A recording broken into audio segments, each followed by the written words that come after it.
Good morning to you and welcome along to F1 in Schools UK National Final. So glad you could join us live here from the Denford Engineering Facility in the beautiful West Yorkshire. If you've never been, seriously, make sure you get up here. It's absolutely delightful around here. Now listen, so glad you could join us because today we get down to racing. My name is Tom Deacon. I'll be your host for the next 3 days as we will find out who is going to be our new national champion, but I'm not alone. There is also someone on this huge desk alongside me, and that is a former national champion and world finalist Lucy Brooks. Good morning to you. Are you excited for the new role?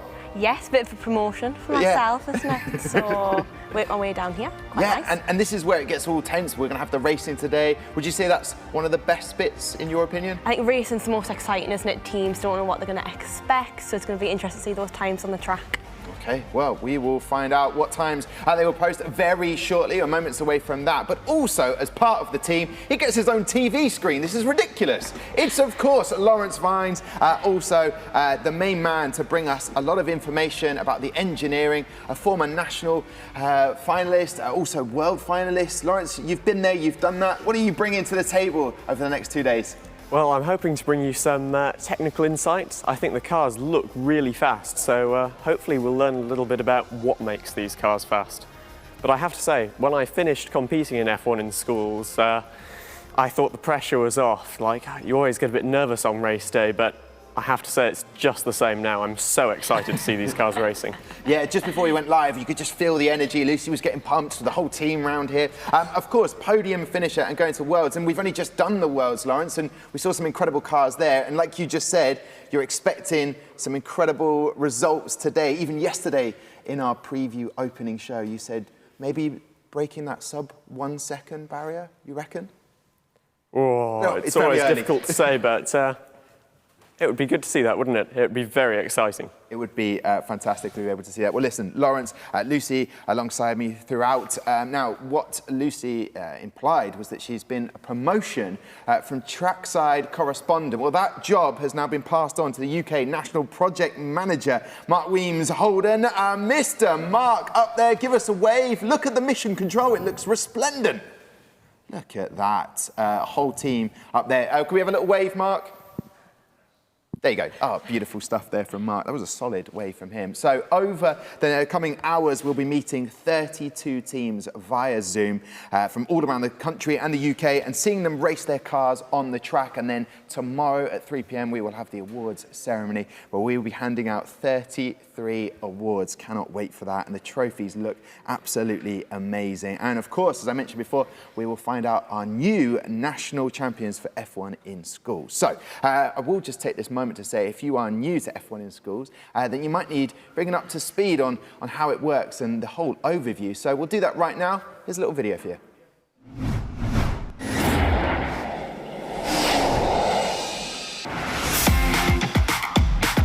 What is F1 in Schools? F1 in Schools is a global STEM challenge, working with industry partners to provide an exciting and challenging educational experience. A group of 3 to 6 students form a team, think of a name, allocate job roles, and start to design their miniature Formula 1 car of the future. The teams follow a systematic engineering design process to manufacture and race their cars, making sure they comply with a comprehensive set of technical regulations. To do this, they use professional CAD software, like Autodesk Fusion 360, and manufacture their car components using CNC machines. Once the cars are painted and assembled, they take to the track to race. Powered by compressed gas along a 20-metre racetrack, the cars are capable of speeds over 75 kilometres per hour. The racing is fast and exciting, but there is more to the challenge, as it inspires learning not only in STEM subjects, but wider skills including project management, marketing, teamwork, innovation and communication. These wider skills are assessed by judges from education and industry. At competitions, the teams submit their cars and portfolios and also give a project presentation. F1 in Schools operates globally from ages 9 to 19, with teams taking part in school, regional and national level competitions. With the winners progressing at each stage, only the very best make it through to the World Finals. F1 in Schools is a life-changing experience for all involved. with many success stories of competitors who've come through F1 in schools and have gone on to achieve significant outcomes in their lives. For some, that means working in Formula 1, where the experience of F1 in schools serves as the ideal grounding for the challenges and demands of elite-level competition.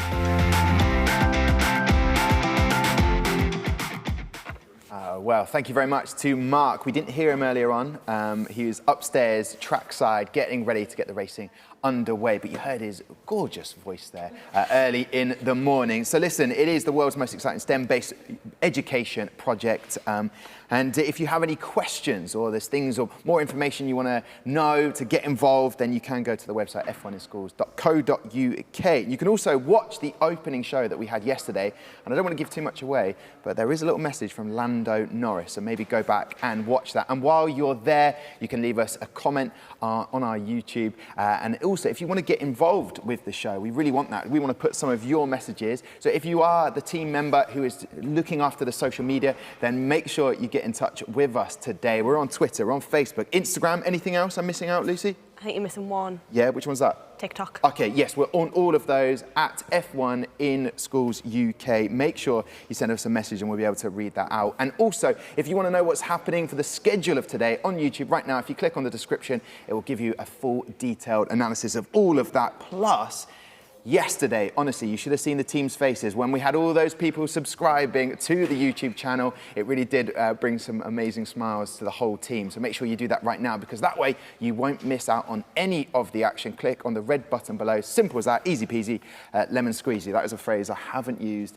in years, but there you go. Make sure you do that and you won't miss any of the action today. So lots to get through before we get on the racetrack. First of all, we have two classes taking part in the competition today. Here is a quick explainer of what the classes are and what the teams have to do.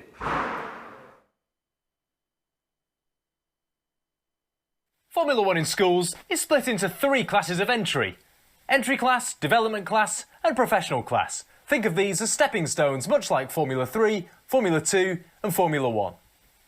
For the UK National Finals, development and professional class teams get the chance to compete. They share a few things in common in the competition. For example, the competition format, which is the same for both classes. They each get the same time on track, with 4 races each.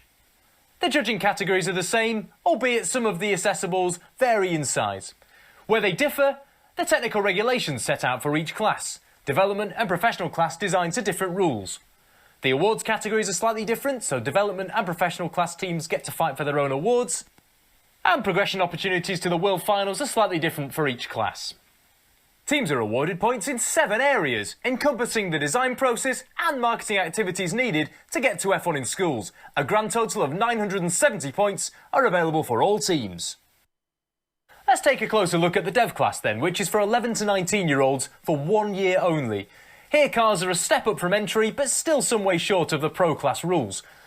The UK National Champions can progress to the World Finals, having made 2 CNC manufactured cars, produced 2 5-page portfolios, engineering drawings, a verbal presentation, a marketing pit display, and a marketing sponsorship and digital media strategy document. The professional class represents the highest tier of F1 in schools. Here, competitors from 11 to 19 years can compete for as many years as they wish, with the ultimate goal to arrive at the F1 in Schools World Finals. Assessables are much the same as development class, but the Pro class have 2 10-page portfolios to produce. Here, the champions, the second place and third place team can progress through to the World Finals. Let's take a closer look at the cars then, side by side. The development class and the professional class both have similar rules, but they vary in some key ways. First of all, the weight of the cars. Development class must be a 60-gram minimum weight, whereas the professional class get a bit of extra performance from having a 10-gram lower minimum weight of 50 grams. Development class teams must start with a no-go zone, which essentially is a minimum volume for the chassis of the car. Professional class teams simply have to include space for a virtual cargo, a much smaller volume, which gives the teams more freedom, but also a bit more to think about with their aerodynamic surfaces. Development class teams use the standard wheels provided by F1 in schools, whereas professional class cars use custom wheels, where the teams design, research, manufacture, test, and then finesse their own wheels using any material they see fit. Development class again use standard axles, where the professional class can go their own way. Both cars use an 8-gram CO2 compressed air cartridge to fire them down the racetrack, up to speeds of 50 km an hour in development class and an eye-watering 75 km an hour in the professional class. Blink and you'll miss them, but will any of the teams have what it takes to break the 1-second barrier? Oh, that is not easy, Mark. There's bright lights down here. There's going to be a lot of blinking. I might miss a little bit, but there is a dedicated team, and we'll have some replays as well to go through. So there you go. That explains the classes. Yesterday, in the opening show, there was a bit of an announcement, which we always talk about in F1 in schools, is the support that we receive from the F1 paddock themselves. And Alpine have recognised the talent in F1 in schools students and have partnered with the UK with some exclusive prizes for the teams. If you missed it, I'm going to repeat it now, because here is Ian Goddard to announce these incredible prizes. Hi, I'm Ian Goddard from Alpine F1 team, and I'm here today to announce a couple of award categories that we're proud to be supporting in this year's UK National Finals. The first category Alpine F1 team is proud to be presenting is the Star Quality Research and Development Award for both the development and professional classes. Research and development drives Formula One. Finding performance and pushing innovation each year is critical to remain competitive, so this category really means a lot to us.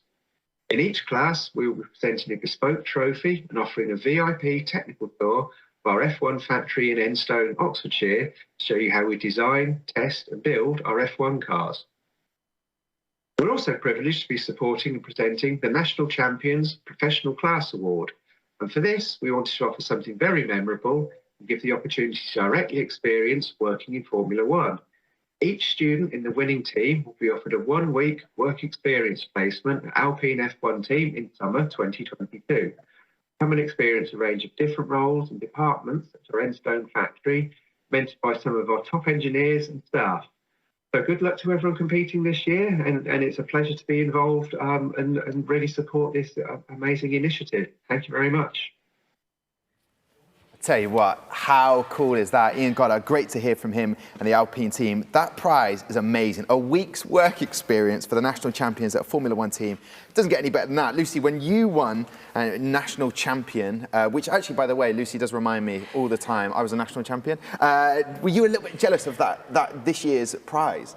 I think work experience within F1, it just opens even more doors, doesn't it? Especially with a team like Alpine, obviously they've got a race win back in Hungary with Ocon, so the development as a team, so it'll be interesting going in the work experience and seeing what they are doing. It's that real hands-on experience that you just don't get applying hand in your CV, and you've won something, you've got your foot in the door now, don't you? It's that once-in-a-lifetime thing that we'll always talk about, but it's just incredible, isn't it? What you've managed to do there is make everyone tense at home, thinking, I want that prize. And of course, Lawrence over at the side, obviously a podium finisher in Nationals, and you obviously now Williams Academy, just from your experience, getting that insight into what goes on is invaluable, right?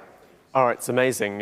So obviously I think as Brits, we all love George Russell, and after each race, we get a little debrief from someone in the team, so it's great getting those little insights into what's going on, and also all of the other information that you get as part of the Engineering Academy. Yeah, and am I right in thinking that obviously now Williams are getting a few more points on the grid? That's down to your work? Oh, completely. Okay, good. Not at all, no.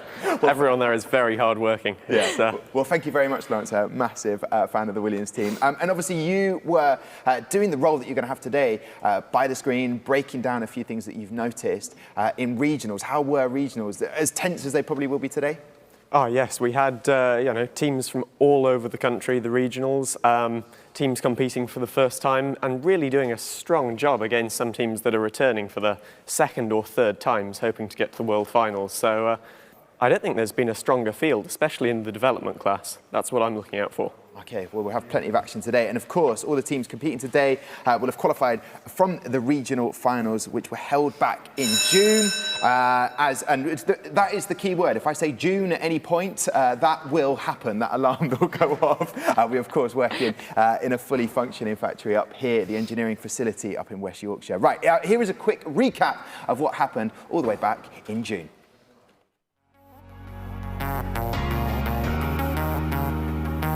Welcome to the 2021 F1 in Schools regional finals for London North, London South, for the east of England, for the north, for the west, for Wales, the Scotland event. My name's Mark and this is Nelson Vale. Shall we give them a go? Please, let's hear it from the team. We are the Racing Lions! We are Team CH Swift. SVA Avidity Racing. These teams want to win. Woo! We are Imperium. We're Team IQ. See you at racing! Let's head to the track, Nels, and let's see what happens in race number 1. Lane 1, Eclipse. Lane 2, Team IQ. The battle starts now, and there we have it. Great little view down the track there as they launch. Coming on, and they're off. And there we have it.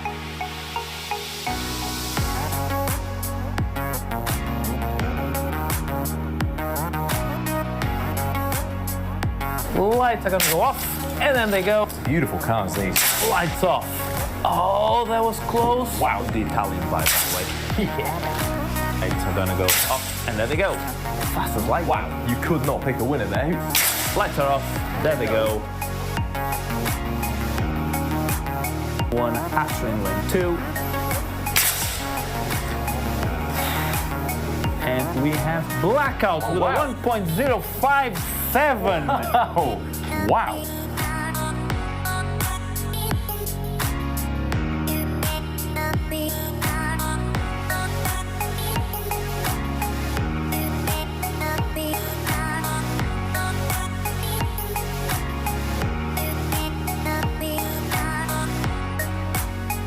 Really good progress from your first initial idea as Nelson celebrates on your behalf. So congratulations, well done for not just telling the judges when it all went right. That is one of the key things, isn't it? And congratulations, Racing Lions. That award's heading your way. UK National Finals. Molly! Yes! Yes! Yes! Yes!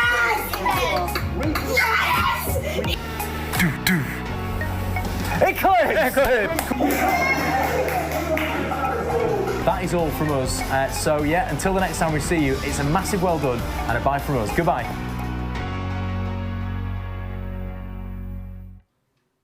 Totally agree with those sentiments from Mark there. A massive well done for getting this far in the competition. That looked epic, it looked intense, and obviously a lot of racing, and that is what this show is all about today, the racing show. Mark is up there, trackside, ready now to explain everything that's going to happen over the course of the day. Mark, can you hear me? I can hear you, Tom. Can you hear me? Yes, loud and clear, I'm shouting.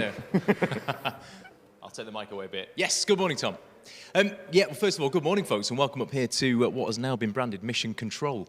We're up here ready to go. So I think, Tom, it's the first time I ever remember anyone calling my northern tones beautiful, or gorgeous, was it? I think you're probably being a bit too kind there, but anyway, first things first today, just a quick reminder for everyone at home about how the racing format is going to work here for the UK National Finals. The teams are each going to race 4 times, that's twice in each lane. So each car is going to go down in number order with the lowest team starting in lane 1, and after the second race, you'll all be familiar with this format if you've been to an F1 in Schools regional finals. The cars swap over after the second race. That's to make sure that the cars get a go in each lane. Now, at this point, we get the chance to see, hopefully, that both cars have returned in one piece. If, however, there's a terrifying situation where we've got any breakages, that is when our master of repairs, Mr. Nelson Vale, who's just hiding off camera here behind me, grinning, holding his super glue, will spur into action, and Nelson will have 2 minutes to repair the cars. Now, if the cars can be repaired in 2 minutes, they can race on. If they can't be repaired in that 2-minute time limit, then unfortunately they have to be withdrawn from racing so that we keep to the schedule. But there is an added incentive for Nelson to work a little bit quicker with his accelerant spray there and his super glue, which is that if he can fix the cars in less than 30 seconds, the teams don't take a penalty. So hopefully we're not going to get any breakages at all, but if we do, hopefully Nelson is on his game game today. There are going to be real reaction times, as we saw yesterday in the pre-show. The teams have been loading their genuine qualifying times. They all had to set 4 times under pressure against the race reaction portal to qualify for racing today. Hopefully, we're not going to see any false starts today. And as always in an F1 in Schools event, the scrutineering has been done ahead of racing, and the fastest compliant car is going to be the one that wins the fastest car award. So it'll be fascinating to see, Tom, how we get on track. We're all ready to go up here at Mission Control. Very excited. So back down to you in the studio. Thank you so much, Mark. Very excited team at Mission Control. I like Mission Control. It's nice. We need something. Yeah. This is the studio. We're just the studio, but we'll come up with a jazzy name, I'm sure. Right, we have 17 development class teams today. I think it's time we met them.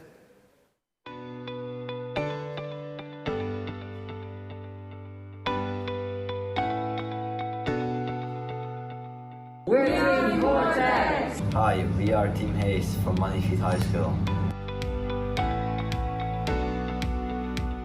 Hi, we're Six Kids. Hi, we're Neptune Racing. Hi, we're Astra from Hanson School. Hi, we are Project Viper. Hello, we are Blackship Racing. Hi, we're Team Firestorm. We are Team Imperium. Hello. We are Hypernova. Men's Mechanics Avidity. We are Momentum Mechanics. Hi, we're Team Garlic. Hi, we are Vertex Racing. Hi, we're Anemoi Racing.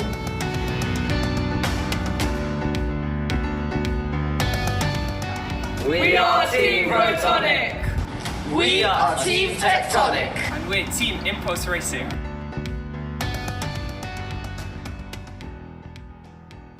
Great to meet all the guys. I can't wait to chat to them before they go onto the racetrack and see what they can deliver today. But of course, that's only half of the 2 classes. We have the other class, which is the professional class, and that's made up of 15 pro teams. So let's meet them.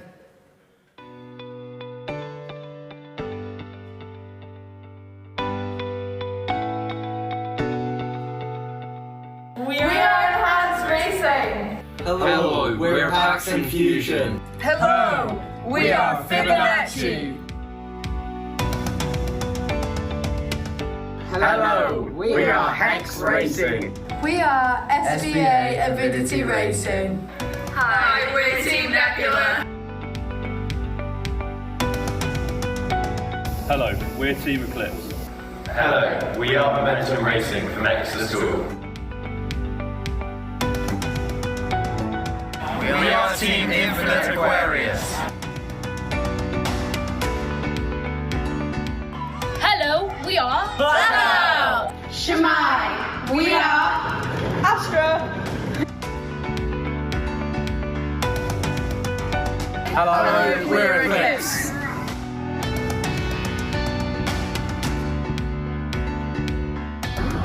From Robert Maes School, we are Imperium. Hi, we're Team Rockstar.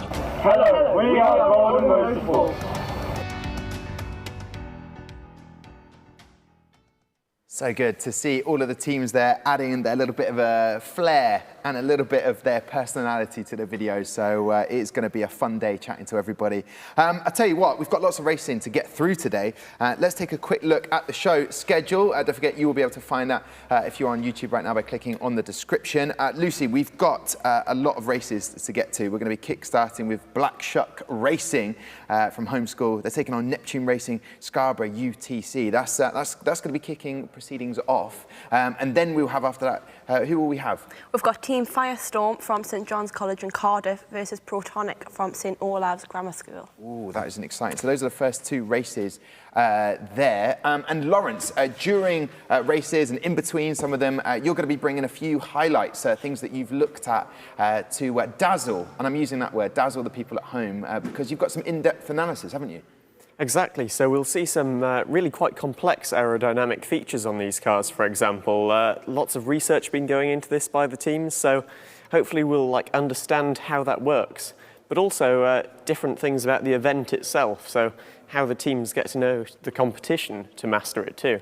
Okay, and it's all about that mastering it.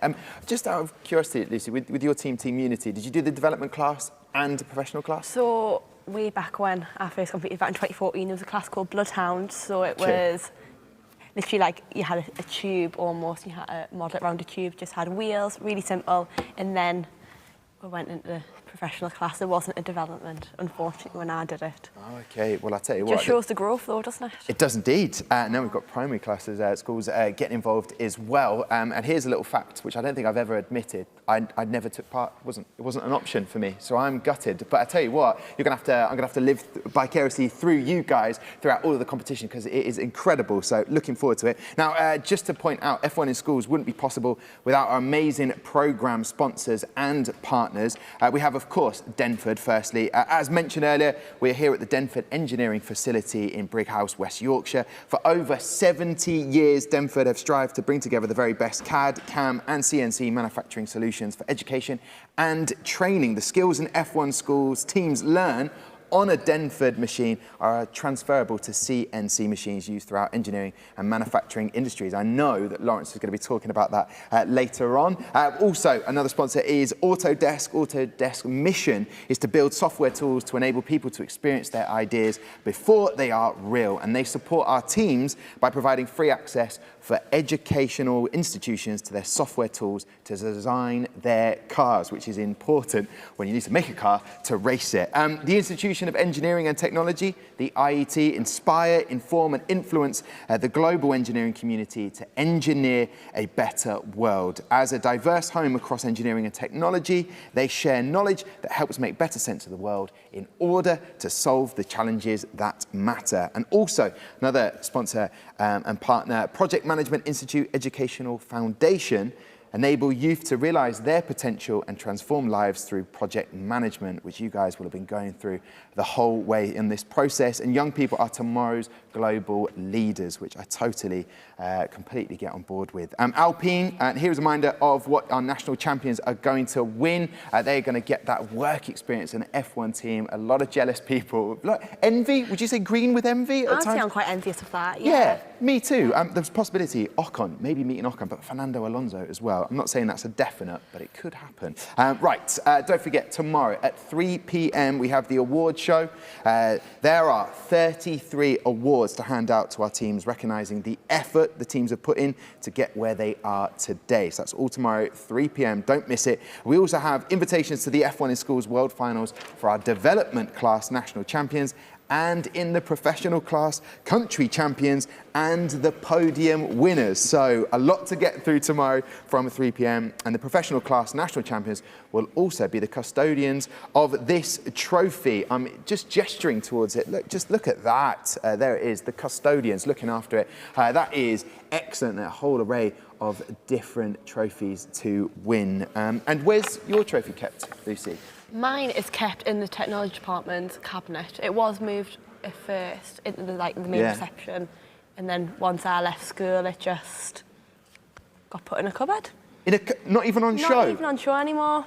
That is not acceptable. If you win this trophy, make sure it is there for everybody to see. Can you just pop in? Can you call back to the school and go in? I'm sure if I ring up and... You know people, that's how it works. Lovely to hear, Lucy. Right, so those trophies up for grabs, 3 p.m. tomorrow, but let's get ready for the racing. And I'm just getting to a message across to you guys. Send us your social media messages on Twitter, Instagram, Facebook, and on TikTok. If you're the social media account manager, you're looking after your team, make sure you send us something so we can pop it on the screen throughout the day. Right then, I think we've kept you waiting long enough. The first teams are ready to join us on Zoom, and we will probably kickstart on the left-hand side, and that is the Black Shuck Racing guys, all the way from Peterborough. Good morning to you. Morning. I tell you what, is it better, easier for you to go first to get it out the way, or is it more daunting? The pressure's on you guys. Yeah, it's easier. Go first because it just gets the stress and nerves out of the way.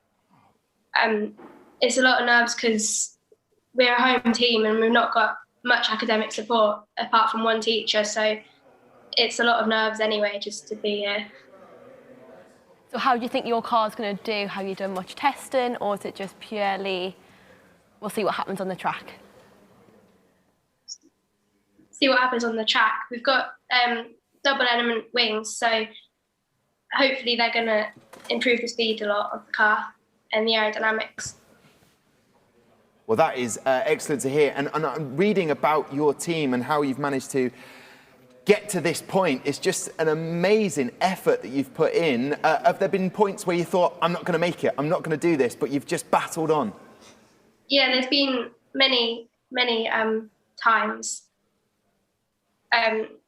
We've had a lot of down moments where we've thought we're not going to get to the regionals, we're not going to get to the national, because we had no sponsors to start off with, and we had nobody to manufacture the cars.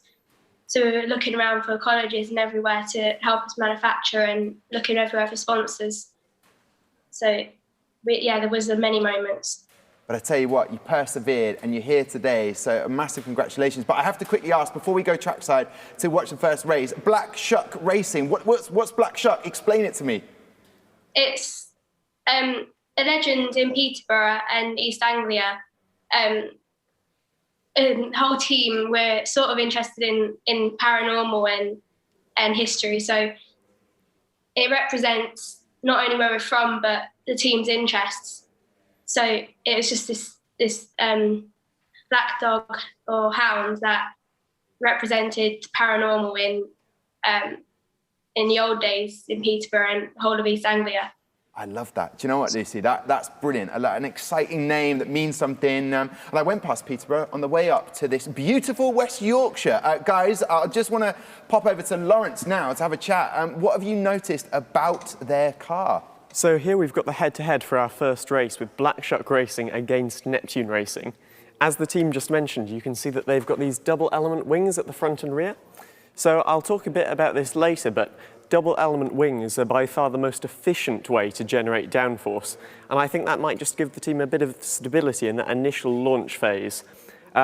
Neptune Racing, you can see precision engineering there. Bang on the minimum weight of 60.0. I think this is going to be really close. So they are particular. Is that what you're saying about this team? Very particular? I think so, yes. I mean, they've nailed everything. You can see their wheelbase, their weight, their length.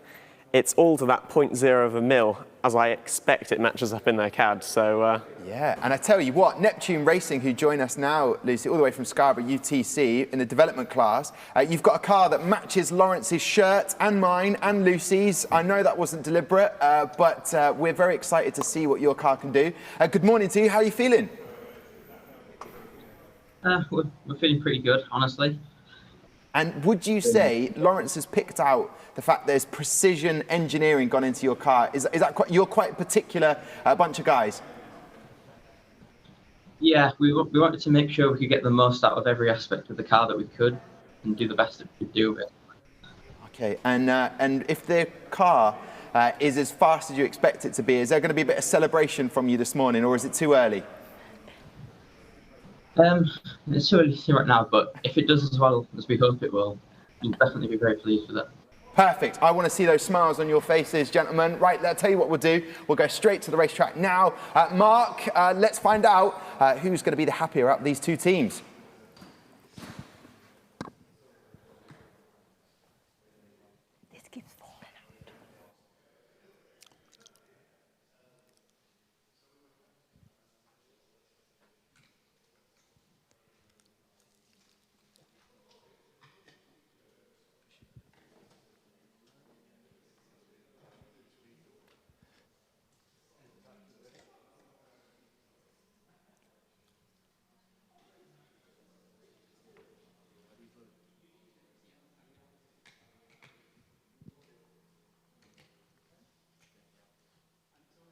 Tom, we are ready to go up here on the track, and the cars are lined up. Oscar's giving it the final seal of approval, and here we go. So we're on for race number 1 at the UK National Finals 2021. Red lights are counting up. Reaction times will be displayed shortly.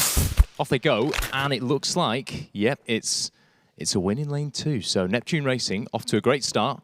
Now, interestingly, I'm sure Lawrence is going to pick up on this, but we've got an interesting split time there for Black Shuck Racing in race number 1.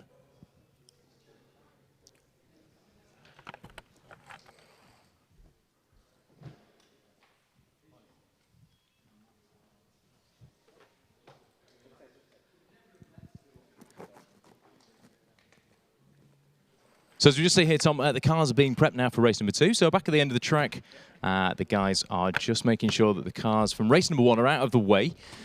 And Oscar and Angus here at the start are just preparing car B, which of course is the second car to race. So car A always races first, and then car B follows it down the track. So the cars are just stowed away at the end of the track after race number 1 and race number 3 in preparation for the following races. So just here down at the start, it's tense.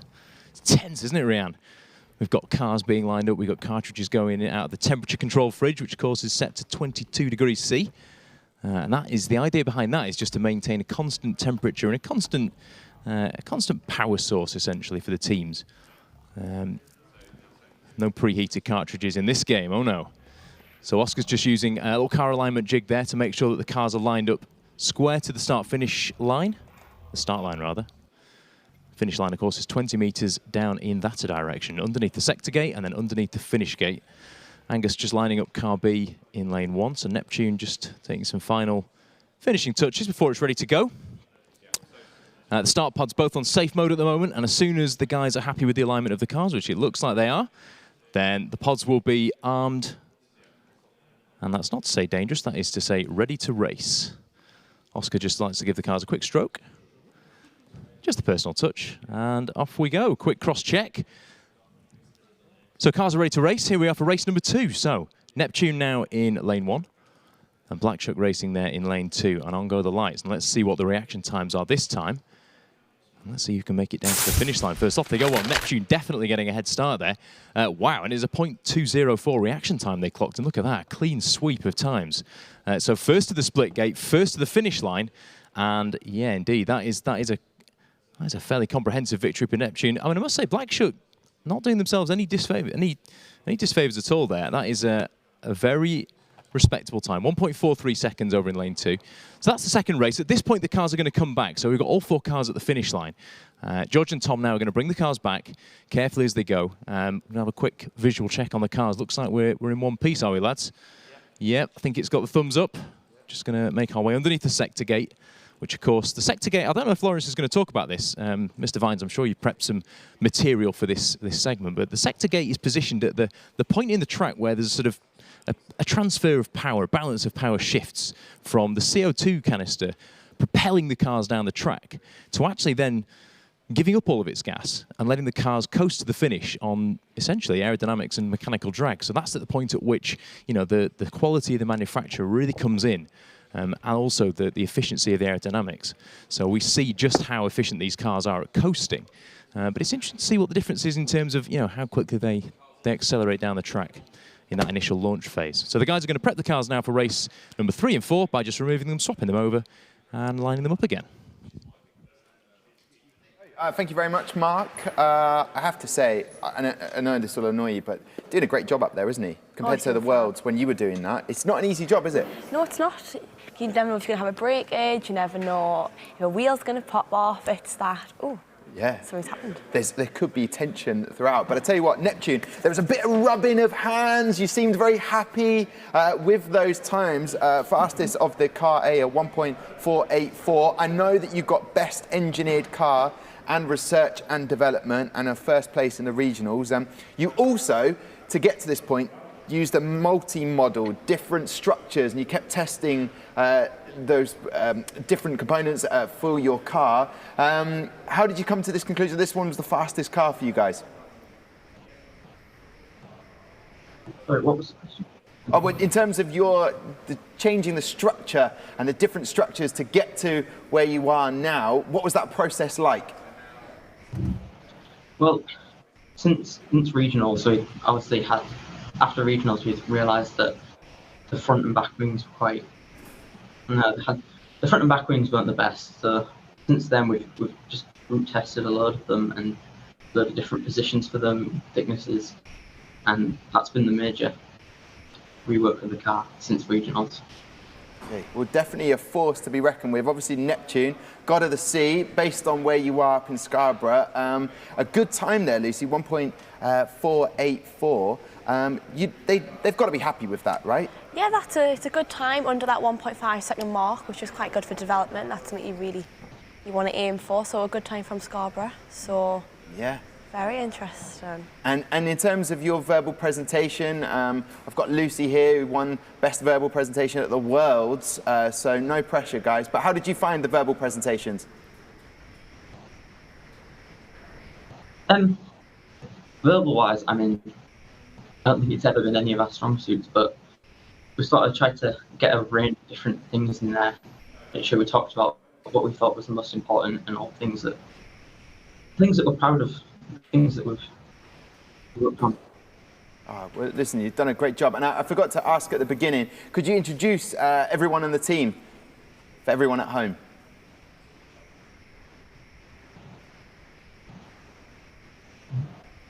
What was the question, sorry? Slight delay. Do you know what? It's early morning, guys. Scarborough, I get it. It's early morning. Could you introduce yourselves to everybody at home right now? Just give us your names. Oh, I'm Adam. I'm Zoe. I'm Mark. I'm Louis. Oh, well, it's great to have you guys here with us. We've 50% through racing for you guys. Great to chat to Neptune. And then we have Black Shuck, who did very well. There you are, guys. Happy with those times? They could have gone better, but yeah. And in terms of stepping up into the next 50% of the racing, how do you feel about it? Are you already seeing the car down the track and thinking, we could have improved this, we could have done that? Yeah, I think the wing could have been lowered down a little bit more to allow the airflow to create more downforce, but I think there's many more ways that we can improve the car when we get it back. Yeah, and just to double check, I asked Scarborough about introducing the team. Have we got the whole team on our screens right now? No, we've got one member's not here. Oh, okay. Well, introduce that extra member and yourself, please. I'm Amber. I'm Millie. And we also have Jack. Oh, and what was Jack's role in the team? He was graphic designer. Okay, all right. So he's not there. Was he just a bit too nervous to potentially watch the racing? He couldn't deal with it? Yeah, he was nervous and his school wouldn't let him. Fair enough. I'll tell you what, it's fair enough. I'm going to ask Lawrence what he noticed about the cars. Lawrence, from those first two races, did you notice anything? Mark was asking, I'm sure you'll talk about it, the downforce. So what stood out to you? Yeah, so we do see these bigger wings with a greater angle of attack on the Black Shuck racing car, and that does just allow them to apply that power to the track, really, as they go forwards. You don't want to push the car too far into the track, because then you create excess friction from the wheels. But equally, you don't want to be taking off at the start. So it's all about balancing that. You need to get your power to go straight forward, otherwise you're wasting it. Yeah. Where were you, Lawrence, when they were designing the cars? You could have helped out, you could have said these things. It must be quite frustrating, which you've experienced, when you're watching the car, there's nothing you can do now. Yes, and I've been through that myself, to be honest. I started with a much less smart-looking car myself, so you learn all these lessons as you go through. It's all about really learning from your experiences racing. Yeah, well, I'll tell you what, we'll keep the teams, the agony of watching their cars go down the track, no more. We'll get straight to trackside to watch the next set of races. Best of luck to both teams.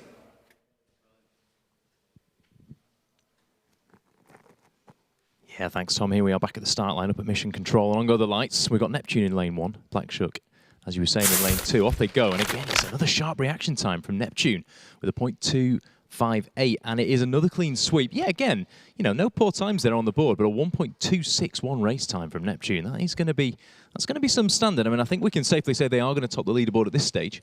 But it'll be interesting to see just how long they stay there. Black Shuck there posting a 1.526 and a 0.343 reaction time. I mean, Tom, we did plenty worse than that on the reaction portal, so I think that's not a shabby time, really. There we go, that's race 3 then. So race 4, final race then between these two teams as the cars just get prepped here down at the race start area. Ozzy's just doing his usual fine-tuning adjustments. Angus taking his time methodically, carefully, just making sure Black Shuck is aligned with the pod beautifully. The car alignment jigs are going to be used just to ensure that the cars start from exactly the same position. We don't want a car with any, any pointy front wings. I see their Black Shuck's end fences on the front wing just protrude a little bit beyond the nose and the wing. So we're just checking that they are the first part of the car that crosses the start line. And it's just a case of us giving them a quick stroke for good luck. Little thumbs up. And back go the alignment jigs. So pods are going to get armed soon. Yeah, just a second stroke for even more good luck. And it's a thumbs up from the guys at the end. George and Tom at the back of the track just okaying the launch. And here we go. Lights are on and we are getting ready for countdown. So final race then between Black Shuck Racing here, 9 lane 1, and Neptune Racing in lane 2. Off they go. Closer this time, I think, reaction time-wise. Yeah, Neptune just posting a 2.49, and actually Black Shuck again. Interestingly, as we saw in the first round, Black Shuck getting to the split gate first there, 0.443.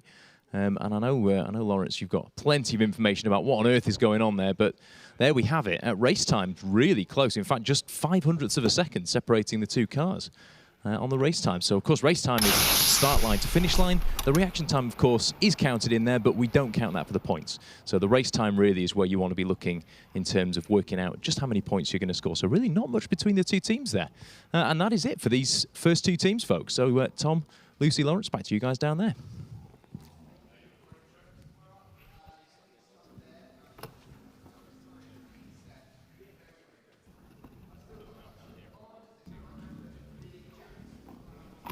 With you right now, of course, but I'm sure he'll be very happy with the results. Feeling good about that, obviously, with all of the trials, tribulations that you've had to get here, you must be feeling very happy with your efforts. Yeah, the last time was the best one in the race. I'm a bit disappointed about how it did. Yeah. In the first three. How does one deal with that, Lucy? Words of advice for Black Shuck? Well, I was in your boat. My car was never the fastest car or anything like that, but you know you've got other stuff that is potentially better, so you portfolios and stuff like that, so it's not all over. No, not at all. Your car doesn't mean everything. There is plenty of points available for other things. Yeah. Don't worry, girls. Words of encouragement for you, Black Shuck. Lovely chatting to you this morning. Enjoy the rest of your day. I hope Peterborough's got some nice sunny weather. If not, never mind, doesn't matter. We move, as they say. Neptune in Scarborough to Adam, Louis, Zane and Matt. Guys, give me the overall out of 10. What score are you going to give yourself for how you're feeling right now? 10. 10. Yeah. 10. That's better than we were hoping. That is what we like to hear, and I knew those smiles would come out eventually from you guys. What does the rest of the day have in store for you now? We're going to watch all the rest of the races, essentially, because we need to, help us improve, see what other teams are doing. Just be aware. Yeah, just keep on board. Make sure, I don't know who looks after social media, that you send in a post for us on Twitter, Facebook, Instagram, and on TikTok if you want, at F1 in Schools UK, just a little plug there. Make sure you do that, then we can read it out later on. But in terms of the development class, is the professional class something you're looking to move into now? You've had a taste of this? Yeah. It's definitely a priority. Oh, I love that, priority. Well, listen, gentlemen, all the best for the rest of the day and for the rest of the competition. Lovely to chat to you this morning. Epic work. See you in a bit. Take care. Thank you. Cheers. There you go. They warmed up, didn't they? Yeah, they got into it. They feel more relaxed as the car went down, isn't it? And the races continued. And do you know what? My questions got easier for them, so they were able to answer some of them, which is epic. So here we go then. We head on then. Would you like to read out the first team's name? So we have St John's College from Cardiff. We have a special team all the way to Team Firestorm, all the way down from Cardiff. Oh, epic stuff. And then they'll be taking on Protonic, St Olave's Grammar School. Thrown over to Lawrence. Lawrence, I like the logos for the two teams. Look at the graphics. I love it. It is a Wales versus England matchup here. Ooh. I know, and we've got two very different cars, actually. You see that our Protonic's car is actually 30 millimetres longer. Luckily, they take a tiny weight penalty for that of only 0.3 grams, so really good job with the weight saving on that car. It's much bigger, but still just about the same weight. You see very similar kind of approaches with the front wings, except we have a massive space behind here on the Protonic car, and it'll be interesting to see what that does. There's the potential for maybe a bit of turbulent air to develop, which might create drag. But perhaps they've thought about this and actually the flow will develop perfectly over their wheels and their side pods. So really excited to see how this one plays out. Okay, now this is the first time I've done it, and I do apologise. I'm going to look at you. Lawrence, out of those two cars, which one is going to be faster on the track? No pressure, and don't break anyone's heart. Oh my, well, so we can see here their times from the regionals, and Protonic was just that tiny bit faster then. But I'll go with Team Firestorm. 0.3 of a gram lighter, and just being that bit slower at the regionals gives you that extra motivation to find that 10th of a second. Okay, all right, well, I tell you what, I think I'm being told we can go trackside, but instead, do you know what, I want to chat to them because they are known for being very fun. That is Team Firestorm. Guys, Hi. Oh, you're loud and proud this morning, I'm loving it, and you've got the Welsh Dragon in the background. So Lawrence said you're not going to be the fastest car. Do you have anything to say to Lawrence? I think we can prove him wrong. Yes! I love to hear that. So guys, introduce yourselves for everybody at home today. So I'm George and I'm the manager. And I'm Hani, the engineer of the team. I'm Maya, the digital marketing leader. I'm Rohan, the graphic designer. And I'm Max, the manufacturing engineer. Well, it's great to meet you this morning. Lucy, this team says that they are fun, focused, dedicated, motivated, united, organised, and then they put winning, which I like that. Does that describe you as a team the best? Oh, definitely. Okay. And what has been the highlight for you in this competition so far? I think it's just been getting the whole atmosphere of everybody doing that, like doing what they need to be doing when they're doing it. Everyone's really motivated because we've come here to win. Okay. I like their attitude. What have you noticed about this team, Lucy? Well, since Lawrence predicted that you weren't going to win, have you got a time that you're aiming for? Have you done testing that kind of collates a time that you're expecting, or have you got any goals? Well, we're hoping to break past the 1.1 second barrier. So if we get under there, we'll be happy with our time. Very ambitious times, I like it. Ambitious, but you've got to set yourself, the goal's quite high and, easy to achieve. It wouldn't be that fun. Well, listen, team at Firestorm, we will chat to you after we see your car race, but I need to see your competitors right now. Protonic, there we are. Good morning to you. Good morning. Good morning. I'm loving the hoodies. So what was the decision on that? Some people have got a hoodie, some people don't have a hoodie. What's going on, guys? So we have shirts and hoodies. So some of us are wearing our shirts and then some of us are wearing our hoodies. Do you know what, Lucy? I like that. They are showing off all the merch they have when they go live. I like that, guys. So introduce yourselves to us, please. Hello, I'm Anemoi. I'm the team leader and sponsorship manager. Hi, I'm Sreethan. I'm a co-car designer and manufacturing engineer. Hi, I'm Taiwo, co-car designer and the graphics designer. Hello, I'm Bob. I'm marketing and design manager. Hi, I'm David, the finance and IT manager. Hi, I'm Kobe, the resource and distribution manager. I love it. The back row all gave a wave, which was epic from you guys. Well, you seem very dedicated. You seem a little tense about the racetrack and what's going to happen. I'm going to ask Lucy, because you have been tipped to be the fastest of these two cars on the track, what's the secret behind your car? Why are you so fast? Well, we try to use things in our research, such as like the Coanda effect, which helps to guide the air smoothly. And we read about laminar and turbulent flow, and we try to reduce our turbulent flow as much as possible. But we're still worried that this car might not be as fast as our regionals car. We just have to hope for the best. Yeah, don't be worried. Worrying does no good. It's wasted energy. So don't do that, Protonic. Just sit, relax. Lucy, I will get to a few more questions for the teams, but I want to go to trackside right now to Mark. We've got a worried team here, Mark. We can't have that. No, not at all. There's no need to worry. I think we're in safe hands up here. Oscar's ready to go, aren't you, Ozzy? Yes, we've got a nod from race control. Protonic and Firestorm here ready to race. So Firestorm in lane 1. Protonic in lane 2. The cross-checks have been done. The pods have been armed. The lights have just gone out. Ooh, that was a close one. So there was a clear advantage there for Protonic on the reaction time, but you could tell, couldn't you, as they were going down the track there, there was a rapidly approaching car from Firestorm in lane 1, so I think Firestorm may just have taken it, and they have. So it's a 1.310, some way short, yeah, Protonic, of your 1.1, but it's still within reach. It can be done. Our social media mogul Nelson Vale just steps in here to do a quick TikTok. Remember to follow us on TikTok. Tick. One of the ticks, whatever. You can tell I don't use it, can't you? TikTok, Tom. And here we are. So Nelson's just going to be posting various things throughout the day. Keep your eyes peeled for those. So the cars are going to be lined up now for race number 2. Cars safely stowed away at the finish line after race number 1. Remember, of course, the reaction times, while they do count in terms of the performance of the car, they're not going to be actually counted for points. So the reaction times you're seeing and that real-time delay is what the teams were recording through the live race reaction capture portal online, which we demonstrated appallingly yesterday, Tom. But they're going to be used to create a real-time delay with the launch of the cars. So every team, of course, was trying their hardest not to get disadvantaged straight from the start by following another car's turbulent wake. I'm sure Lawrence and Lucy can explain a bit more about exactly what that might mean and how much of a disadvantage or an advantage it could be. But just as we're putting the final touches here to Firestorm in lane 1, Angus is happy. And Ozzy and Angus are going to just arm the pods, cross-check each other. And then we are, with a nod from the finish line, good to go. So here we are, set for race number 2. 3 lights, 4 lights, 5 lights.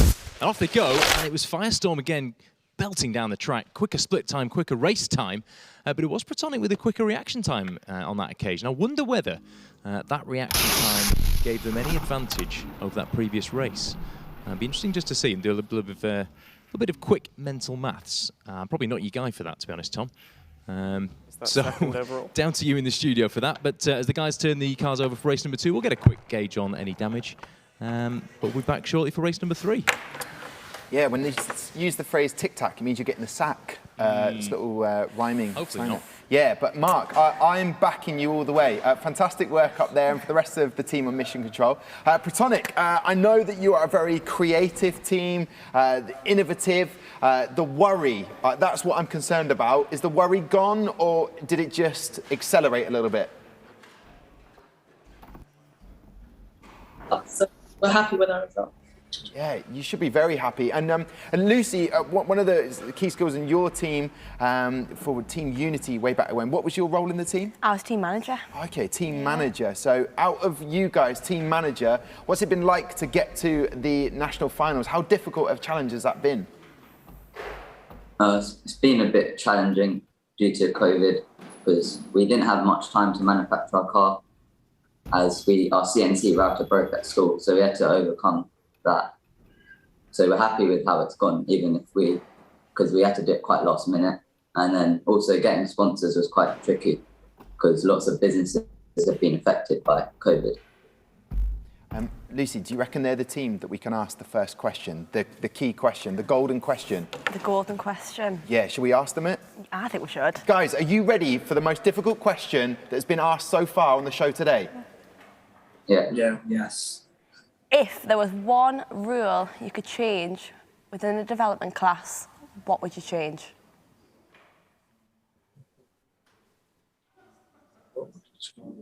It's the thinking face of the whole team. It's a thinky question, isn't it? Weight of the car. Weight of car, what would you obviously you're going to lower it. We want to bring it down to like 55 or 50.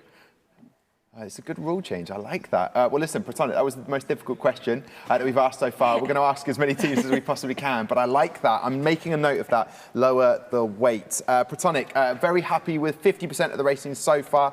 Congratulations. Well done. We'll chat to you in a bit, but I want to talk to the team from Cardiff, Firestorm. A very, very fast time on the track. Tell me what you're thinking so far after watching your car on the track. Well, we're quite happy so far. We obviously had the slower reaction time, but the aerodynamic efficiency of our car made up for that, which we're very pleased about. And although it doesn't look like we'll break the 1.1, we'll still strive for that in the future. I love that. It's all about that striving. There is your target, there is your goal. And if ever there sounded like an engineer talking, it's not about the reaction time. We're happy with the car. I've built this car beautifully. Who did do the reaction time? So that actually ended up being handy to the engineer as well. We've tried all of our different reactions, and as it turns out, most of us are pretty slow, but we found out he's got the best, and we're quite happy with what he produced when we were doing our reactions a couple of weeks ago. Big up yourself, Hanny. A lot of roles there, reaction time and engineering the car. I'm just going to go over to Lawrence now, maybe to talk about the two cars. You said which car you thought was going to be faster, which Protonic. Anything that you've taken from that? Well then, I've got to apologise for Firestorm. I obviously didn't give them enough credit, so really well done there. That was a really fast car. And just looking a bit further at the car stats, we can actually see that they're quite significantly narrower. So they're just punching that smaller hole in the air, which means they're facing less resistance. It's something we'll talk about later, but that could have been the key to their success. Yeah, there's so many different ways of looking at the cars and trying to work out. It's not an easy question when I throw it to Lawrence and say, which car is going to be faster? But guys, when we spoke to Protonic, they said getting sponsorship was very challenging. How did you find that process? So we've actually found it quite difficult as well, because obviously you've got businesses that aren't doing as well as they were before because of the COVID lockdown and all that sort of thing. But we've ended up with like sponsorship in kind and that sort of thing from them providing services from various local companies. So we've actually managed to do it quite well. And we ended up, rather than doing loads of sponsors, we actually had a fundraiser at the start of our journey. So we had enough money to keep us going through it then. Oh, that is fantastic team management right there, getting a problem and then working out a solution for it. And in terms of the whole experience, what have you enjoyed the most getting here to the national finals?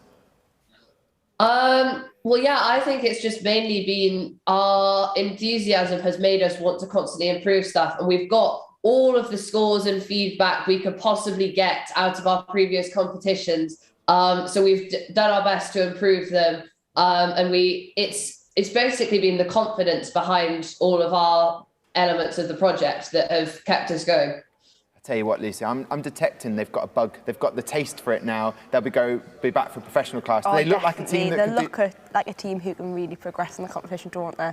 Got that confidence, that real buzz, don't they? That they definitely need. Well, I'll tell you what, that's praise and deeds from Lucy Brooks. I'll tell you what, guys, we're going to go back trackside to watch the next set of races. Mark, back to you. Thank you, Tom. Yeah, well, you join us here again on track. Oscar's just pressed the start button, so we are ready to go. Pods are armed.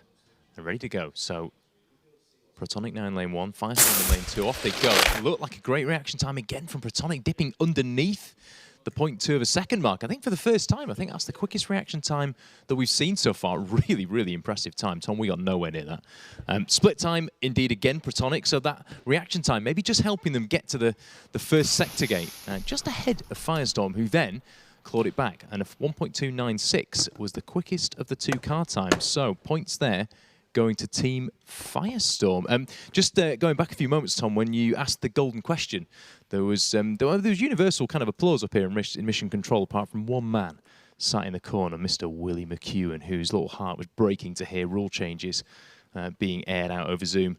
Interesting suggestion, lowering the weight in development class. I'll be interested to see what Lawrence thinks about that. But yeah, good talking point, good question as well. We got any more golden questions lined up for the teams? It'll be interesting to hear how the responses come in for that, and the rules committee are already starting to quake in their boots a bit. Right, we're ready now for race number. My maths has just completely gone to pot. This is race number 4, isn't it? And Oscar has teed up the start gate for the final time. End of the track is ready and prepared. Nelson Vale's just taking a quick video for TikTok. Away they go, and that is another exceptional reaction time from Protonic, but it's Firestorm sprinting past them with a quicker split time and a quicker race time. So the points there going to Firestorm in lane 2. So there you go, there you have it. 4 races, really close pair of teams actually, and some interesting jostling for position down the track as they went, with quicker split times, quicker reaction times in both lanes. Lots of talking points, but yeah, what's it done to the leaderboard? We can see there, Team Firestorm just pipping in front of Protonic there and into P2 overall in the dev class. So it's an England from Wales top 2 at the moment.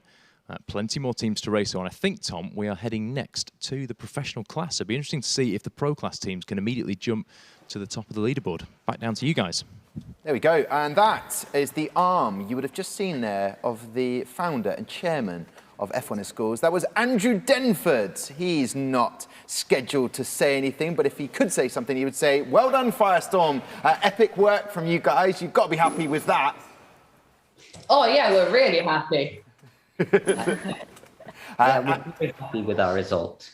Yeah, and the engineering of the car, it seemed to get quicker at times, and on the track speed was incredible, Lucy. The track was fab. That second car, the second and fourth runs, really, it took it to another level for their car, didn't it?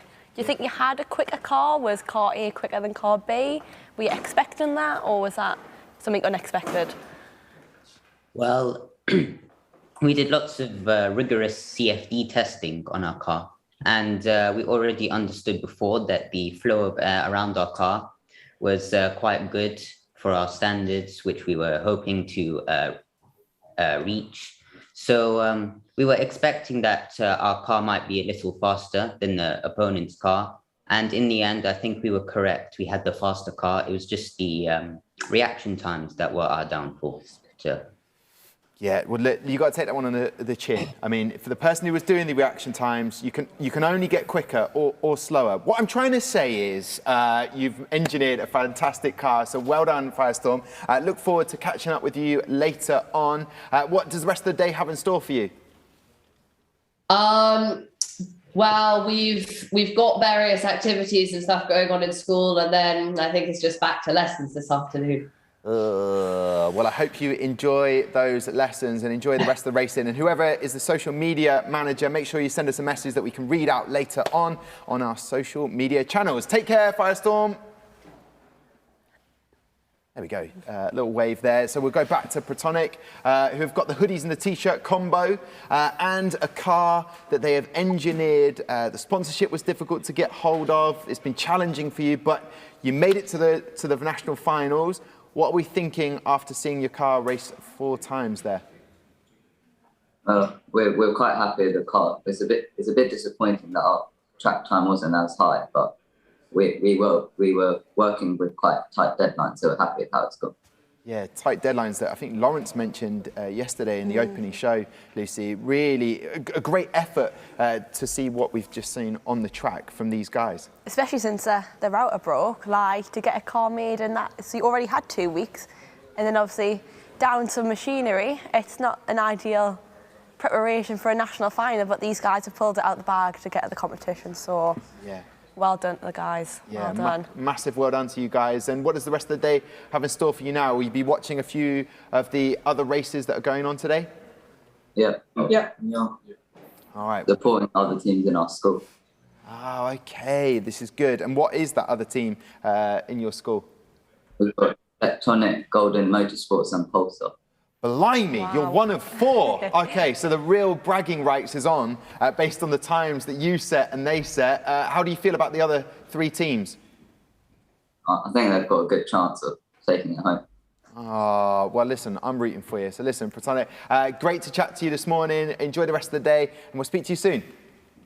Thank you. Thank you. Bye. Bye. Imagine that, you're 1 of 4 in your school. Teams. That is, you're walking around, you're either going to have a swagger or you're going to have no swagger, but best of luck to Protonic. Listen, Lawrence Vines, you've heard of him, right, Lucy? Oh, I've heard of Lawrence. He is fantastic, a fountain of knowledge. He's over by the touchscreen right now, and we've had 2 races, done and dusted, Lawrence, but is there anything that stood out for you? Because yesterday, you were mentioning about CFD, you were talking about how many teams are doing that, that's what Team Firestorm used, but you're going to break down a few certain areas. What have you got to start with us today? Well, first, we've heard Mark in race control as we've been going through these first 2 rounds talking about this split time, so I thought I'd explain a little more about what that is. So here we've got a simplified version of our track, and we see that there's another timing gate in between the start and finish. Now, this is strategically placed to give us an insight into the car's performance. So if we just see this animation here, this line here represents the speed of the car. So the sector gate is placed for where the CO2 cartridge, which powers the car, actually runs out of gas.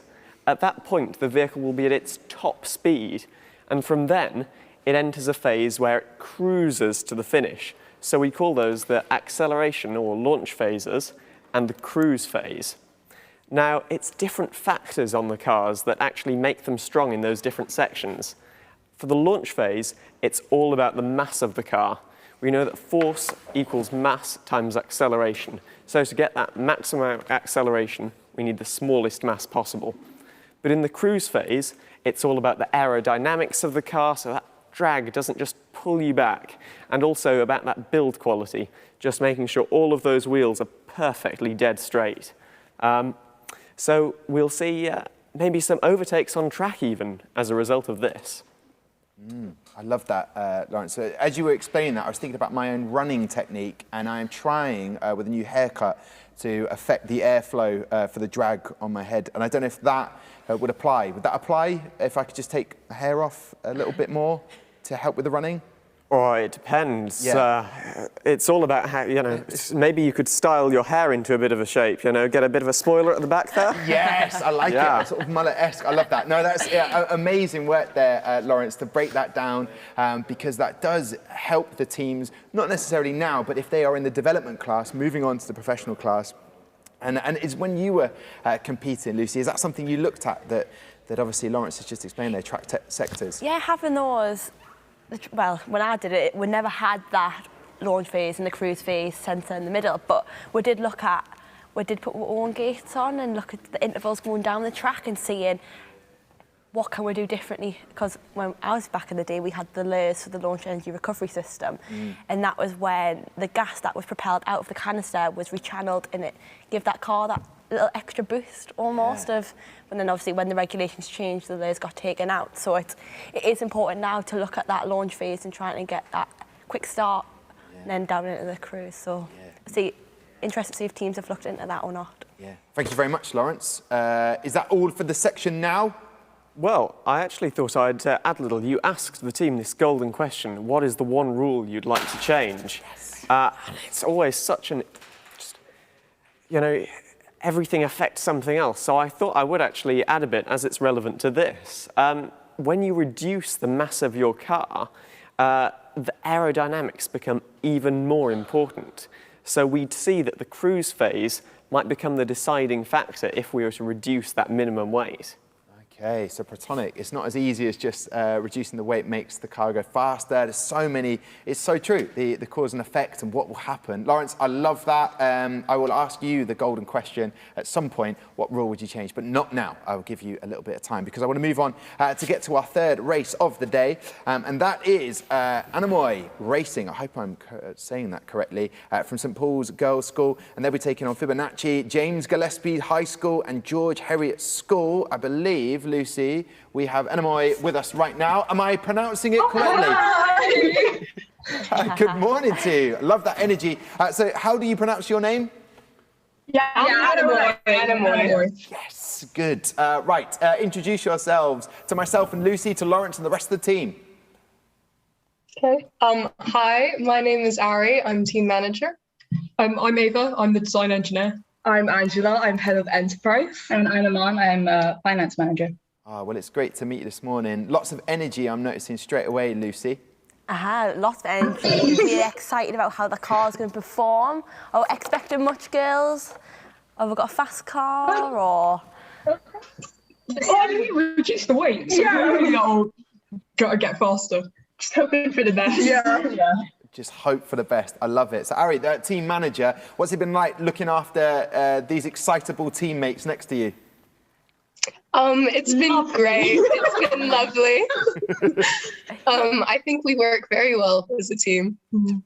Okay, really, I like that. I'm seeing a lot of giggles from that. But what's been the most challenging part as a team manager in particular? Probably just managing the workload for everybody and distributing it accurately and managing time alongside that as well. Okay, and have you got better at it? Because that's something that with the F1 in school skills you learn for any job you go into. Have you got better? Have you improved? I think so, yeah. I like to think so. Okay, and from maybe the engineering part of the team, what has been the biggest challenge getting this car here to the national finals? The weight was really difficult. We were like 10 grams over. We couldn't figure it out. But we think we've got it down now. So hopefully that's worked out better. Okay, Lawrence has got the stats. Have they managed to get the weight down particularly? They certainly have. They're now only 0.2 grams over the minimum weight. So that's just that perfect margin to make sure that your car doesn't come in a little underweight and have to take some ballast, and you'd lose out a lot as a result of that. So a good job by the girls there. Is there anything else you noticed about their car, the design, anything that stands out for you while they're here live with us on Zoom? So they've got this really nice long stretched out front wing, and that it's not a very abrupt shape. It should cut through the air cleanly. They've also got a very long car as well. And so it applies down the length of the car. Any shapes, they can just be stretched out rather than being a more abrupt shape with a greater angle of attack, which would just cause a bit more drag. And the team to the right there, Fibonacci, I'm imagining, I'm hoping, saying that correctly. They're part of the professional class, and this is a bit of an odd one because it's not going to be racing against the other car on the track. It's about really racing against the clock. So what do you notice in difference, obviously apart from the two different classes we've got, but how does theirs fare differently to Anemoi's? Well, I have to say, we haven't quite got the golden ratio on the Fibonacci car, as they're slightly over that maximum length of 210 millimeters. So there will be a small penalty for them as a result of that. They've also got a narrower car, but that's a result of the professional class, where you're actually allowed to manufacture your own wheels rather than having standard wheels.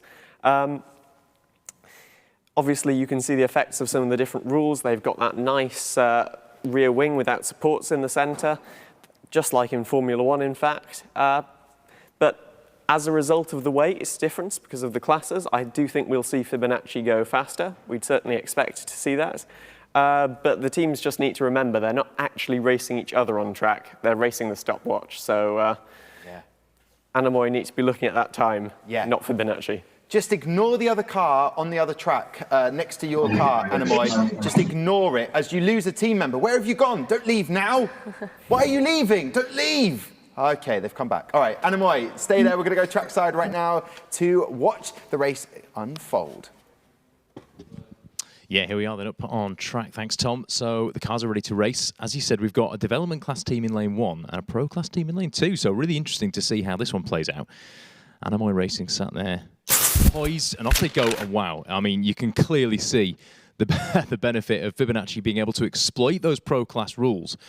And wow, look at that reaction time, 0.139. I mean, that's verging on superhuman, Tom. That's something that we haven't seen yet. I think that's maybe only the second time we've seen below the 0.2 of a second barrier. This, of course, then is when we bring in the variable of the professional class, and I know lovingly referred to sometimes as the glass class, as Willie just smirks under his mask there. I'm not sure whether we're going to see an issue there with the first race car Fibonacci. We'll see after race number 2 when we bring the cars back, but just keep an eye on that one. So Fibonacci potentially dealing with a little bit of fallout from race number 1. So guys are lining the cars back up then for race number 2. Interesting to see, I guess, that Fibonacci was so quick to the split gate didn't even realise and hasn't recorded a time for them. But I think we take that as a sign that it was quick. And in fact, look at that race time, 1.064. I think if we cast our minds back to the World Finals back in June this year, we weren't seeing many cars actually beating that 1.06 time. I think we had a couple in the very low 1.02s, but that is a quick time for Fibonacci. Right, we've got thumbs up from the end of the track. Oscar, Angus and Rhian are in position. The car's just getting a gentle stroke there, as is the way with F1 in schools. And here we go for race number 2. So car B in both lanes, still Anemoi Racing in lane 1, Fibonacci in lane 2. Off they go again, and it seems to be another clear victory. Of course, it is for Fibonacci. Remember, they are competing in different classes. So Anemoi Racing, we have to compare their times like for like with the Dev class, and we can see there that they've set a very respectable race time there, 1.433 for Anemoi Racing, and that will put them, so it's going to put them, I don't think it's going to improve on their first time, so I think Anemoi's, race 1 time of 1.355 still stands as their quickest time, and Fibonacci maybe just losing a touch of performance there. with car B.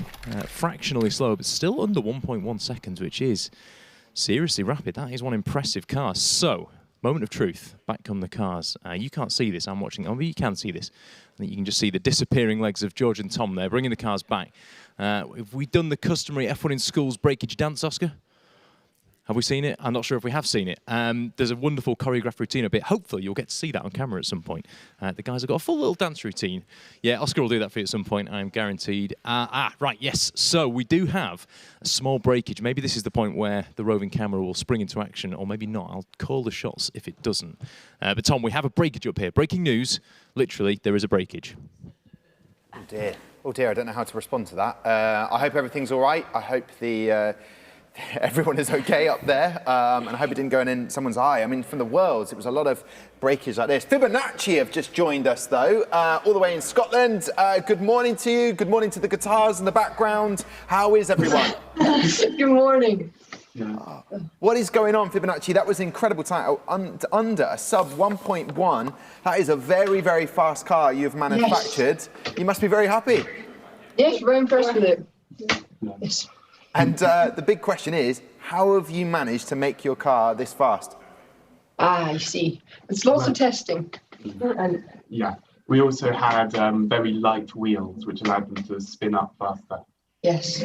And it was discovering a lot of cool aerodynamic effects, you know, like we found golf ball dimples and we used vortex generators at the rear of the car. And same with the Coanda effect, we used it all over the car. And I think it's just a lot of development and lots of teamwork. I think we're very proud of this car. Yeah, and you're very smiley, which we love to see. You can tell teams that are a little bit nervous and then teams that are kind of like quite relaxed, but maybe you wouldn't have been so relaxed before we went racing. So tell me about the process for you getting to the national final. Lucy and I are always intrigued to know how have the challenges, or have there been challenges to get here to the national final? Well, a lot of it's been coordination. We're a team between two schools, which it's been brilliant. You know, we've got lots more expertise and lots of support behind the team. And it's been a lot of just collaborating together and organising each other so that we can always be, you know, collaborating effectively. So that's been one of the challenges leading up to nationals, which I think we've had a lot of fun overcoming. Okay, and it's one of the other challenges, and I know that I'm playful, so you'll have to excuse this non-serious question, but is one of the challenges been who gets the orange hat and who gets the purple hat? Exactly, spot on. That's the biggest issue, really. You know, Is it like the Tour de France, the yellow jersey? What did you do, person in the orange hat, to win the orange hat for the day? I don't know, just I think racing up the stairs here, you were the fastest. Yeah, I can see that you're in some sort of attic room. You ran up the stairs the fastest. We love to see that, Lucy. Anything you've noticed about this team or their performance on the track today? Well, straight away, the thing that stands out is from Lawrence's presentation is their time from their regionals car compared to the nationals car, and there is a significant improvement in their track time. Guys, what have you done different from regionals to nationals? Has it been like more testing, or has it just been an overall redesign of the car? It's been an overall journey of development. We've discovered a lot of just fundamental elements and then worked to utilize them instead of just improving the car step by step. We also did some work on kind of the quality of the components, so the wings and the wheels and the bearings, to just kind of make them as good as we could get them. Well, it's definitely worked. It's excellent. I don't know about you, Lucy, but what is a Fibonacci? Can I call someone a Fibonacci? Am I allowed to? Is it offensive? I mean, we named it after the mathematical sequence. I'm not sure whether it'd be a compliment or not to call someone Fibonacci. I mean, it is the golden ratio, so maybe it means they're just like the best person. Yes, perfectly rounded. Perfectly rounded. I will call someone perfectly rounded. Hey, you're looking very Fibonacci. I love it. Okay. Or maybe they're just very complicated. Well, listen, Fibonacci, it's great to chat to you this morning. We'll obviously have the next 50% of the races, race 3 and 4, so we'll chat to you in a bit. But Anemoi Racing, 4th in the leader board now, just to confirm that for them in the development class. Room for improvement. Do you reckon you can get the car a little bit faster for the race 3 and 4? Yeah, I think we had like a problem with the axles rubbing, and that might slowed us down. But hopefully, that might be all right. Yeah, it might fix itself. And how is the best? Yeah, just magically between now and then. What else has been interesting about this competition? What other areas have you really sort of enjoyed in terms of presentation and innovation that you've had to do? I'd say kind of on the enterprise side of things, it was really interesting to be able to like build your own brand, because we've literally done nothing like this before, and kind of having adults actually take you seriously and take on board your ideas instead of just being like, whoa, this is cool, do it yourself. I love to like have contact with members of industry. Yeah. I love that. Adults now take me seriously. So did you find that, Lucy? Yeah. Obviously, the competition, it's grown, it's getting respected more, and a lot of people are recognising the competition. So, yeah, you will get taken seriously. Yeah, and you are incredibly professional, guys, so well done for this. 4th at the moment. Can you move up that leaderboard? We will soon find out. I believe that we'll go trackside as soon as we possibly can for that. But Lawrence, from your presentation, Lucy called it, and it was a fantastic presentation. Is there anything that sort of surprised you? And when Anemoi mentioned the axle rubbing a little bit there with the wheels, what did you notice? Well, I think that made sense a little, because with the weight right down at 60 grams, you'd expect them to be at the top of the leaderboard. There is another slight difference too. So lots of the differences between these cars are dictated by the different regulations they're working to.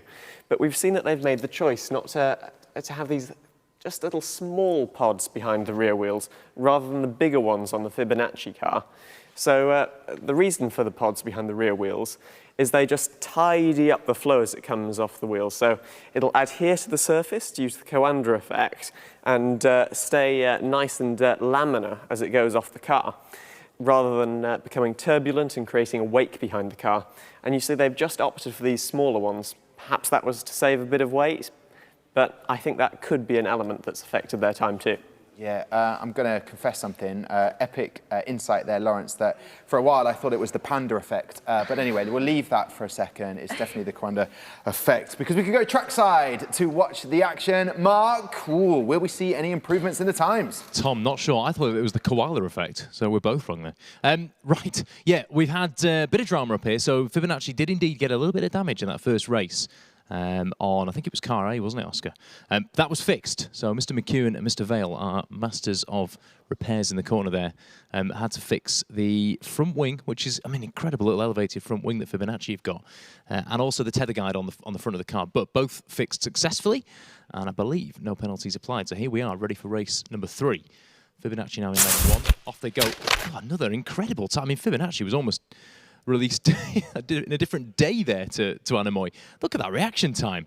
Outstanding from Fibonacci. Let's not forget Anemoi, of course, in the development class. Can't be compared on pace terms, I don't think, with Fibonacci, really.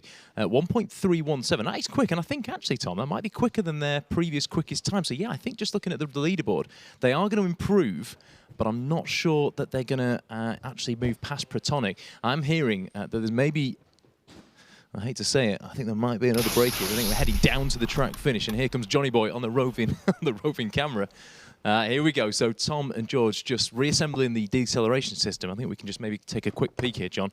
There it is. Well, there is the damage in question. So I believe, I hope that isn't a Willie McEwen repair gone wrong. I don't think it is. I think it is just a very risky design choice there that Fibonacci have chosen. Not an insurmountable thing to fix. I think that can be repaired again. But let's head back down, John, I think, to the track start, because I'm getting the feeling those guys are ready to go again. So that will be, of course, now it's not going to race again, that car. So that is kind of safe. It's done its job. Let's not forget that the car's only raced twice, and that is its second race. So while it has broken, it's broken in the finish section. So after the finish line, that, of course, means that the time will be counted, which is good news for Fibonacci, because that was a quick time. So they won't lose the time. Definitely taking a risk there with that front wing, though. I mean, it's something I know Lawrence has spoken a lot about in his analysis, but the height of the wings in terms of where that intersects with the brushes of the deceleration system, something really important for the teams to get right. Okay, the hush has descended up here at Mission Control. On go the lights, and here we are for the final race. Fibonacci again in lane 1. Anemoi racing lane 2, off they go.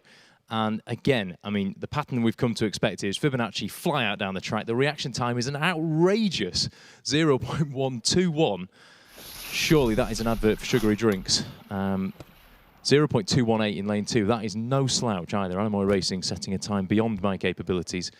And then there you can see the times really split time from Fibonacci, 0.393, ducking below the 0.4 second mark. I mean, it's obviously a clear 4 out of 4 wins for Fibonacci, but the leaderboard is going to keep Anemoi Racing, I believe, in 4th place overall, very close behind Protonic. But of course, it's not the position that is going to generate the points necessarily. It is the times that the team set. So keeping close to the top is going to count. And if we look at Firestorm, they're only, what are they now? Just sort of a 10th, just over a 10th out from Anemoi. So really quite a tight pack at the top of the development class leaderboard there. Tom, that's 4 races. And back down to you guys in the studio. You never like to see breakages, but you do like to hear about them once they've crossed the line. Well, I'll go to the London-based team, Ari, Ava, Angela and Iman. Guys, how are we feeling about the racing? Didn't improve on that 4th place, but as Mark said, there's a lot of key areas that go towards this competition. So give me your overall feelings right now.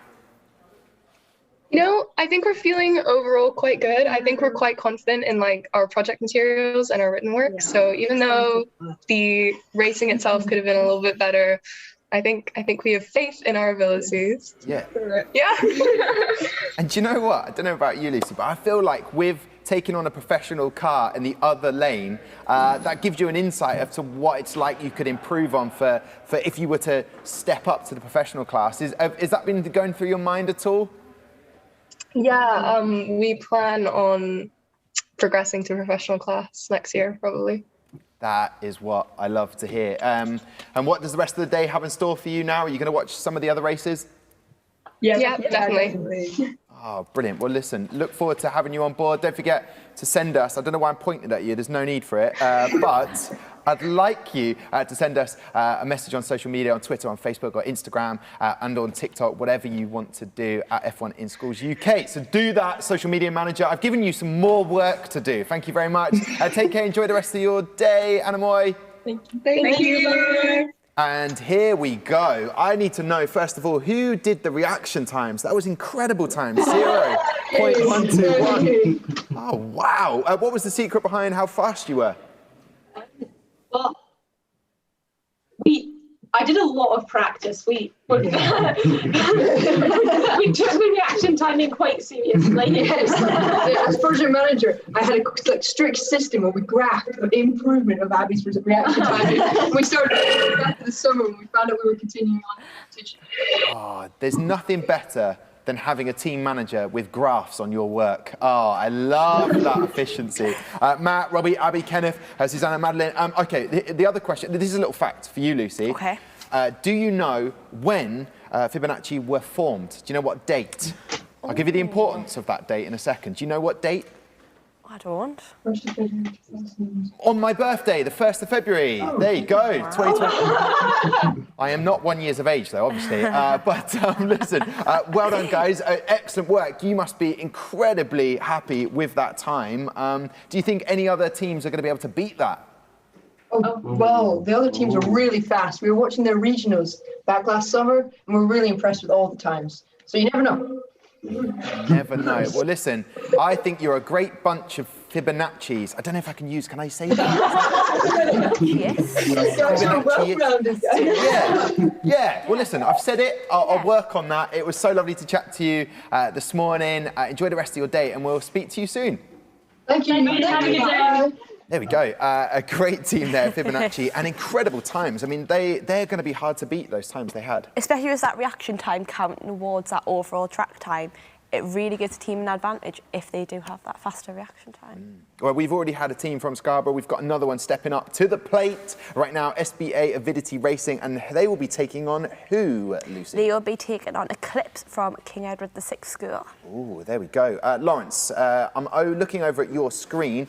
What do we notice or what should we be looking out for with these two cars? Well, this is really a pairing to be looking at because SBA Avidity Racing, in fact, were at my World Finals, having qualified from the development class. So they'll really be looking to qualify again. And I mean, their aim's got to be to become world champions. We can see both cars are very close on that weight. Eclipse have done some development from the regionals. You can see that they were just a bit slower then, but they've got such a beautiful, smooth shape. You see the intersections between the 3D printed parts and that F1 in Schools model block. They've really got that seam smooth. That really helps. You get less drag over that ridge. Both teams going with the high wing, mounted on the CO2 chamber. That can be a little risky. It's all a bit exposed when it goes into the deceleration zone, but maybe they've had a chance to plan for that and make it as strong as possible.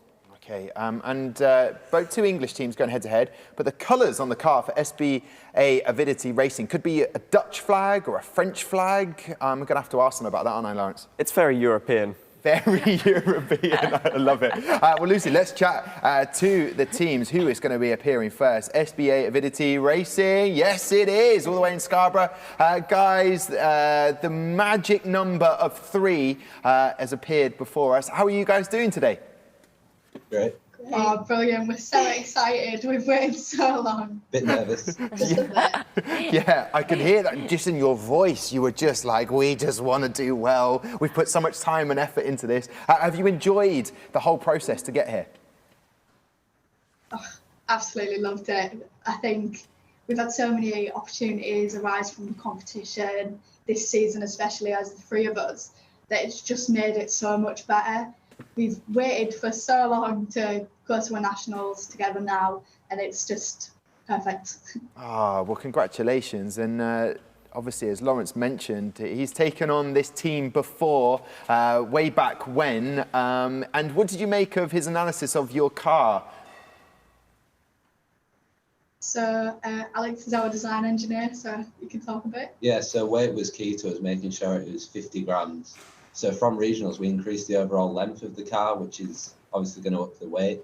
So that was a key goal for us coming into nationals, was making sure when we increased that length that the weight would also remain around 50 grams. So what were you doing to try and keep that weight down when you added that extra material? So we added the extra material, but then with our plastic components that we added, we made sure we used the lightest material and then shells that out. Because in our nationals car, we had ballast in our front pods, but we reduced that dramatically. So we had the minimum ballast needed just to stabilise that car and make sure it was level. Fascinating stuff. I like that. Well done. Yeah. You've made Lawrence smile there. There was a kind of knowing nod. Lucy, what have you made of AB Avidity? Well, that regional time of 1.070 was obviously an outstanding time. Are you expecting your car to go any quicker? Have you made any small changes to your car? What are you hoping for? So the problem with our regionals car was because of the small wheelbase, it wasn't as stable. So we've increased that wheelbase to hopefully make it more stable down the track and keep it straight. And by making it longer, we can also have smoother transitions on the body.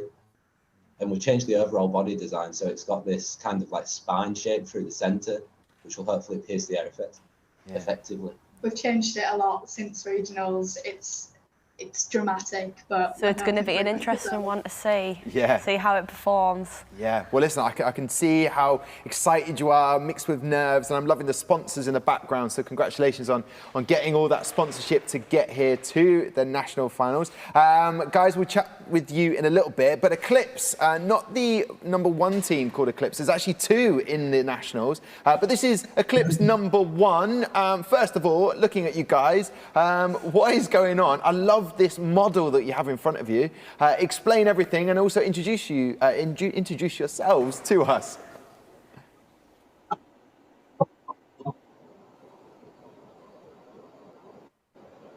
I'm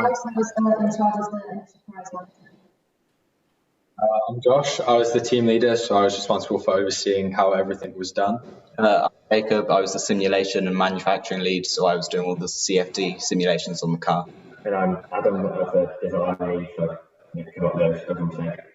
Oh, well, it's great to meet you this morning, guys. And we just heard from SBA Avidity. They were pretty nervous / excited to get the car on the track. Where are you in that scale? say we're more nervous than excited, but we've got a bit of enthusiasm still to go. I like that. They're holding back on the enthusiasm. Don't let it all out in one go. Did you hear what Lawrence said about your car? How do you feel about his analysis? Yeah, I think the rear wing is definitely an issue, but we're hoping it's going to work out fine in the actual thing. Okay, all right. I'm seeing what I've learnt about Eclipse so far. They're holding back on the enthusiasm a little bit. They will celebrate when they need to. But before that, there's a couple of other key areas I want to chat to you about. So how have you found getting to the national final? Has it been as challenging as you expected it to be? Yeah, and a whole lot more. You know, we've had to work really hard over the last couple of weeks just to get everything done in like to a really good quality that we needed for the competition.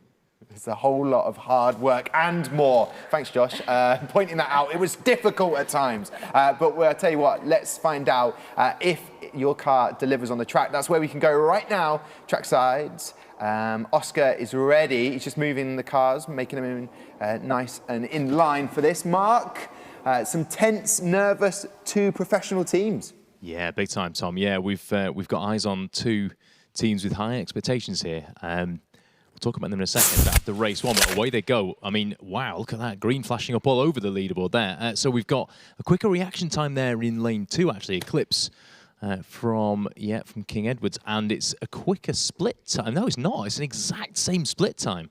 Fascinating stuff. But it is SBA Avidity Racing finishing with a 1.084. I'm just going to get a bit of a jog on because I've had a tap on my shoulder from Johnny Boy and the roving camera because we have had a bit of drama at the finish line. Oh, crikey. There you go. Yeah, so Tom's showing us clearly there that there is a bit of an issue there for race stewards to fix. That, of course, will be done after race 2 when the cars are swapped over. I think the car did cross the finish line in one piece, though, which is good news for Eclipse. I think there we can see, John, as well, that SBA Avidity Racing's car is in one piece. I mean, two completely parallel opposite approaches. You've opposite approaches, rather. You've got the really smooth, sleek lines there of Eclipse. And SBA Avidity Racing, just incredibly packed full of detail. There's so much going on in that design. Vortex generators, as the team was saying, really, really interesting looking design and lots of pressure on SBA Avidity Racing. Of course, this time last year, high expectations, high hopes coming into the Nationals. They had that little situation in racing, and hopefully not going to happen here this time. So we're going to head back to the start of the track where I believe they're setting up for race number 2. Looking good for SBA. Eclipse, I think, that is fixable. I think with years of experience of F1 in schools, that looks like not an insurmountable problem for our super glue corner to fix. Willie's just rubbing his hands with glee at the prospect of some more maintenance. And here we go. So race number 2, and we're ready to go. So cars lined up. They've had the customary stroke, and on go the lights. It looks like a clean race in both lanes again.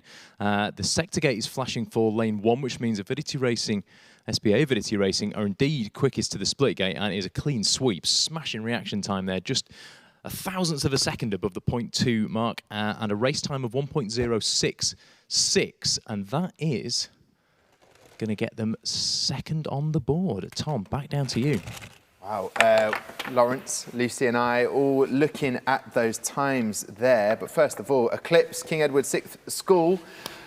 Tell me, enthusiasm up or down from before? Up or down? We can't really hear you. Oh, well, I could shout, but you are quite a distance away, so I don't think that would help. How are you feeling? Could you hear that question? Yeah, that was really good. It was better than we thought, but we're still a little bit behind everyone. So more work for next year, I guess. More work for next year. And there was already enough work that you had to do anyway. Do you think changing the lanes will make the car a little bit faster? Is there room for a bit of improvement? Yeah, hopefully, yeah. I think we can definitely get a better speed if we're just a bit lucky. Lawrence, what did you notice? Well, I'd just suggest you might have caught it in just a glimpse for a second on that racing camera we had upstairs, that the Eclipse car very slightly glanced the edge of the track, and that might be part of the reason that you're just only a tiny bit slower than Avidity. Really good improvement from the regionals. But maybe you should focus your efforts on the build quality of the car, making sure all of those wheels are perfectly in line so it just goes up the centre of the track. No extra friction with the tether line and no friction with the side of the track either. Yeah, great insight there from Lawrence. What did you notice from those two races, Lucy? Anything stand out for you? I just think the improvement from Eclipse from their regional car to their national car. What was it? Was it Lawrence 0.15 second difference? Exactly. Which is, in terms of such a small time unit, that is a real big improvement. So well done to Eclipse for that. Yeah. Great drop in time. Well done, guys. Well, listen, wishing you the best of luck. We're watching your car being fixed. No amount of glue. We've got all the different types of glue here at the engineering facility up here in West Yorkshire. Look at that. the hands. I mean, I feel like we're on a TV channel of some description. There was epic work being done there from McEwen and Mr. Nelson Vale, which you would have seen during regionals. Well, I tell you what, let's chat to SBA Avidity Racing, the Triad guys. I tell you what, I'm very happy with that. Peace signs have been thrown out there, ready for a photo. Talk to me about your feelings right now after what you've just witnessed. Ecstatic. You don't even know. As soon as we saw that, absolutely insane. We're so proud. Well, tell you what, you know, from someone on the outside, so proud of you guys. You know, you're fighting, you say, to make STEM more accessible for the visually impaired, and we are a female predominant team. Sorry, Alex. Predominant, there's 2 versus 1 there. But, you know, in terms of the speed on the track and the whole work that you've been doing, was it already feeling like a success before you saw what happened on the racetrack? Yeah, we've already started to make a change, which is great, and then this is just a bonus. Yeah. The amount of work we've put in, the amount of things we've changed since regionals is insane, and we knew we'd be proud of whatever we did. So even if the car went down slowest, we'd still be proud of ourselves for the amount of effort that we put in. Yeah, I'm sure you'd It was great that the car went that fast. Yeah, you don't even have to worry about that. It was a very, very fast car. Lawrence, your take on SBA Avidity Racing's car? Just a really strong effort. I mean, we saw in an earlier race, you see the front wing is actually slightly above the front wheels. Now, this is a bit of a kind of rules, like workaround almost. There's a maximum height at which the front wing can be. And if you have your front wheels at that absolute minimum size, you can just squeeze that wing in there without breaking any rules. And we did actually see on the Fibonacci car, they had an issue with that because it's just that bit more exposed and it broke. But SBA Avidity have built not only a fast car, but a really solid and reliable one too. Yeah, the rules are there to follow, but to maybe navigate around a little bit, Lawrence, right? You've got to read between the lines. It's what they always tell you at school. Read between the lines. What's your take on that, Mr. Engineer Alex? Yeah, so we tested bottom mounted wings and top, and we found that came off much better. And then talking about strength, we found our rear wing came off at regionals and it had to come back on. So that was a real focus for us, as it's not got any end pods to mount onto. So we made sure that was really secured to the body so it could not come off. Okay, and because you're a team of 3, is there anyone else who's been helping you out, who's given you that support you've needed to get to the Nationals? Yeah, we've all supported each other in various roles, bouncing ideas off of each other, because if you just have a single mind on the car, it's not going to be as, like, you might miss out on testing certain things. So we've been bouncing ideas around each other all the time. Constantly. Constantly, that is that word, the key word, constantly. The WhatsApp has been popping off, Tom, is what you're trying to say between you guys. But they seem like a very unified team, don't they, Lucy? Yeah, I think sometimes it can be easier working in a smaller group. You're closer to each other, there's less to go wrong almost if you've got a smaller team. I don't know if you guys have found it easier as a smaller team. Would you have wanted extra team members, or have you found the workload easier to manage as a smaller group? Well, back in the day when we competed against Lawrence, there was actually 6 of us, and we found that balancing out the work became harder because some people would have a lot of work, some people wouldn't have as much. So now, as a triad, we've actually been able to split it up so much easier. We've all got that working ethos. We all know what our role is, and we can interchange and connect more as a small group. Oh, that is good to hear. Maybe some key sort of information for any teams considering losing a couple of members. Maybe you could, well, you can't now, can you, Lawrence? You've moved on, but like they could sign you up at some point. Maybe it's a consultancy role. Oh, yes. Just drop me a message. Any teams. I work for money. There you go. You heard that here first. Right, we can go trackside to find out what happens in race 3 and 4. Yeah, thanks, Tom. Here we are up at the track again. And we are ready for race 3 and 4. There was a little bit of late drama there. We hadn't quite picked up on a small breakage on SBA Avidity's car, which was the header guide. But that was fixed very simply, very quickly. So there they go again, and that is race number 3. So it is a quicker reaction time in lane 1. With lane 2 with SBA Avidity Racing, and clean sweep down the board. Quicker to the split gate, 0.433, and quicker to the end of the track, but only just. I mean, we're talking thousandths of a second there, 5 thousandths of a second separating the teams, with SBA Avidity just crossing the line first. Not an improvement on their quickest time so far, which of course was that 1.066. So really going to be quite interesting to see if it's a lane 1 thing. I know Lawrence has got plenty to talk about in terms of lane 1, lane 2. Is it a thing? Is it not a thing? We don't. Oscar thinks it's not a thing. I think it's a superstitious thing, perhaps. But it'll be interesting to see if that's a continuous theme through to race number 4. Yeah, so SBA Avidity Racing looking good, actually.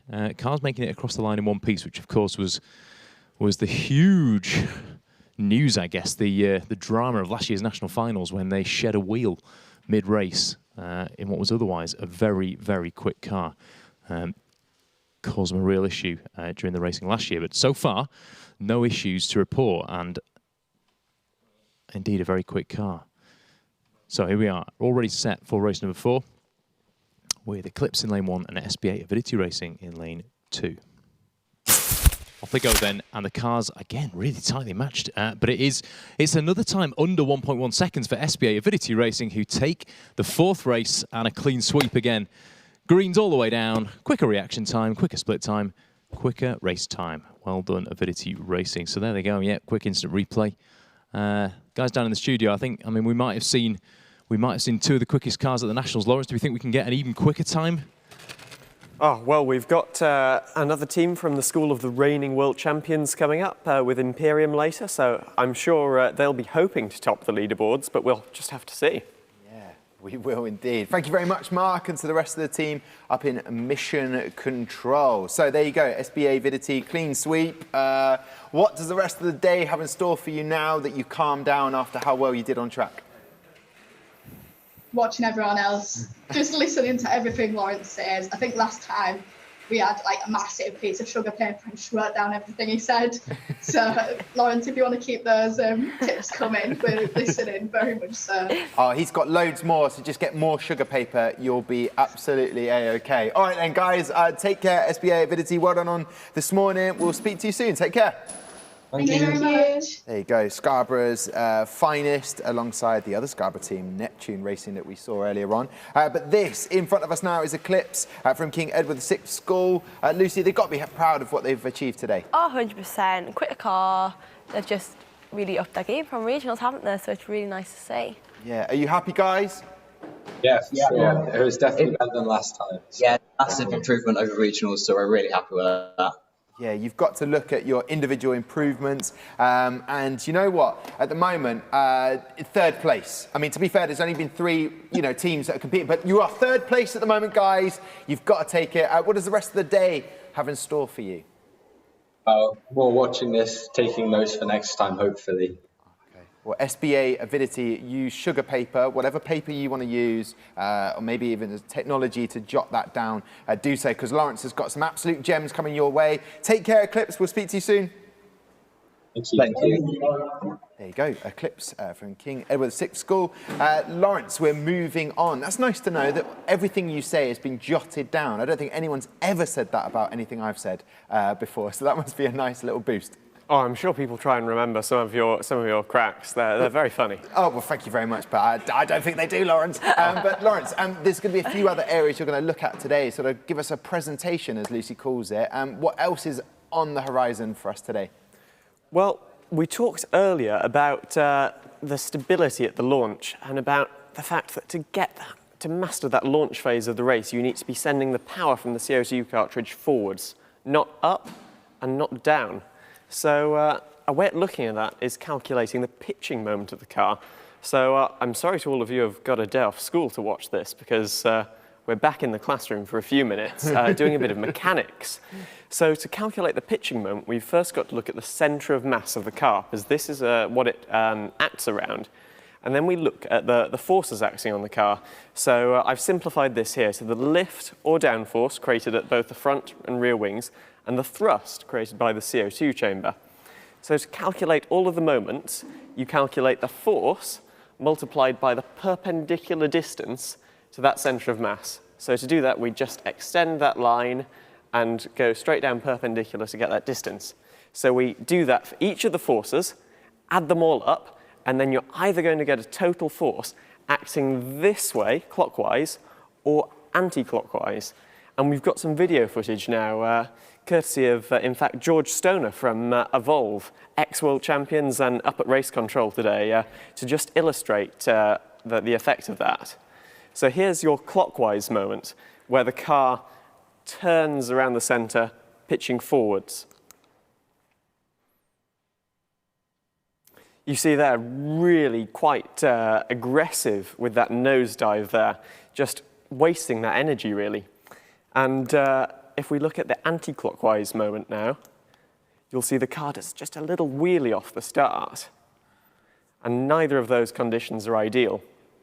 So how you'd go about optimizing that so the car is just launches straight forwards, you can adjust the forces of your wings, but also you can move that center of mass.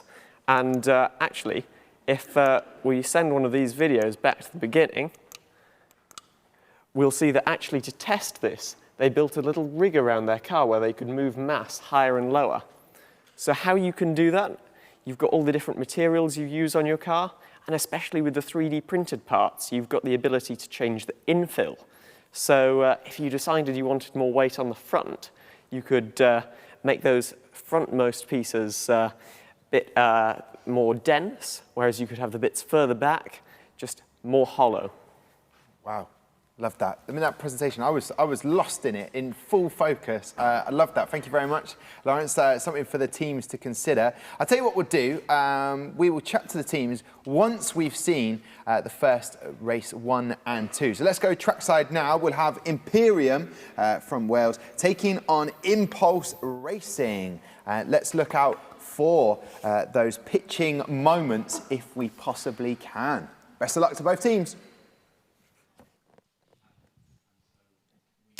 They are there, Tom, and away the cars go. Our first of the Imperiums, and it is an imperious start. So 0.209 reaction time, giving them a bit of a head start. First to the split gate, 0.444, and a race time of 1.220. Impulse Racing pretty close behind, actually, 1.315. So it is just first honours there to Imperium. We've had to abbreviate the school names, but that is just to give us a little clue as to which one is which. Of course, the Imperiums are spread across the classes. This is Imperium from development class. We're going to see an Imperium in pro class. It's the Eclipses, Tom, where we've really got to watch out, both in the pro class. But that was race 1. Both cars, I think, getting thumbed up from the end. George and Tom, no problems there? Yep, all good. Excellent stuff. So no breakages to report. So far, so good. Oscar and Angus now just preparing these cars for the second race. Glorious little scene of colour down here at the start. Nice simple liveries, but really effective.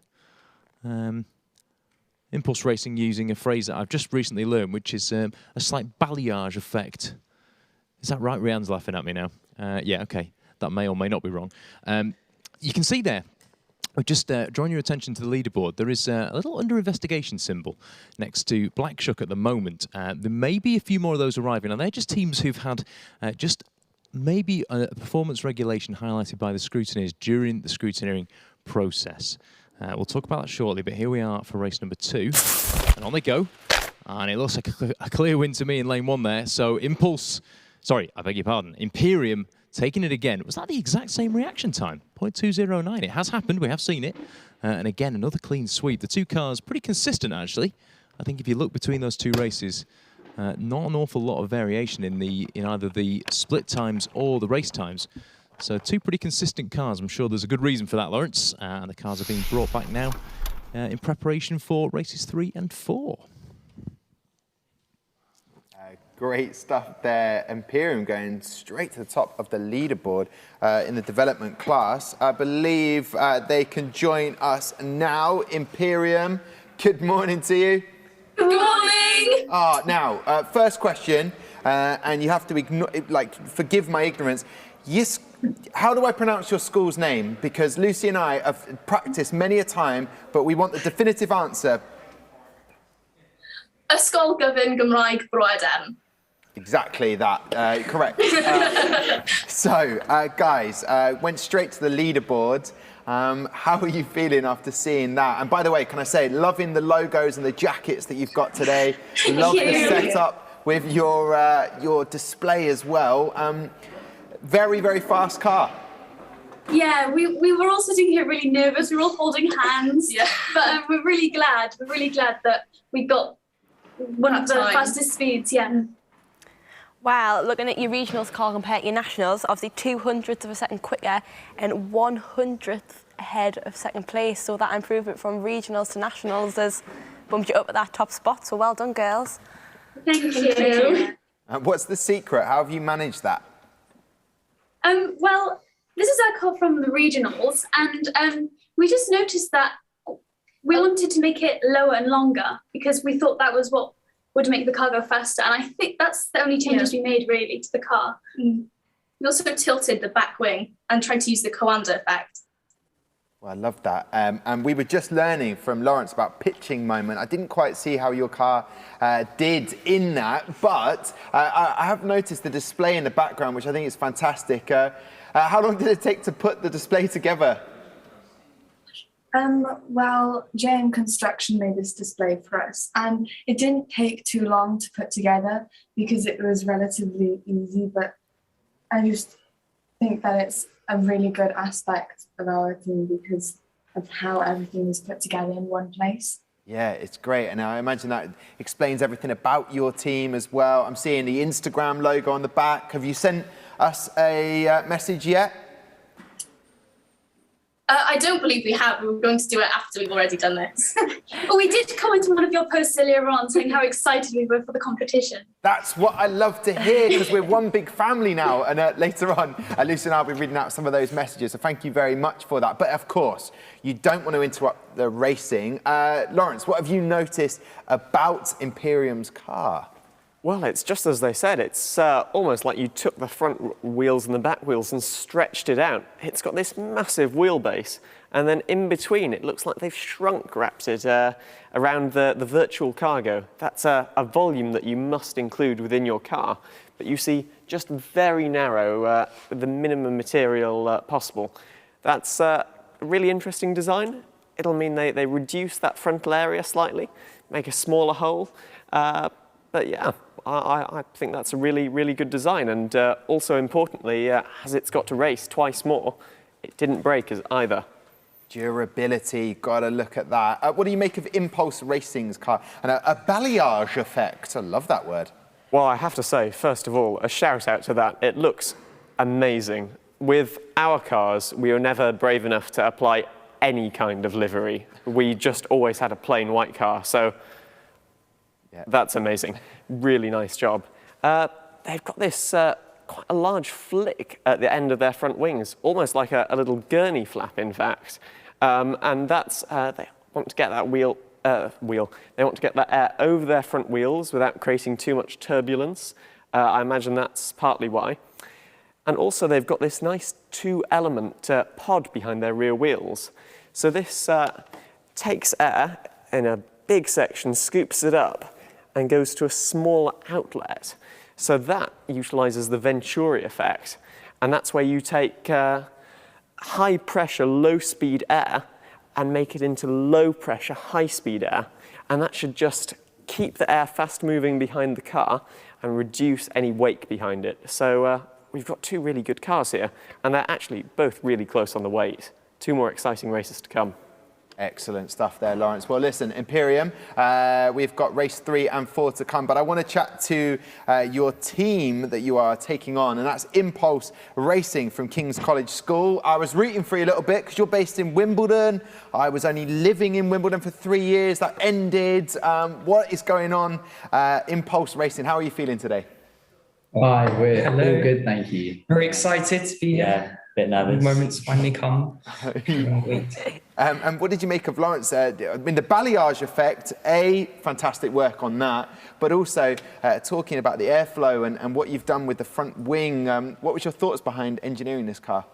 I was trying to keep the airflow as clean around the bodywork, so I didn't want much turbulent air, so I was trying to, with the gurney flap and things on the front wing, to sort of clear the front wheels and get it flowing above the turbulence of that, and then clearing the air behind the rear wheels so I can prevent turbulence there as well. Yeah, and what did you make of the times that we just witnessed in race 1 and 2? What are your thoughts on that? Well, they're not as great as we expected, but they're pretty good considering the sort of abilities of our car. We're very happy with the results. So what is the main change you would say you've done from regionals to nationals? Is it more in the car or is it more in your portfolios and stuff like that? Lots of work was put into the cars, I think the rear section, because the original one had quite a lot of drag behind the rear wheels. And then a big change was put into the portfolios to accommodate for those changes as well for the finals. Excellent. And also because we're a team of 3, obviously we're quite a small team, so we had to obviously manage the jobs in an efficient manner so we could get them in for the deadlines. Yeah, well, we spoke to SBA Avidity earlier, and they said they quite enjoyed having 3 members of the team. You knew what was going on. Would you have liked a couple of extra members to join the team, or did you feel like 3 was the magic number? I think 3 is quite a good number to have because it allows you to have a lot more control over the project. You don't have people clashing and stuff like that, although it can be quite challenging because there's more roles put onto each people. Yeah, more workload. I understand what you're saying. Well, listen, we'll go trackside again to watch race 3 and 4. Best of luck to both teams. Mark, a lot has gone into these cars, and they are hoping to get an even faster time now. Yeah, hopefully so, Tom. Here we are. I'm delighted to have used the word balayage correctly. I'll get brownie points at home for doing that. Right, here we go. Lights are counting on. For race number 3, off they go, and I could tell the reaction times were slightly staggered, but the cars looked really equal. In fact, that is not the case. Imperium, my eyes deceived me. Imperium crossing the line there in 1.268 seconds. Impulse there in lane 1, a 1.321. So, yeah, little differential there. Reaction times both below 0.3 of a second, so pretty competitive. The split time's really close, so both cars crossing the split gate just 4 thousandths of a second apart. But then, of course, Imperium just stretching ahead in that final phase, the cruise phase. And I guess Lawrence's analysis there of the aerodynamic effect of that stretched out body just starting to pay dividends. Lovely, Lawrence. Lovely to see that some of the teams have been, well, almost all of the teams have been watching our regional finals videos and basically taking notes of all of your input. Actually being impacted on the cars and them going faster, to be honest. I'd hate to give bad advice, no, reassuring. Nice to be listened to. I mean, great input as well. Myself and Nelson were taken aback by a lot of your analysis. We learned some stuff and then instantly forgot it, I think, didn't we, Nelson? In fact, I'm joined by the master of measurements himself, Nelson. What were you making of the racing so far today? Exciting. And that's it. And there we have it, folks. Back to Nelson for some more analysis shortly. We've got thumbs up from the end of the track. George and Tom are happy. Oscar and Angus are happy. Rianne's looking happy. We're a pretty happy bunch up here, really. The Zoom hosts are happy.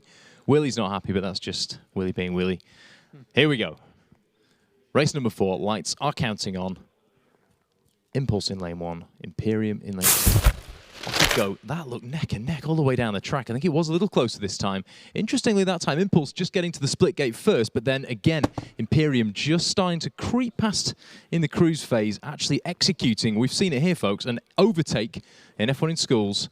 Not for the first time today, actually, but we have seen there a live overtake right on track. So Imperium crossing the line in a 1.264 time, which is the end of this set of races. No repairs needed, no breakages, and 4 times set by each team. Congratulations, both of you. Guys, back down to you in the studio.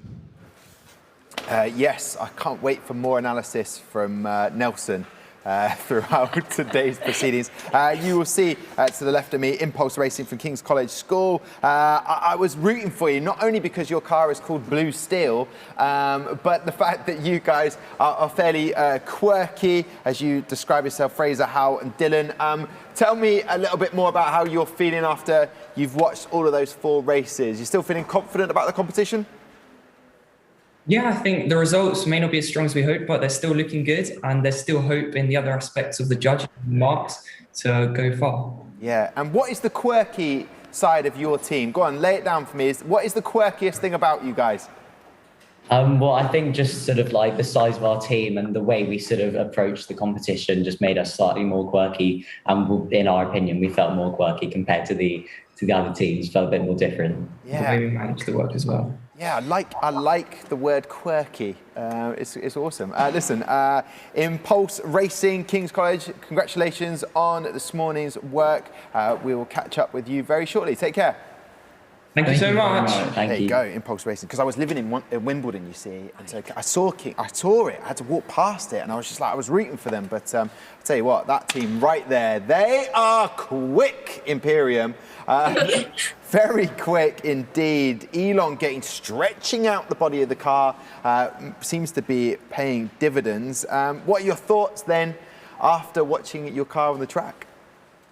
Really pleased, really happy. Yeah. We're glad that we beat our score from the regionals because we thought at the time that was a really good speed, and it is. But yeah, we're really glad that we beat it.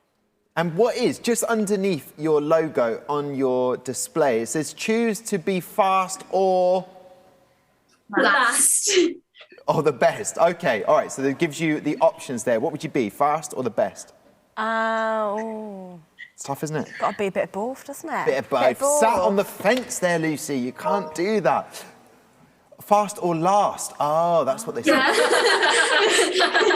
So I'll ask the question again. Lucy, would you rather be fast or last? Definitely fast. Fast, okay, great start. That is a very good question there, Imperium. What does the rest of the day have in store for you? We're going to be watching the rest of the racing, and there's also other teams in our school that are racing today, so we're going to be watching them and supporting them as well. Okay, Ysgol, Gyfun, Gymraeg, Bro, Edern. Is that almost close? Yeah. Okay. I'll tell you what I will do. I feel like I'm very much last and not fast there. I will work on that. But great to chat to you, Imperium, and we look forward to seeing the other team, Hypernova, later on in the day. Take care. Thank you. Bye. We have to work on our pronunciation Yes. in the Welsh there. We will do our best. Right then, we are heading to the next race. Vertex Racing from Harrow School, taking on, I like this name. What is it? It's Tecton 1K. Which I very much enjoy from St. Olave's Grammar School. Not the first team from St. Olave's today. Lucy, looking at Lawrence over there, he's primed, he's ready. Just out of coincidence, or just curiosity actually, which car do you think, based on the shape there, Lucy, is going to win? Before I ask Lawrence. I'm going to go for Tectonic, just purely based on their regionals time, but you never know, Vertex might have done some dramatic changes coming at the national final, so I'm going to go for the underdog and go for Vertex. Always got to go for the underdog. Yeah. What do you notice about these two car designs then, Lawrence? Well, I don't think we could have a more different pairing.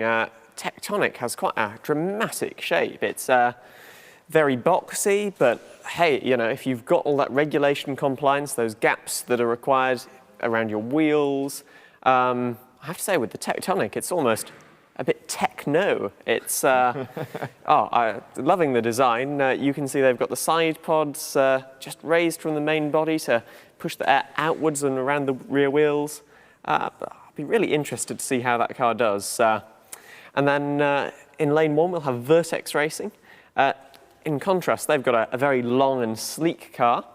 They're getting ready for the professional class here, you see, with their rear side pods just cutting in before the rear wheels. That's a new rule from a few years ago. And just a very different approach. I'm looking forward to see how these teams fare. Yeah, now Vertex had the 3rd position in the London North Regional, and they come from Harrow, and I believe that they can join us now. Don't forget, this is a development class. There they are, white shirts, looking very smart this morning. Guys, how are you doing? Thank you. Thank you. Yeah, we are very good. We have been watching the racing, we've been enjoying it.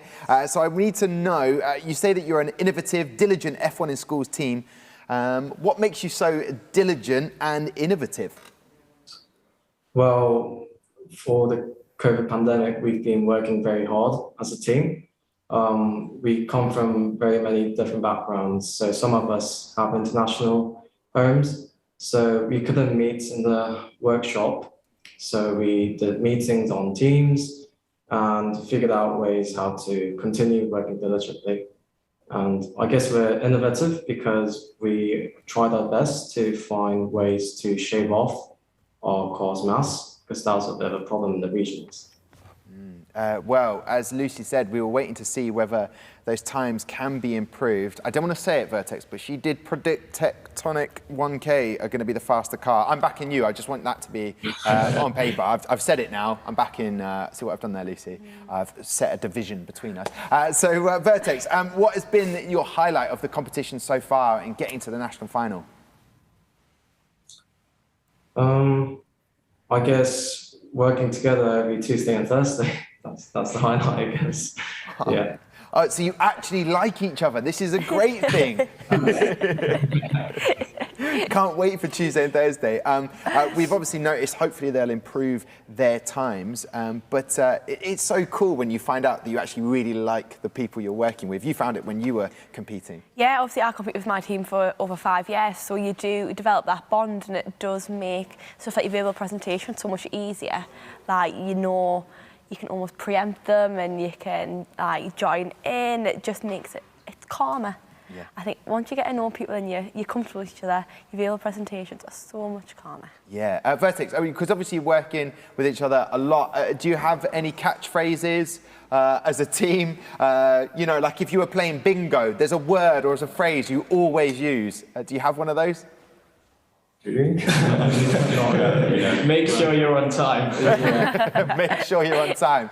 Well, listen, make sure you're on time to be on the track, which we're going to go there in just a second. Nice to chat to you this morning. Let's chat to Tecton 1K. I know the tectonic plates was definitely an inspiration for your design, but first of all, before I ask you about that, how are you doing this morning, and can you introduce yourselves? Okay, we're good. I'm Arjun Java, the project manager for Team Tectonic. I'm Keshav, the car designer. I'm correct, and I'm the head of sponsorship and marketing. I'm the IT manager. I'm Nico, and I'm the graphic designer. Oh, great to chat to you this morning. So tell us then about this tectonic plates. How were you inspired by it with your design? Well, the tectonic plates, well, because they're so earth-changing and like world-moving, and we kind of want to bring that kind of change and influence to the F1 track. So that's where we kind of got our inspiration. As well as that, the tech in our name, it's not like TEP, it's TH. So that was a great play. And I think it's more relevant this year because everything's online as well. So yeah. Yeah, how have you found that as a team, sort of communicating and getting your ideas across when you've been working online?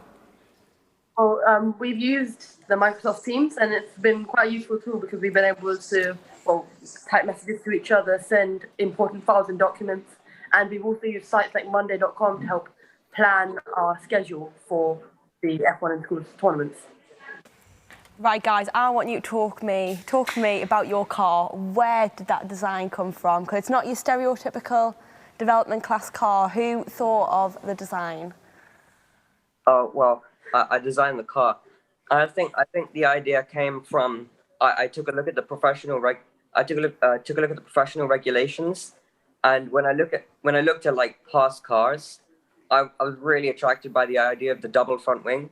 So that our initial design was a double front wing. We merged that together, and I think honestly I didn't have a fixation on what the car was going to be. It probably was very different to what it is now, but I just like kept on testing. I think we have like 40 or so models of this car, which we just like kept on improving, and in the end it just got to where it was. That's so cool to find out the process that you've been on, that journey to get where you are. I love it. And I have to say, I love the gold. It's almost like, you're predicting, you're putting out there into the world that you are going to be the champs, fingers crossed. And something like Alpine getting involved for the winners and getting work experience, that's just such a cool prize. Would you like to win that prize? Yeah, we're definitely. Oh, good. Well, listen, I wish you the best of luck. I believe we can go trackside very shortly, or if not now, Mark, can we go trackside and get the racing underway? Both lanes here, so yeah, completely different design philosophies here. I mean, two fascinating looking cars. So here we are, ready for race number 1. Lights counting up. Oh, let's see which of these design styles works the best. There they go. And I think, yep, the eyes didn't lie. It was Vertex Racing in lane 1, actually getting off to a slightly slower start, but pulling off that audacious overtake in lane 1 to win that race with a 1.280 second time. Now, that is interesting. So that is going to take them quite high up the leaderboard. Yeah, I think we're looking at the end of the track just to check that the guys are giving us thumbs up. And it is, ooh, we've got an F1 Ysgol's dance move, which, Oscar, means what exactly? Front wing breakage on Tectonic. All right, there you heard it, folks. So it's a front wing breakage in lane 2 for Tectonic. That's something that can be fixed after race 2. So the car's just going to be stowed away at the end of the track for race number 2. And then when we bring the cars back to the start, they're going to be at the mercy of the master of Superglue. Actually, it's not Nelson DeVale because he is on a coffee run and a Coke Zero run. Thank you, Nelson. Other fizzy drinks are available, of course, Tom. But Willie will be on hand and ready to repair the front wing of Tectonic's car. Yeah, two completely different cars. I mean, fascinating. You've got, in some ways, really similar. So the wheelbase looks quite compact on both. But then, of course, you've got this massive elongated front wing on Vertex's car. 3D printed front wing, of course, whereas Tectonic have just gone for the whole model block CNC cut methods. So interesting to hear sort of maybe Lawrence and Lucy's thoughts on what may be the pros and cons of the whole one-piece manufactured car as opposed to being able to experiment with 3D printed wings. But the guys just on track making the final touches here to the prep for race 2. Oscar giving it yet another loving stroke just to make sure that Tectonic's car, or Tecton 1K or Tecton 1IC, as we've been calling them. Take your pick, really. Tecton 1000, Sam reckons.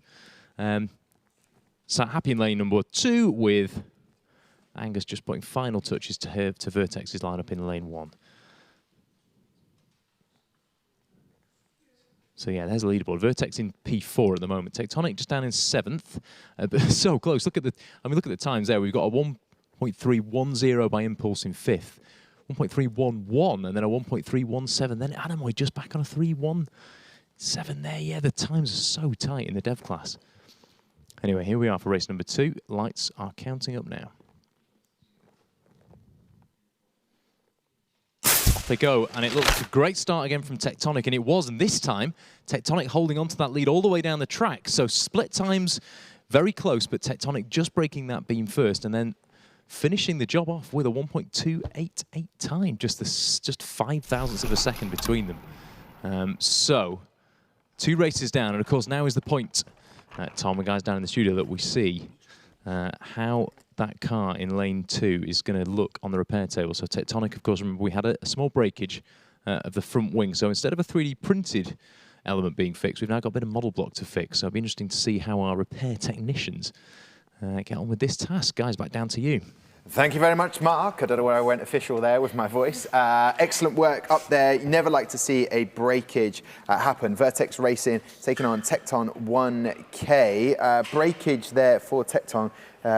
Front wing, I believe. They're with us now. What did you see in your car that happened on track? The tip of the front wing it was quite thin. Yeah, so I think maybe that might have just snapped a tiny bit upon impact with the end. But I think we're still happy with the times we set considering that breakage. Yeah, in the second race, race 2, all sectors, green lights and green areas, green numbers on all of those seem to be really, really good. So it seems to be working, that whole design, a good cruise set phase. I learnt that from Lawrence earlier on in his track sections. So overall, happy so far? Yeah. I think it was proved. I think in the regionals, our car, I think, was not so good in the dirty air, but once we got the clean air in and out of the way, I think it was quite fast. So hopefully we can see what it does in the next 2 races. Yes, which will be only a moment away, but I think it would be rude if I didn't talk to Vertex Racing before we get there, all the way in Harrow School. Right then, thoughts on what you have just seen? Well, it is a great improvement from our regionals time. So I think our method of mass reduction worked pretty well. I believe there's room for improvements, but I think we did pretty well, so yeah. Well, great work so far. I am now seeing a little bit of breakage from Tecton 1K. So I believe you are all good with Vertex Racing in terms of breakages. So durable and on time. I believe your car is already on the track. So that's something that you were insistent on. You're on time. Lawrence, anything to add from what you saw?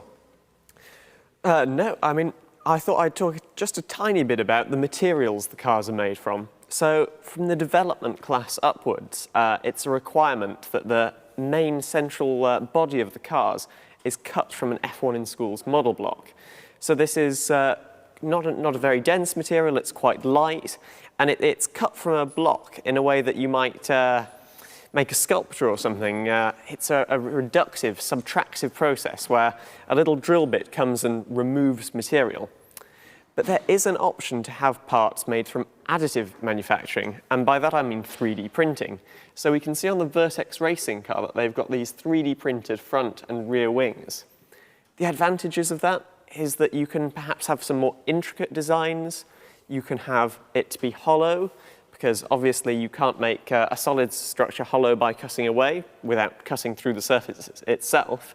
But there are some pros and cons. So as we've seen, the model block can be a little brittle, so maybe it's less good to have it on these leading edges that really take the brunt of the deceleration system. But also, you don't have to battle with the problems of making sure all your different components line up if you cut it from a single block. So I think we saw them go very close on times. I believe only 8 thousandths between the 2 teams so far. So it shows that both approaches really are valid. Yeah, love to hear that. While you were talking, Lawrence, I was thinking that additive and subtractive engineering. What would pottery be? Just out of curiosity, any ideas? Is that subtractive or is it additive? What do you know? Because well, pottery is your third type of manufacturing. Pottery is forming, a bit like you might cast a material. Oh, okay. So you're manipulating it more. Okay, good. All right, just double checking. Hey, listen. It's a quiz question as well at various times. Vertex Racing, good information there. We'll get back to trackside to see what's going on. Oscar, I believe he is setting things up, getting everything ready, making sure those breakages and everything that's happened is put back in place. You see, because I was thinking just the pottery when, Lawrence was talking, there is, a method to the madness. Yeah, no, but you are starting with something small and then building it up. So you've already got it made, so that's why it's not additive or subtractive. You know what? Every time I come here to the Nationals or the World Finals, I leave with a lot of knowledge. And like Mark said, a lot of the things you said at Regionals, Lawrence, a lot of people noted down, and for other people, they sort of lost that information quickly. But I am jotting things down. I just want you to know that. Oh, thank you. It means a lot to me. Oh, you are welcome. So there you go then. We're watching trackside at the moment. Everything being set into place. Mark, is it quite tense up there in mission control, or are things quite calm still? Calm, yes, but focused, Tom, I'd say. I think tense is the right word. I mean, no, we're good. We're cool. We've got a great team up here. But yeah, I think the car's been fixed. It looks like it's in one piece now. We're confident it's going to get to the end of the track at very least. And here we go, ready for race 3, Tom. So you can see now the lights are starting to count up. So we've now got Tectonic in lane 1 and Vertex Racing sat in lane 2. Away they go. And it did look like Tectonic were catching up there. They were, because they've just beaten Vertex to the finish line with a time of 1.307. Having not got to the split gate first, it did look like they were catching the team from Harrow there on the track. And they did indeed pass them. So the team from St. Olave's, Tectonic, or various pronunciations of that word, winning race number 3 there. Reaction time's pretty close, 0.211, in lane 2 there, just a little bit quicker. And I'm hearing from the end of the track, the repair is good. The repair has held. Thank you, Johnny Boy, for confirming that.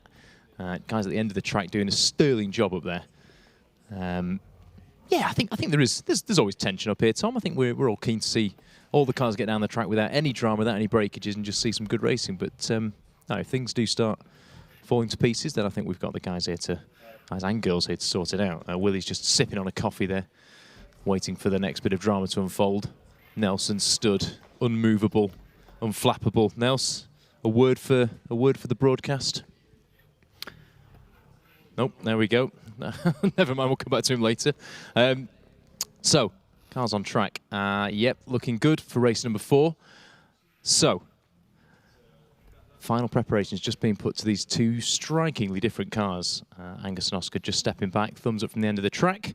And we're looking good now for race number 4. George is saying good as well, so our resident world champion from 2019, Mr. George Stone, will give you the all clear on race control for us to press the red button. Away they go, and it looked like a clear win again there for Tectonic. Oh, split times identical, 0.454 in both lanes.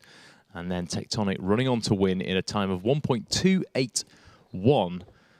Vertex not far behind, 1.299. So these 2 teams really, really closely matched. And I think we have seen, yeah, Vertex go into 4th place there with that time. In fact, not the time in the last race, but really consistent times there, 1.280. Now putting Vertex 4th and Tectonic there in 7th place. Back down to you guys. Mark, when I said it was tense maybe up there, I didn't know if you'd received your beverages to get you through today's proceedings, but I'm glad to know that you have. And now Nelson's gone from 1-word answers to 0-word answers. So there you go. We will keep you updated on that as we go through. So Vertex Racing, not much in it in terms of best times. Lucy, what did you notice? 1,000th of a second? 1,000th of a second between them. That is a close race. Like, can't get any closer according to the time and gate, so yeah, very close. Very close, but gentlemen from Vertex Racing and Harrow School, thoughts on that? Break it down for me before we say goodbye to you for today. Yeah, we're pretty happy with the results. Yeah, it's a result which is a good improvement from the regionals, and I think our effort which we put into it showed off. So we're happy with it. Yeah, you went forwards, literally, but also forwards in terms of your development and improvement. So congratulations to you guys. Enjoy the rest of the day. Hope you enjoy the rest of the racing, and send us a message on social media that we can read out later on. Take care, guys. Thank you. Yeah, thank you. There you go, Vertex Racing. But there they are, Tectonic. Tecton 1K, if you want, however you want to pronounce your name. Great work from you, 1,000th of a second. It doesn't get any closer than that, does it? No, it doesn't. So listen, guys, what does the rest of the day have in store for you then? Well, go home, have a rest, really, I think. I need to prepare for tomorrow, because, you know, yeah. it's just another Watch the rest of the races, see how the others do, and then fingers crossed we get good results for our evaluations. Yeah. Yeah, and how did you find all of the other elements to the competition? Was it easy, walk in the park? How did you find it? Making the presentations at first was a bit tricky because it was all quite virtual, but then when we started collaborating well with each other, then it actually became quite a fun process working on the presentation together. Oh, that is good to hear. Teamwork makes the dream work. Guys, Tectonic, enjoy the rest of your day, and we will probably, no doubt, be speaking to you very soon. Take care. Thank you. Thank you. There you go, an action-packed day. I just wanted someone to get to the point where they say, well, it's 12 time, we're going to eat now for lunchtime. But, Lawrence, that pleasure, and I call it pleasure, of having some lunch isn't going to happen yet, because we've got 2 more races on the way with Imperium professional class versus Nebula Racing professional class. And these 2 teams, bit of history with the schools as well. Yeah, so in Imperium, from Robert Maes, they have an amazing history in F1 in schools. So I'll be hoping to use that experience that they have there to good effect in what I believe is their first national finals. And also Nebula Racing, it's a bit of another shout back to my days in F1 in schools, because we raced against them, both myself and Lucy. So best of luck to both teams, really. It's be exciting to see what they can do with their experience. Yeah, and in terms of the cars, or should we just hold back on that? Should we look at them? Should we have a sneak? Yeah, let's have a sneaky peek. Go on then, before we chat to the guys. So, we can see both teams have a rear wing design we actually haven't seen from many of the pro cars. You see, they've had them joined to our CO2 chambers, whereas both of these teams have them attached from the rear pods.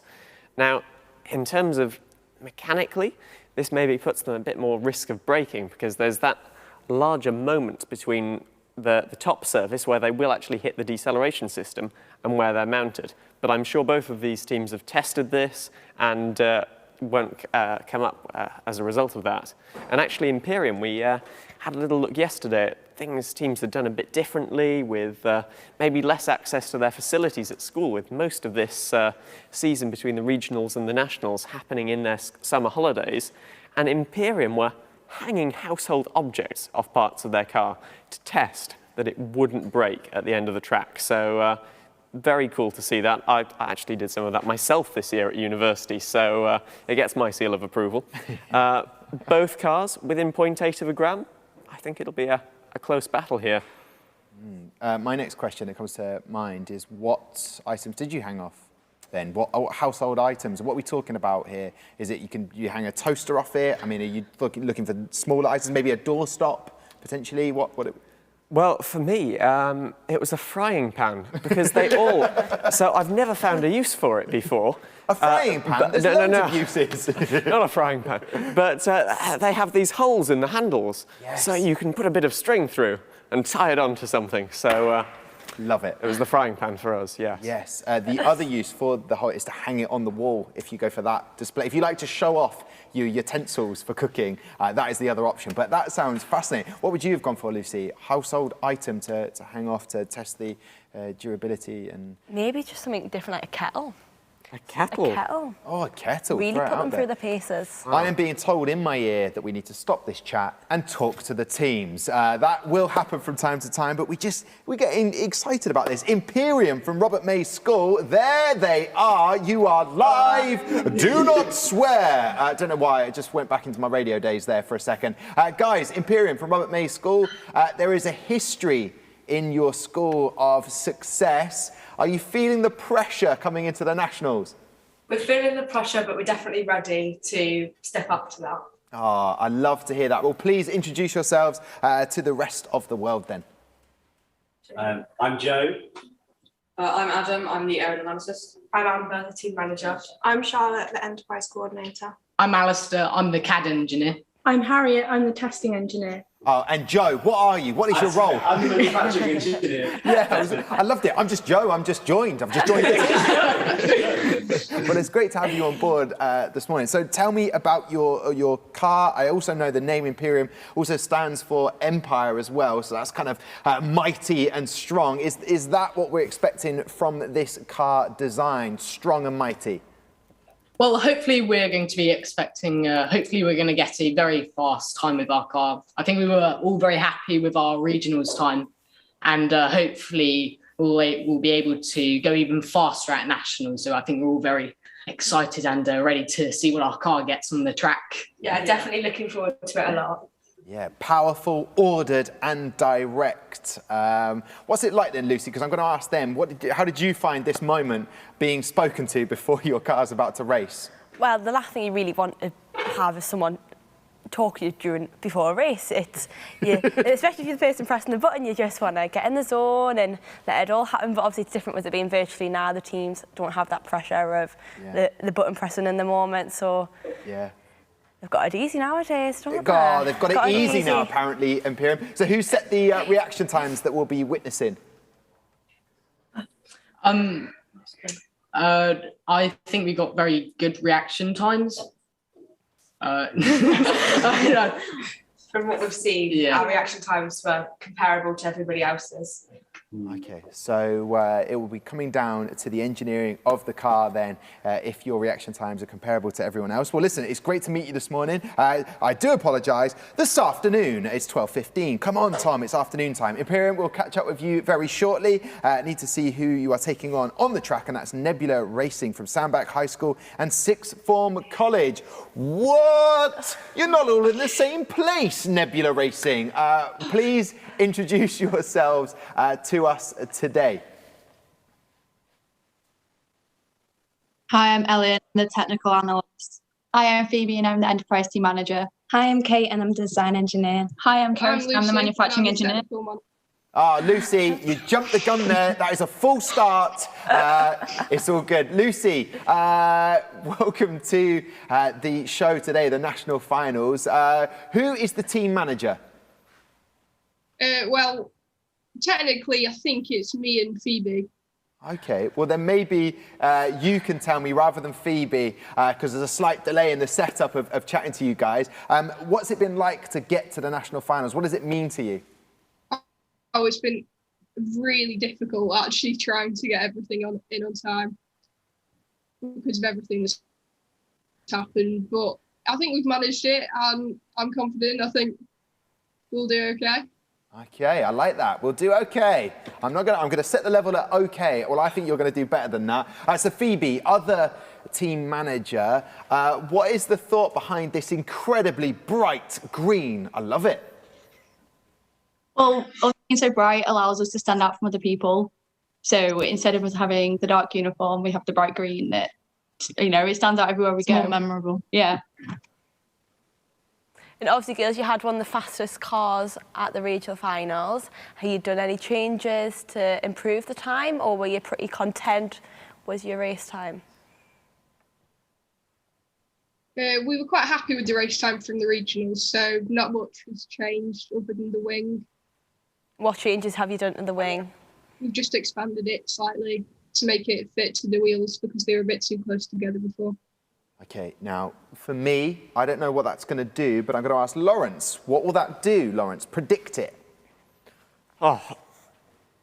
On the spot challenge, on the spot challenge. I failed, but I think this is going to be immensely close. I mean, both of these cars have set times at their regionals which could rival the leaderboard, the top team on the leaderboard at the moment, which I believe is sitting at 1.066. All they need is 0.02 of a second. Both cars look incredibly well built. I can't wait to see the racing, to be honest. I'll tell you what, well, I know that they're going to do okay, because that's what Lucy says. They're going to do okay. So I'll tell you what we'll do. Great to chat to both teams. Let's go trackside now. Mark, are you hoping for okay or better? I suspect we're going to get more than okay, Tom. I think these are two teams with, as you said, a long history in F1 in schools. And looking at the two cars, absolutely gorgeous pieces of engineering.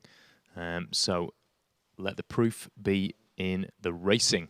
Here we go. Race number 1 about to start. We've got Imperium in lane 1, Nebula Racing in lane 2. Off they go. Wow, that was close. Look at those times. We've got relatively close reaction times, and look at the race times.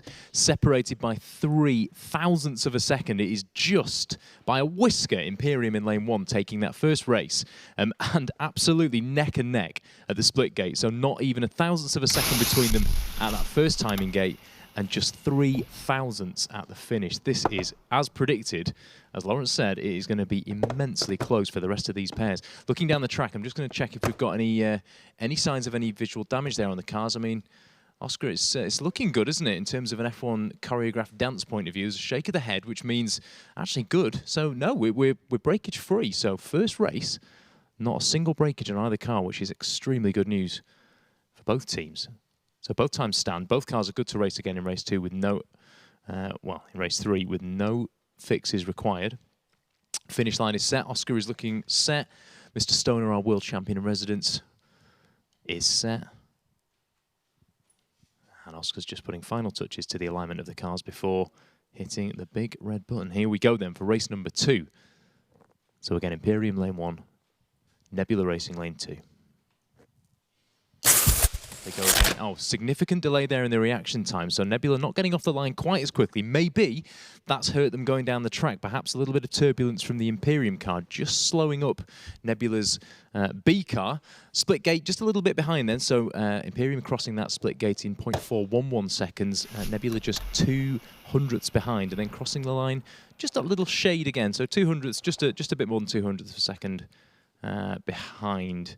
So Imperium taking that with a 1.108. Not an improvement on the first time, so it's not going to move them higher on the leaderboard. But you can see there, Tom, we've got them now in positions 3 and 4. But again, look at those times. I mean, really, really close together. In fact, Lawrence, we did miss that Fibonacci's time was set as a 1.047. But of course, just to remind people, the under investigation symbol next to a team's name in the leaderboard is a little notification that the scrutineers highlighted a performance regulation issue with that team.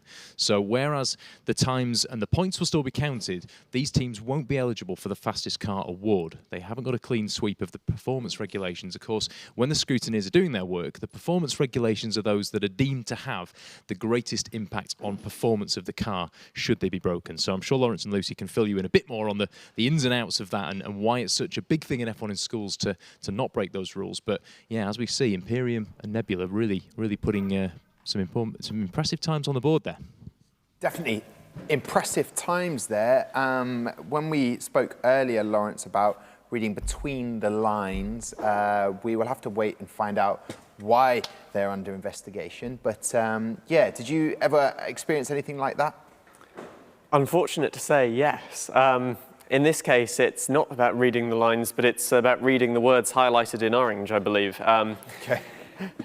And this is purely because, obviously, if you're allowed to just, like, for example, go under the minimum weight, you could easily get the fastest car and sacrifice those penalty points, and it would, you know, teams like almost showboating just to get that coveted award. So we can't let that happen for fairness' sake.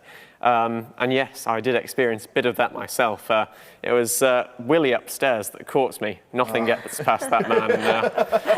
Bit of epoxy. Yeah, he is. If you have ever had the pleasure of chatting to Willie, he talks to you with the glasses just on the top of his head, and when they come on to his eyes, that you really know you're in trouble then. But listen, we've got Nebula to the left of me. They're missing the early mornings, the late nights, and the adrenaline-packed journey to race days. A little bit of adrenaline there. How did you feel that your car did on the track? Keep going. It did quite good, to be fair. It did better than we were expecting. Quite similar to regionals. Oh, okay. But, you know, successful times there. And I just read on your file that you have 5 Instagram filters with over 50,000 impressions. So I'm expecting you've already messaged in for me and Lucy to read them out later on, I imagine.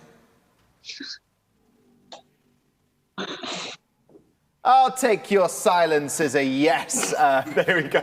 I'm only messing. Listen, well, tell me about that Instagram and how you've pushed out your brand into the world. Well, we've done a lot of messaging people individually, you know, telling them what we do. And the filters have been a great way to just raise awareness of the team generally. And we didn't think people would take them so well. It's been quite a surprise. Oh, well, it's great to hear, and it just shows the work that you've been doing. Nebula, I wish you the best of luck for race 3 and 4. But on the other lane will be Imperium from Robert Maes School. Hello again. Joe, how did you find that? Well, we had some slight technical difficulties, so I wasn't actually watching. I was trying to find us a speaker because I couldn't hear you very well. Maybe ask someone else. I love that. Basically, you were running about, Joe, fixing the problems. Well, now, can you hear me now, though, Joe? Yeah. Sorted. Ah, fantastic. That is what I like to hear. Now, Joe, in terms of the performance that you had, Lucy, it was very good Very performance. good time. Obviously, the quickest track time overall was 1.083, so What would you say were you expecting that compared to your regional time? Because they're quite similar times, aren't they? So it's the same car, so it obviously similar times, but it's definitely sped up a little bit, so it's good. Oh, so it's the exact same car from regionals? Yeah, we've kept it since we were off for the 6 weeks for summer. We decided it was best for us to focus on our portfolios and other work and keep our cars. We already had quite a fast car. So that car must be very robust if it's going for a full regional. Yeah. And it's going for a it's full a different national. casting design. Nice. That got makes you. sense. That makes a bit more sense. Yes. And it says here you had a generative pit display and have found a new aerodynamic theory that will help us decrease the drag by 90%. Lawrence is shocked at this. What is this secret before we go trackside again? Well, we can't really say because Oh, no. I suppose it wouldn't be a secret. Definitely something to look forward to for the next competition, so we'll bring it out and display it. All right, we'll share it with Lawrence and Lawrence only. We're going to go trackside then. Best of luck to Imperium and to Nebula Racing. Best of luck in lane 1, you will see the Nebula car, and in lane 2, you'll have Imperium. Mark, race 3. Here we go, Tom. Yep, lights are counting now. Let's see if either of these teams can break into the top 2, of course. Imperium sitting there in P3. Let's have a look at the times then. And wow, Imperium setting a 1.085. That is going to move Imperium. It's going to improve their time, but it's not going to move them into P2 just yet. Nebula there with a 1.164. So these, of course, were Car A racing again. So the cars that raced in race 1 race again in race 3. So Car A going in race 1 and race 3. Car B now is going to be moved into position for race 4. John's going to move down to the end of the track with me, so I'm just going to run down and have a quick check-up and just see if there's anything worthy of note. The tap on the shoulder suggests that there might be something to look at. Of course, with this being race 3, none of these breakages now actually affect the racing. If there has been an incident, which in fact there has, I don't know if you can see that there, guys, but Nebula Racing's rear wing, as Lawrence sort of suspected might be the case, it's just come unstuck, become dislodged at the back right corner. So we have got a small breakage there in lane 1 for Nebula. But of course, that's happened in the brushes, in the deceleration zone. It won't affect the racing points. The car did cross the line in one piece, so that is something that the team can just look at after the race. Thankfully, that held up in race 1. So just a little talking point there, but looking good so far, I think, for having four races with no on-track breakages. Of course, if a car breaks before it passes the line, the finish line, that is, then it's deemed to have crossed the line below minimum race weight. So it's really important that nothing happens to the car during the process of racing from launch to crossing the finish line. If it does break in the brushes, that's where we have the option, if we need to fix at the repair station ahead of the next race. Right, we're ready on track again. So here we are then for race number 4. Nebula in lane 1. Imperium in lane 2, and let's see if, for the final time between these two teams, either of them can break into that top 2.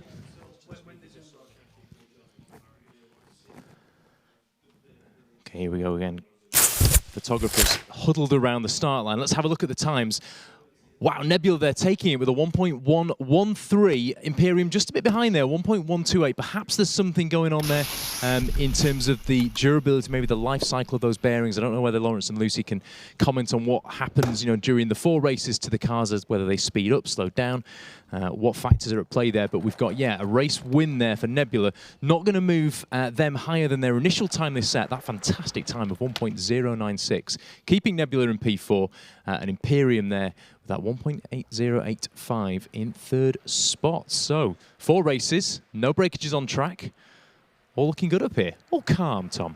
Oh, calm, zen-like, just focus, that's what you call it. I will tell you this, Mark, I don't know why you've let him loose, but Willie is on the move. He's almost come through the studio, so if someone could look after him, that would be ideal. But that's not what we need to talk about. Imperium, no breakages, we like that. You won't tell us about the 90% reduce in the aerodynamics and the drag, but how did you find those 2 races? Happy with that?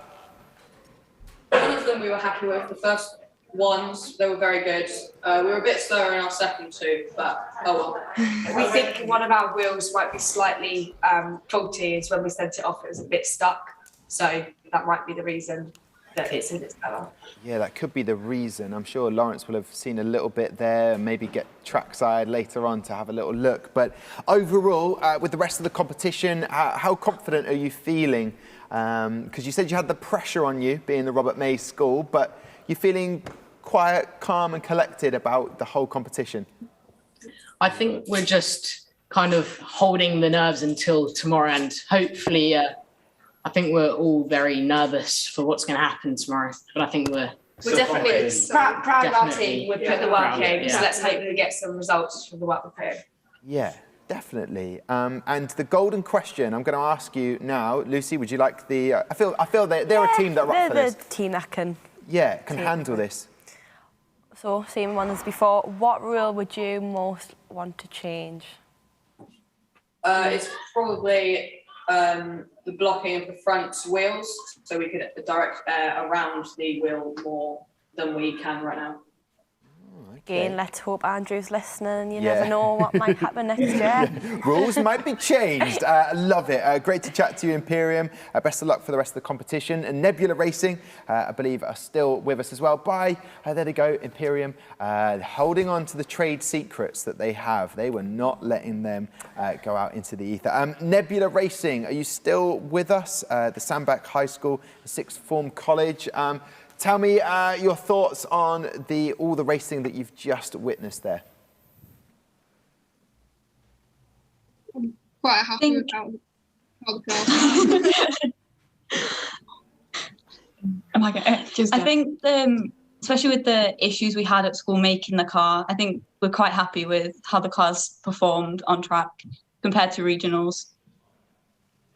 Well, that is excellent, and to show that improvement, and something that we've learned over the last year and a half is when you're chatting to people on multiple Zoom, who's going to talk? I should have posed the question to you, but it's brilliant to see you this afternoon. And in terms of your verbal presentation, something that Team Unity won at World Finals, brag. How did you feel they went? Our verbal was okay, I think. That's what I love, Lucy. As long as they are okay, you're okay, and I'm okay. Yeah. Okay is your catchphrase. I love it. Well, listen, Nebula Racing, enjoy the rest of the day, and we will probably see you tomorrow for the award ceremony. Take care. Thank you. There we go. Thanks. Bye. There you go. Nebula Racing, great to chat to them. And it's so nice to get the insight from the teams. We've got 2 more teams stepping up to race before we'll take a break. And that is Astra from Ysgol, Gyfun, Gymraeg, Edern. See what I did there? I sped up quickly. I have to get on the Google. I have to find out how to say that properly. But I believe they're with us now. Astra, I love the logo design of the t-shirt. It is so cool. It's almost like, I mean, tell me about it before I say what I think about your logo and design. We love our logo. We spent a while designing it. We tried like lots of different logos, and then we settled for this one because it just looked the best, to be honest. Yeah, it looks so cool and professional. And also what I've noticed, I don't know if you have as well, Lucy, they are color coded like Power Rangers of way back in the day. They each get their own color. So tell us about yourselves, introduce yourselves, and so we can find out about you, please. So my name is Alice, and I am the finance manager. My name is Chloe, and I am the project manager. My name is Bella, and I'm the merch designer. I'm Indigo, I'm the CAD designer, and there's also Madison, who is our manufacturer, but sadly she is ill at the moment and can't make it. But effort has been made on the hair grips to match the colour of your tops. Bella, merch designer, I've not spoken too much about merch. What was the thinking behind these incredible items you've made? So we wanted the black to like unite us all, but then we wanted a separate colour as well, so to differentiate us and also our different personalities, so we're not just like one person. And then we've got the grey on here, which is standing for our sponsor, Thomas Phenols. Oh, that is so cool. I love the Astra, sort of the Astra logo. It's just really, really cool. I just love the pit display in the background. Yeah, it lights everything. Lights everything that you could ask for, isn't it? And it feels like your extra team member, unfortunately, has lost their head. It looks like. But it's also a great way of showing, hey, we've got loads of t-shirts. You can buy one. Yeah. I love that branding. So the big question is, how are you going to do on track? How fast is your car going to be? We hope it's pretty fast. Yeah. Well, we just want to have fun and we want to beat our score from the regionals. Yeah, good rivalry, I like it. Right, Lawrence, head over to you in the presentation area. What do you notice about their car? Well, I have to say, we've got two very ambitious cars here. And I'd just quickly like to ask Astra a question about their rear wing, because I must admit I'm a little concerned, but I'm also very impressed. I don't think I've seen a smaller rear wing support ever. It looks like it's suspended on pins. May I ask, one, what it's made of, and two, have you thought about like the deceleration system? Well, we wanted everything on our car to be the minimum it could be because we think the less car there is, the faster it'll go. That's definitely a very good approach. It's made out of EPLA. Ah, very good. And you can see that you have got that car weight right down at the minimum, 50.0 grams. That should be a very fast car. I tell you what, well done, Astra. Lawrence is impressed. That means it is impressive stuff. He's hard to impress. You are not the only team going to be racing right now. We have Infinite Aquarius from Colchester Royal Grammar School. I love that. Wow, you are so close to the screen. I love it. So tell me about yourselves, guys. Infinite Aquarius, who are you and what are you all about? Okay, so I'm Harvey and I'm our finance manager. I'm Hugh and I'm our project manager. I'm Zachary and I'm our design engineer. I'm Hemant and I'm our manufacturing engineer. I'm Jensen and I'm the enterprise and outreach manager. It's great to hear. Jensen, I love that name. Top work. So the design, I'm seeing the hats, I'm seeing the merch. The first question I want to ask you, how quick is your car? Lawrence said it's quite ambitious. Do you feel like it's an ambitious design? Yeah, I'd definitely say it's a very ambitious design, and I think we've really tried to push the boundaries of what a typical F1 car looks like. But yeah, hopefully we can get under 1.1 seconds and improve in our regionals time. Yeah. Lawrence, do you reckon it's going to get under that 1.1? Oh, I think that's definitely possible. I can see that you're slightly heavier than Astra, so in the head-to-head, I think my bet would be with them. But I'm sorry guys, I'm loving this channel in your front pod. It's another case of the Venturi effect that this team's employing. So they've got this big wide scoop underneath going to this tiny outlet, and that's just going to shoot that air up really fast above the front wheels and make sure that it just doesn't get caught up around that area. So I think their design could make up for the slightly heavier car. Yeah, love to see that innovation. I'm loving the hoodies, Lucy. What do you want to ask of this team from Colchester Royal Grammar School? Do you think, obviously, you're aiming for that 1.1. Have you made any subtle changes since your regionals car, or is it pretty much a similar car? Do you want to talk us through the changes that you have done? Yeah, we've made a lot of changes in the car. For instance, our biggest change is we focused on minimizing the weight in our wheels. So we used to use metal wheel rims, but now we've actually been able to acquire some Teflon, which is a special material with a very low friction coefficient, and it's got a very low weight. So we're trying to make our wheels as low weight and as good at sliding across the track as possible. I love that. That is awesome stuff. And, you know, I feel like I keep doing this for the teams. I'm picking a favourite. I like Astra's design, but then I am an Aquarius. So am I. What? Yes. We can't both be back in the same team. Are you an Aquarius, Lawrence? No. But they do have a link to my frying pan with the Teflon wheels, so, you know, they're winning my affection now. Oh, there's so much to choose from between these two cars. I know they're going to do brilliant. We'll go trackside now to watch the races get underway. Mark, are you an Aquarius? Out of the frying pan into the fire, Tom. I'm a Taurus, I'm afraid. So you'll be going with Astra then for this one. Best of luck to both teams, though. These two cars look amazing, Tom. So much F1-inspired aerodynamics. Let's see how they go down the track. And they're launched, and George being taken out there by a bit of flying debris. We'll come back to that, but the reaction time's a little bit quicker in Infinite Aquarius, but there we see the split time and the race time. Wow, of Astra, a 1.076 race time. I'm pretty sure we saw a small black projectile coming off in lane 1 there, and George, here we go, on the instant replay, we can see as they come across the line, Astra crosses in one piece, and then, whoosh, George takes one in the midriff, Let's just go and have a quick check-up on what has happened there. Of course, this car gets the chance to be repaired after race number 1.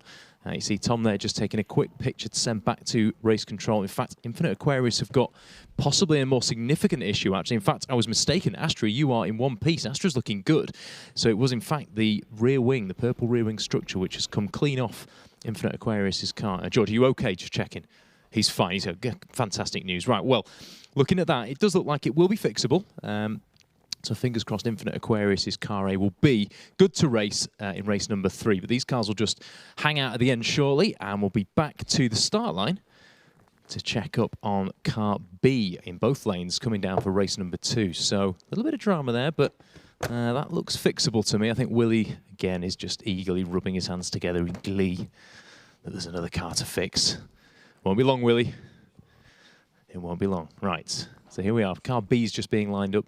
Yeah, some really gorgeous little design touches. As Lawrence was saying, we've got the F1-inspired Venturi sort of, the sort of under-nose section, the front tunnel part of Infinite Aquarius, and Astra with this brilliant sort of flat floor effect between the wheels as part of the floor of the car.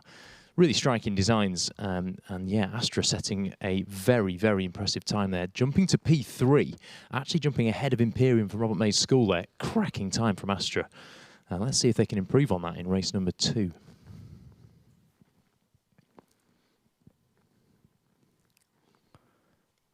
And the lights hold, and away they go. Astra quick again, not quite as quick this time, and actually Infinite Aquarius with a really good reaction time there, 0.199, but there you go, split time and race time, both going to Astra in lane 1, so 0.408 splitting the beam there at the sector gate, and a 1.101 just above 1.1 seconds. John's at the finish line again, thumbs up from John, which means car B's look good, so no breakages for car B, just that little rear wing brake in Infinite Aquarius in lane 2. So cars back to the start to be swapped over. Guys, back down to you briefly. Willie will be very excited about the fixing he will have to do with the super glue. But with me to the left is Infinite Aquarius, Colchester Royal Grammar School. What did you see from that breakage? It looks fixable. It did just look like a clean break on the ring. So hopefully that should just be able to be glued on fairly easily. Yeah. Yeah, hitting the deceleration brushes at that wrong angle, perhaps. But I'm curious to know, with the grey and the purple, and your design on the hat is yellow and white, I'm lost. Talk to me about the design. Well, we're actually a very long-standing team, so our team kit is actually from a few years ago, and we used to compete in a different competition.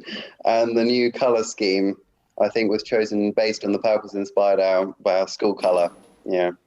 Oh, okay. And the hats, yeah, they look detachable, your logo. Is it detachable, or do you get a problem when you walk through doors? Does it catch the top of the door? It's quite bulbous.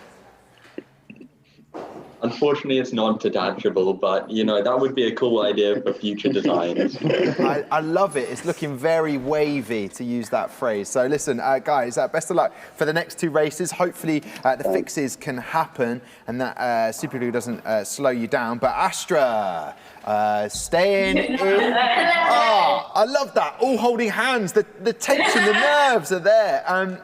You obviously willed it along with good vibes. How do you feel after watching the first 2 races? We're really happy with that score. On our first one, we've beaten our regional score with 1.076, so we're just ecstatic, yeah. And we also beat our school racing record, so we're really happy. Yeah, well, don't shout that too loud for Imperium, because they won't feel as good. But there is bragging rights there. I've worked out the logo is kind of like the Astros, their baseball team in America. Very, very cool design with the stars out there as well. What would you say has been your highlight so far in the competition? The highlight is definitely today, because we've been preparing for this day for almost a year. So we're super excited to be here. Oh. Yeah. Yep. Great. I love that. And can I just ask, with the colours, did you get to choose the colours? Were you allowed to? Yes. Okay, yes. Bella did allow you, so that's fair enough. And who is the other team member? What colour are they? Orange. Madison's orange. Yeah, it's her favourite colour, so. it was easy for us to pick that. Which colour would you So we do? wanted all of our colours to represent our personalities and so go what we liked. Oh, well, look, it looks fantastic. The whole setup. Lucy, what colour would you go for? Well, we were multicoloured. I was pink. Pink? I was pink, yeah. Okay, fair enough. Lawrence, which colour would you have gone for? Well, that's a difficult challenge. I mean, we were always black and white, but I have to say the striking fluorescent colours are brilliant. I might have to be like a highlighter blue. Highlighter blue. That's it. When I was studying, I didn't use the blue. I was too fearful of the blue. It was always the yellow, the green, the orange, but the blue. I love that about it. Well, you always use up the yellow and the orange, so you've got to use the blue eventually, and then, you know, it's quite nice. Hey, the colours are there. You've got to use them. Well, listen, did you notice anything? Did that surprise you with the breakage at all in any way from Infinite Aquarius? Well, you can definitely see in the quality of the 3D print, you can see a few ridges, and definitely along those lines where the material's laid down by the printer, it is more fragile and susceptible to snapping. So maybe that was you know, possible for them. And I have to say, for Team Astra, I apologise about being sceptical about your rear wing, and I'm in absolute awe. How you make it in the first place, how it survives the massive deceleration, and also it gets an amazing time. Just hats off, that's amazing. Well done. You did say it's a very thin rear wing, like it is, just supported by those tiny little struts, but really well done. Hey, let's not tempt it because we've got 2 more races to go. Wouldn't want to jinx it. You do not want to jinx it. We'll go trackside as soon as we possibly can. I do want to know, we've had a couple of good suggestions for that golden question and whether you change a rule. What would you bring back or change? I would bring back the lures, so as I mentioned before, the launch energy recovery system, because there was different ways of manipulating the rules. Again, we did get caught out at Nationals by Willie, who said, not using that. Is that all he said? He just Yeah, well, it was deemed as a health and safety risk. Oh. So. Okay. And the fact that you're still working with Willie means that it hasn't held you back at all. Exactly. Yeah. Lawrence, what one rule would you change? It's incredibly difficult. Oh, wow. I think I'd quite like to be able to place just a few more materials in different places of the car. I was myself caught out by putting epoxy in the side pod of our car by Willie.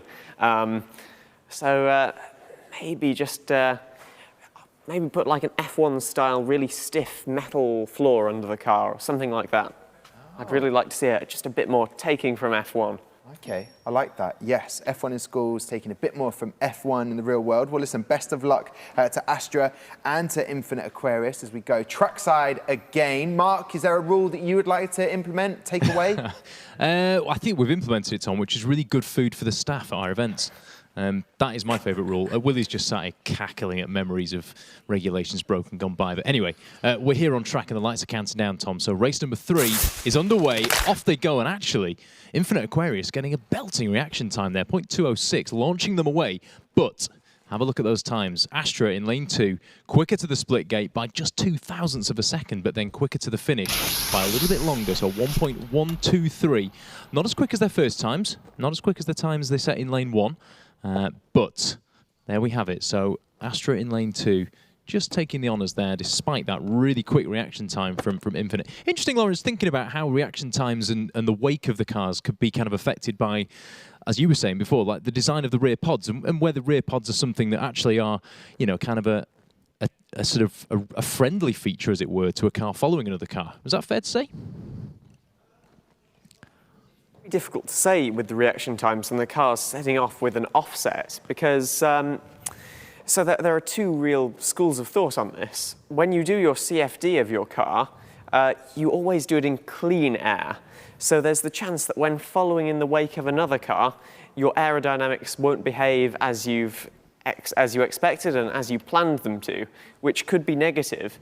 But also, that turbulent air, it's a bit lower pressure, and maybe it acts a bit like a slipstream. Hard to say. Interesting. Yeah, I'm just thinking, you know, the way that teams are using these rear pods, and you were describing how the rear pod is there to kind of neaten up and tidy up the airflow into a more laminar flow. Does that, you know, maybe that just creates a slightly less turbulent, you know, little zone for the car behind to travel into? Dunno, not sure. I'm not an aerodynamicist. These are just pure pure speculation points, but as we just watched the final stages of prep here, I think Oscar's happy with the lineup of the cars. Guys at the end of the track look happy. Yeah, it's a thumbs up from Tom and George down there, both members of CH Swift competing this year in the regional finals.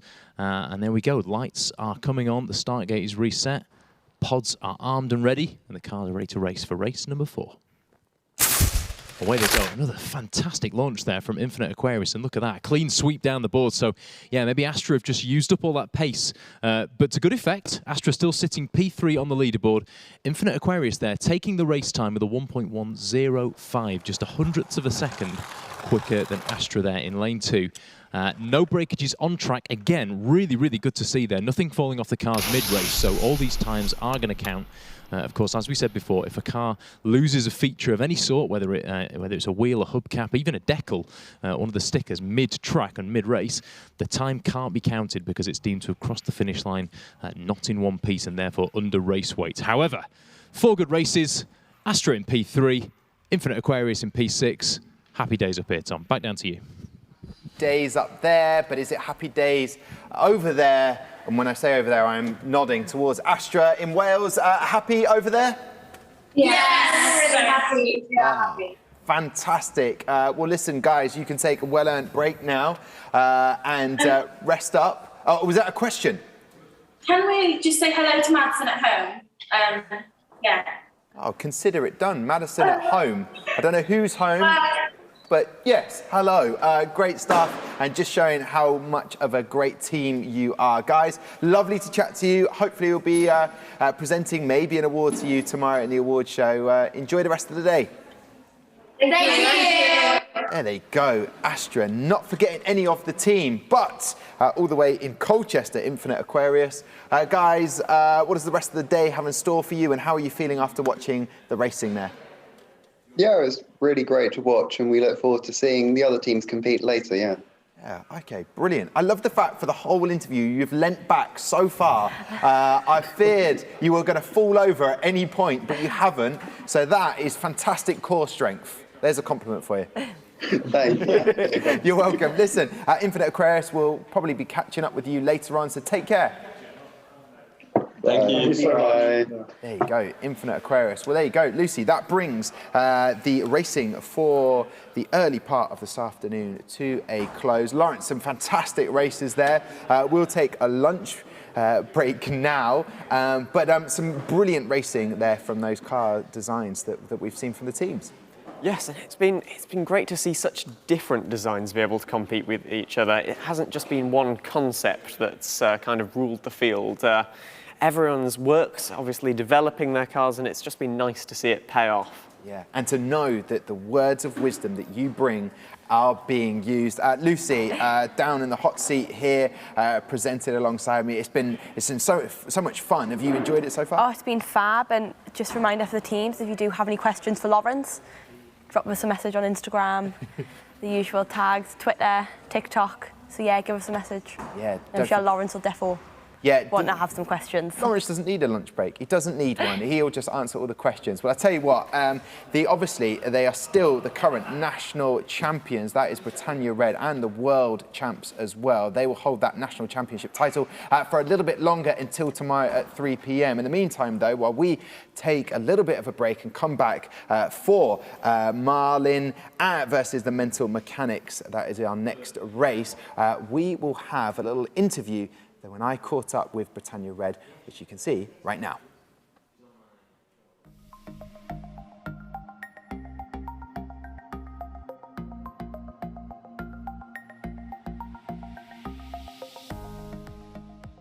Hi, I'm Phil Kane. I'm Head of Department at Robert Maes School and I teach engineering. I've been the lead teacher of the F1 in Schools programme for over 15 years, and in that time we've had 12 national champion teams. We've been to the World Champions 8 times, and obviously winning in 2014 with Colossus, and we are of course current World Champions with Britannia Red. Probably Britannia Red sitting right here in front of all the cameras, live at the World Championships. Nervous, tears rolling down their faces. just waiting for the podium to be called. That is probably the best memory in my life. It was all the way back in 2004. I was a fairly fresh head of department and I was hunting around for something to do, something that would actually challenge all the students, not just engineering students, but all students around the school. They don't have to do engineering, but I wanted something that was broader than just a simple challenge, and obviously F1 in schools does that. In a normal week, we meet every Thursday for an hour or two, and to be honest, during that time, neither of the teams do any work. It's all talking, discussing, planning. Then they go away and do it. We meet every lunchtimes as well, and then as we get close to a competition, Saturdays and Sundays come into play as well. To be honest, during the World Finals, 20, 30 hours a week, the students were putting in each. Learning curve, probably, I would have said aerodynamics. It could be leadership, but I'm going to go with something more like trust. The team really, the hard part was learning how to trust each other, work with each other. They are doing so much work and they compartmentalize. They never saw what each other were doing, but working together and learning that level of trust that they needed to be successful was probably the greatest thing. Okay, probably the biggest thing they learned was confidence. They learned to be able to talk in public, hold the attention of their public, swing opinion, discuss, and probably the most important thing, smile. I think a lot of people would think it was would be Britannia Red winning the World Finals. However, what is much more memorable to me and more important to me is my baby team, Imperium, who have for so long sat in the shadow of Britannia Red. But at the regional finals, they came through, they stormed to winning that, and look at them now. From a teacher's point of view, it's simple things, bums on seats. More and more students want to do this subject. The GCSE grades, the levels they're getting has gone up greatly. But the key thing is, it gives a much greater horizon for all the students that have done it and followed the challenge. For me, it's very personal, very simple. It's inspired me to keep learning, keep developing and keep teaching. After 30 years, is without a doubt that F1 Schools Challenge is what's keeping me in the classroom, keeping me going. Some would say reward, success, blood, sweat, tears. I asked my Imperium team that, and they said stress, pain and work, but they were smiling. So I'm going to say fantastic, happy children. Development class, tough one, but I've got 50 pence on Anemoi, St Paul's Girls' School in London. New team, new school, lots of drive. But for pro class, well, as you're probably aware, I'm a little biased. But there's so many teams out there. Every year I've been to these national finals. All these teams, you're already champions. And it'd be nice to give you all the prize. It's not going to happen. So I'm going to sit on the fence up to the point where I'm actually going to say Imperium. Because if I don't, they're all standing over there off camera and they're going to throw donuts at me. Thank you. Good luck.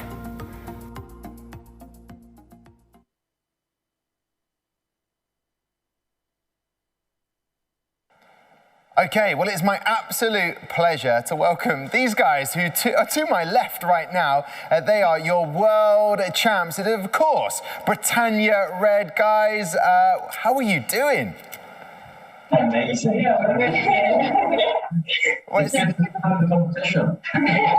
Yeah, I mean, the world champs, you are current national champions for another couple of days, so, you know, fingers crossed you're still the national champs. But it's so good to see you, and that world finals was just phenomenal, it was epic. I mean, has it begun to sink in? Because there were some tears, happy tears though, when you won. Has it finally sunk in? Yeah, I mean, it definitely took a while, I think, to actually realise that we'd achieved what we'd achieved. And we've been working for it for so long. So, but yeah, it's sunk in now, and we're very, very happy. Yeah. It still does hit me sometimes, so I'll be sitting there and be like, oh yeah, I did it in the world, but yeah, it's a bit odd. Yeah, I won something. What did I win? Oh yeah, I'm a world champ. It must be a bit odd. I was chatting to the guys afterwards, like when you win something so incredible like that, everything seems a bit normal. What was your first meal after you won? Because that's an important question. I remember we had Chinese, I think, the day of the that was our golden meal. Chinese from the local Chinese. Massive Chinese, and then my family took me out to the pub, so I had to eat a massive burger. So I was so full after that. How harrowing for you. I'm so sorry to hear that. Now, you guys, obviously, just skipping back before you won, the journey that you've been on, I mean, because how long have you been doing F1 in schools? As a team, we formed 3 years ago, pretty much to the date. It was September, October time, 2018. But a couple of the team members have been doing it longer than that. Yeah, me and Ted's first competition was 2017. So, yeah, we've been doing it for so long. I mean, I can't remember a time when I wasn't doing F1, seriously. I mean, it was from Christmas, from year 8, from this time in year 8, and now in year 13. So, yeah, it's a long, long time. It sounds tired in your voice, just that all that emotion of 4 years coming to a fruitful end for you guys, becoming world champs. But what's it like? Like each year you compete, you're striving, you're trying to get better. It must be draining, or are you energized all the time when you're doing it? I'd say it's more energizing because, you know, you finish a competition and you can see everywhere that you want to improve on. And there's always something you think like, oh, next time I'll do that. And so if you get a chance to do it again, then you get to improve a lot more, and that kind of energizes us, I think. Yeah, I don't think we'd have kept at it for that long if we didn't enjoy it. I mean, there's lows and there's highs, of course, but the highs make the lows all the more worth it. And it's like, when especially the World Finals, obviously, given the circumstances, it was an incredible event, and we all still loved it. And the Nationals as well. Virtually, you got such a great thing going, and like you're doing it now, and so that made it special. Obviously, the pandemic hit really hard on the whole team, but yeah, it worked out for the best. Yeah, because I'm going back in my mind, I remember Silverstone 2017, meeting you guys, and the years that you've had. I mean, kind of, it's just, you've grown, obviously, in character and confidence. Is that something you've noticed outside of F1 in schools, in terms of your personality and the way you conduct yourselves? Yeah, I mean, definitely. If I think where I was when I first started, I'm a completely different person. I think we've learned so much from this competition, and, you know, just able to speak in public, for example, you know, that's a skill that I never had before. And yeah, I'm definitely much more confident now, and yeah. Yeah, I remember my first event I did with F1. I forgot to breathe when I was talking, which, you know, is quite not the best thing. So yeah, so since then I've just improved a lot, and it really helps in the classroom and also outside of the school. Definitely. Yeah, but you didn't forget the toolkit for repairs. I do remember that. The toolkit was firmly by your side, which is great to see. So, all right then, people want to know, what has been the impact? You're world champs now, when you walk about, and what is also good to see is that you look like you're all still friends and one big tight family, which is great to see. You're still hanging out with each other. But in terms of what the impact it's been like for you, in terms of getting to go to amazing things as the world champs, what's that been like, and what sort of things have you been doing? We can't go to Tesco without getting ambushed. But no, seriously, obviously all the opportunities we're getting. I mean, we get email from our lead teacher, Mr. Kane, like every week, like, oh, these people want to do this for you and they'd love to meet with you. And we're going to F1 HQ in a few weeks' time, and then Red Bull a few weeks after that, and then potentially it's like all sorts of different stuff, and it's, you know, it's just amazing.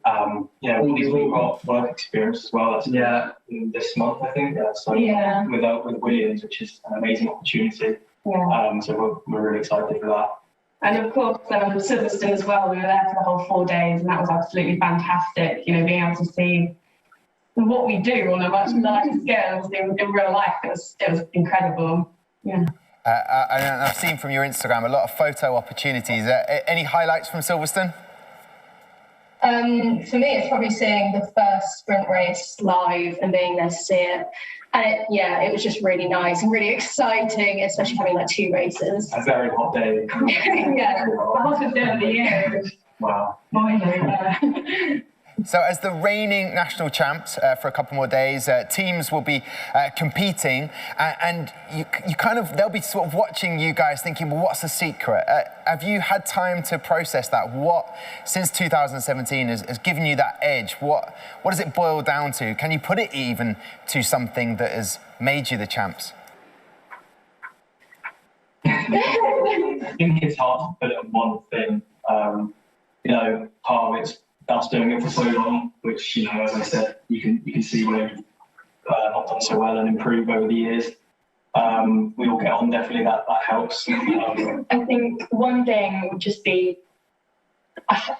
you've prepared for this for so long, and one thing that will just really help you is just to show how much you enjoy it, because it shines through in everything you do, in your interviews and any other presentations you do, it all helps for that. That's definitely one thing I've noticed from you guys over the years is there's an element of humour and fun that you bring. Is that kind of the advice that you would give to any team competing, to just keep it fun, and then that comes across to the judges and everyone else? I think the minute you stop enjoying it and stop having fun with it is the moment that you'll start to decline. I think it is such a great competition, not just from the learning point of view, but because of how fun it is and how much you'll enjoy it. And that's what you've got to get across, your passion. And it is a passion for us all. And so if you don't get that across in what you're writing, and it just becomes a bit monotonous and you're not going to sound as exciting, but you just got to keep the enthusiasm up and just be dedicated, put everything you can into it, and you'll get what you want. Well, that is great advice. I do want to know, though, and I know this is a cheeky question, and you may or may not have been asked this before. We've talked about the highlights, obviously becoming world champs, national champs, but have there been any lowlights? Have there been really tough times that you've had? Because I kind of want to know that you as a team, you're human as well. Have there been any moments where you've had to really dig deep to get through it? I think during COVID times, especially when everything was online, it was a little bit difficult to get ourselves motivated. I mean, we went from meeting 4 or 5 times a week at the minimum to just having a couple of Zoom calls a week and being having to work at home from our bedrooms. And motivation can be quite difficult, but I think we all managed to get over that by thinking we could win the world finals. We should work really hard, and it all paid off. So. Yeah, there's low points are definitely quite difficult to get through, but it's good to kind of remember what you're trying to do and why you're doing it. Yeah, I mean, you obviously share the same goal. You wanted to become world champs. You managed to do that. So in the tough times, you had that motivation to keep pushing you, and you had great teammates to get through it. The question I do want to know, Britannia Red, is if you were to do it all over again, A, would you? And B, would you change anything? Would we? I would, yeah. What would we change? Great question. I mean, are you fed up of wearing red? I mean, that's my question. No, we never actually liked the name Britannia Red. It was... Wow. I'll say that. It was controversial to start with. It definitely grew on us over the years. So if we were doing it again, what we're saying is we'd do a complete refresh. Well, that is good to know. And my final question to you guys, and thank you very much for giving us a bit of time. I know how difficult it is to get to Tesco's, as you did mention. So maybe try another supermarket chain. There are a few others, so you won't get absolutely mobbed. But what is, and I want an answer from everyone, what is next for each of you after this incredible journey you've been on and world champs? What's next? Oh, thank you. You're welcome. I guess now that we've done with F1 and all of that, it's just getting on with studying now, college. I mean, that's the boring answer for me. But now that we can move on from F1, well, not entirely, that's the thing we have to focus on. Okay. I mean, we still have lots of opportunities left for F1 in the school, so we've got, like we said earlier, work experience with William. So I think a lot of us would like to judge as well in the future. So love to stay involved with the competition. Obviously, we've been doing it for so long, so it'd be weird to just disappear. So definitely get involved and judge and help out. We've got a younger team, Imperium, who are competing, so good luck to them. For me, I think I'm going to make the most of all the opportunities that F1 has given us, like work experience. Try and get some good A-levels maybe. He's still deciding to get maybe. We've got so much more to do, I think, from the opportunities we've got from F1 in schools. So, like you said, it's just going back to studying and, maybe choose what career I want to do.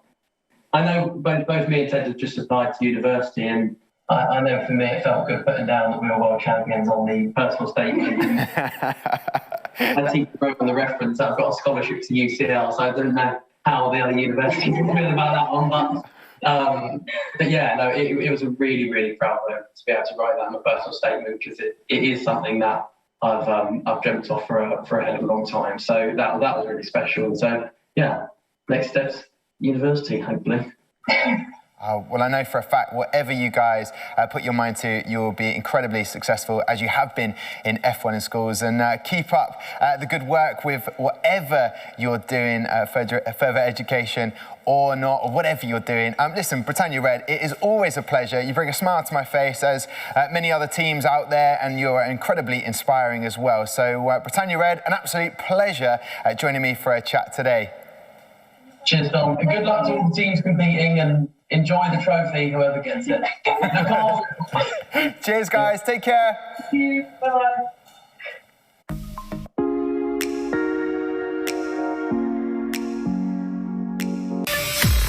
Hey Sparky, my name is Olave. I am the Spark leader. Good morning, good afternoon, and good evening, everyone. We are very excited to be here today. Hi, I'm Nohavina, the resource manager and the queen of banner racing.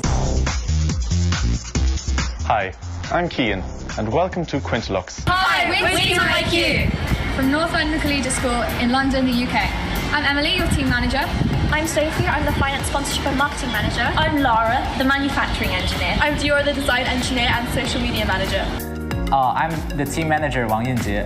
I'm the Car Engineer Hong Shengzhe. I'm the Marketing Manager Ke Yifeng. And this is our team mascot, Ben. We are Scarborough! My name is Gonçalo Souza, and I'm the graphic designer of the team. My main tasks are to give style and shape to the car and to design components which will help the car performance. In the enterprise part of the project, we had a variety of innovations. For example, our pit display uses multiple features to stand out from the competition, including the unique logo-shaped shelf. We all collaborated and assisted each other in every part of the project, using each individual member's abilities to aim higher and accomplish the task before the deadline. This is our current model. The smooth gloss finish, coupled with our aerodynamic design, ensures as little drag as possible. Our car is just over the minimum weight of 50 grams, which allows us to achieve extremely fast speeds. Once all the sanding process was complete and the cars looked like they were ready to move on to the next step, I added 2 coats of a light gray primer to the cars. And once the orange fully dried, I taped over and covered all the spots that needed to stay orange. Un reto que busca desarrollar las disciplinas STEM, ciencia, tecnología, ingeniería y matemáticas, y fomentar el aprendizaje basado en proyectos entre estudiantes de bachillerato. Hello, I'm Artemis, the car engineer. Being an engineer in this team has given me the opportunity to discover and explore my love for engineering and to also gain valuable knowledge and unique experiences for the rest of my life. Here are the list of sponsors and partners. As to show our gratefulness to them, we have credited them in our social media, portfolio, team attire, and merchandise. Our journey throughout the F1 in Schools competition has been a long and exciting one, with lots of tough challenges and great learning experiences along the way. We've met some bumps in the road, but our ability as a team and our strength to get the serious work done with a light heart has always stood to us. However, our biggest innovation is the exploded car. Although many other teams utilise deconstructed cars on their displays, we have revolutionised the concept by linking it to a projector. When you press a button on the booth linked to a part, that part comes up as a render on the projector with additional information about it. We also decided on getting very comfortable team uniforms. We even got tennis shoes with matching socks because we knew the amount of walking and traveling that this competition requires you to do. We also use lots of different social media platforms to get our team name out there, and we use many different ones to target different audiences, such as like Facebook to get in the community, and Instagram with our peers. My name is Ysgol Gonzalez and I am the marketing manager. I take care of the competition and market analysis, the creation of digital content, the inbound marketing and brand equity, all of this while using social media. We need to break our journey into three main segments. First of all, advanced engineering. Our engineers took advantage of all tested measurements to design a both secure and well-funded car. Second of all, exceptional marketing. Even with the lockdown and the extremely strict measures in Greece, our marketing department managed to raise awareness for our team while advertising every sponsor and donor with ROI actions and events. El equipo se divide en dos áreas, ingeniería y emprendimiento. En el área de ingeniería se encuentra su servidora Lizeth Medrano, ingeniera de diseño. When the F1 in Schools competition was launched, we saw this unique STEM project as an opportunity to learn, grow, and go beyond. Finally, the goal which has carried us this far in the project has been to follow our project schedule and maintain a strong management strategy. As much as we hate to say it, Keen's comprehensive project management charter, weekly delegation of work and inventive time management tables are the reasons we have been so successful this far. They offer to design and manufacture the official Zena merchandise. As the team leader, in partnership with the University FGV, I adapted our city's plan to manage society in the coronavirus pandemic to organize our team. São Paulo's reopening plan divides our state into 4 phases. Using Autodesk CFD and Flow Design, we tested several options for each component of the car and chose the one that best fit our design criteria. We have now come to the end of the presentation of 9 Degrees Racing. On behalf of the team, I thank you most sincerely for your attention. I hope you've enjoyed the story of our journey and have felt the excitement, the enthusiasm, the love of discovery, and most importantly, how well we grew as a team.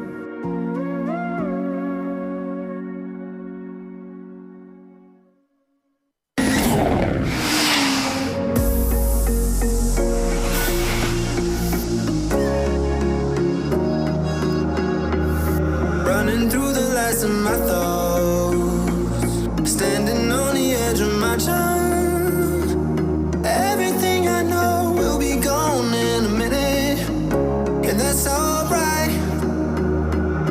Running through the last of my thoughts. Welcome to the Aramco F1 in Schools World Finals. We are coming to you live from the F1 in Schools global headquarters based at the Denford Engineering Facility in Yorkshire, England.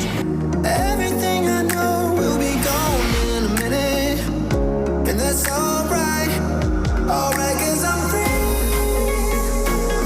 than I've ever been before. In taking part in F1 in Schools, you're rising to this challenge and equipping yourselves with the skills needed for work.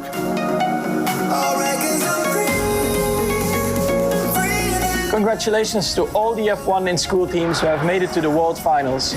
I am proud to declare the 16th World Finals of F1 in Schools open.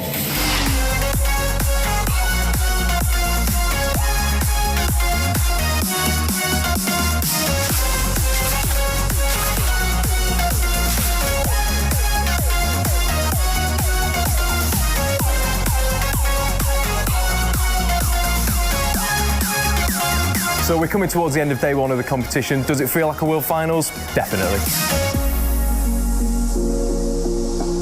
Welcome along to day 2 of the Aramco F1 in Schools World Finals. It is day 2 of racing and we cannot wait to get started. Alright, 'cause I'm free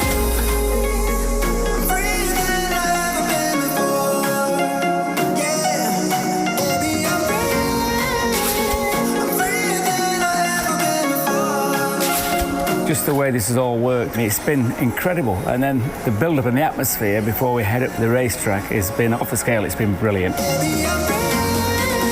Good morning, good afternoon and good evening. Welcome along to a very exciting day of knockout racing.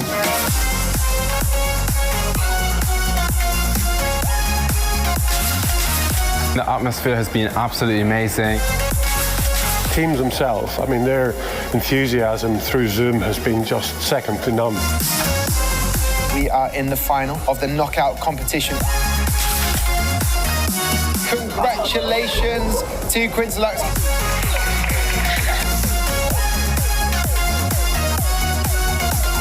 We are so thrilled here to finally be competing and this afternoon handing out awards and crowning our world champions as well. The Formula One is really believing in this project in its entirety. The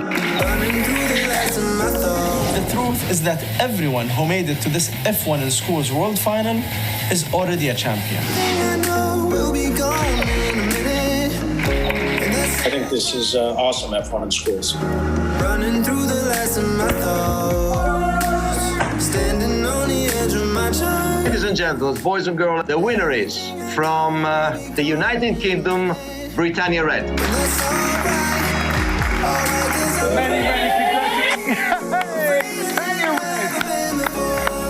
And once again, congratulations, ladies and gentlemen, to our world champions, Britannia Reds.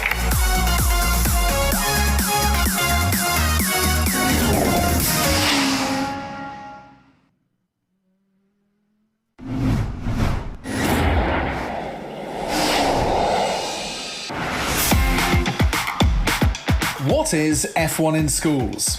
F1 in Schools is a global STEM challenge, working with industry partners to provide an exciting and challenging educational experience. A group of 3 to 6 students form a team, think of a name, allocate job roles, and start to design their miniature Formula One car of the future. The teams follow a systematic engineering design process to manufacture and race their cars, making sure they comply with a comprehensive set of technical regulations. To do this, they use professional CAD software, like Autodesk Fusion 360, and manufacture their car components using CNC machines. Once the cars are painted and assembled, they take to the track to race. Powered by compressed gas along a 20-metre racetrack, the cars are capable of speeds over 75 km per hour. The racing is fast and exciting, but there is more to the challenge, as it inspires learning not only in STEM subjects, but wider skills including project management, marketing, teamwork, innovation and communication. These wider skills are assessed by judges from education and industry. At competitions, the teams submit their cars and portfolios and also give a project presentation. F1 in Schools operates globally from ages 9 to 19, with teams taking part in school, regional and national level competitions. With the winners progressing at each stage, only the very best make it through to the World Finals. F1 in Schools is a life-changing experience for all involved, with many success stories of competitors who've come through F1 in Schools and have gone on to achieve significant outcomes in their lives. For some, that means working in Formula One, where the experience of F1 in Schools serves as the ideal grounding for the challenges and demands of elite-level competition.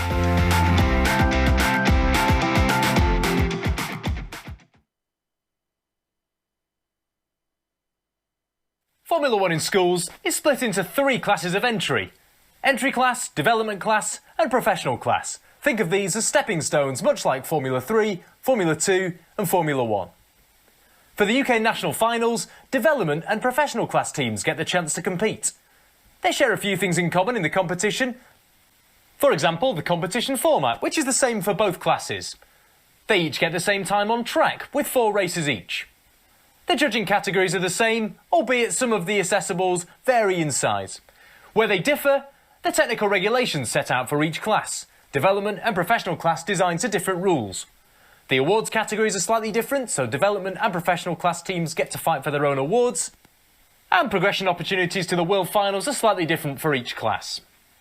Teams are awarded points in 7 areas, encompassing the design process and marketing activities needed to get to F1 in Schools. A grand total of 970 points are available for all teams.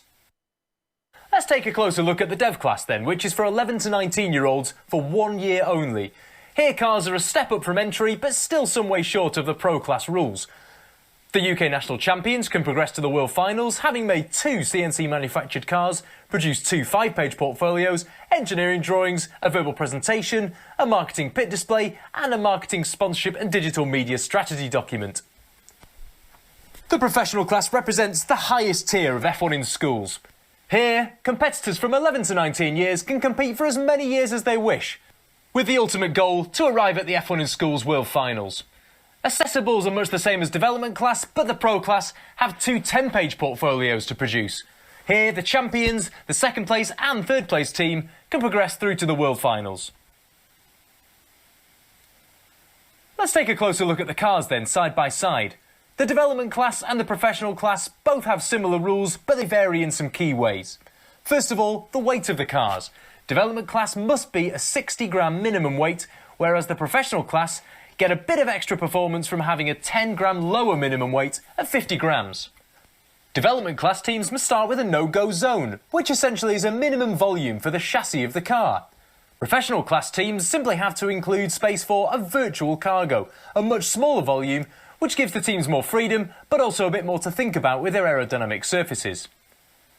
Development class teams use the standard wheels provided by F1 in schools, whereas professional class cars use custom wheels, where the teams design, research, manufacture, test, and then finesse their own wheels using any material they see fit. Development class again use standard axles, where the professional class can go their own way.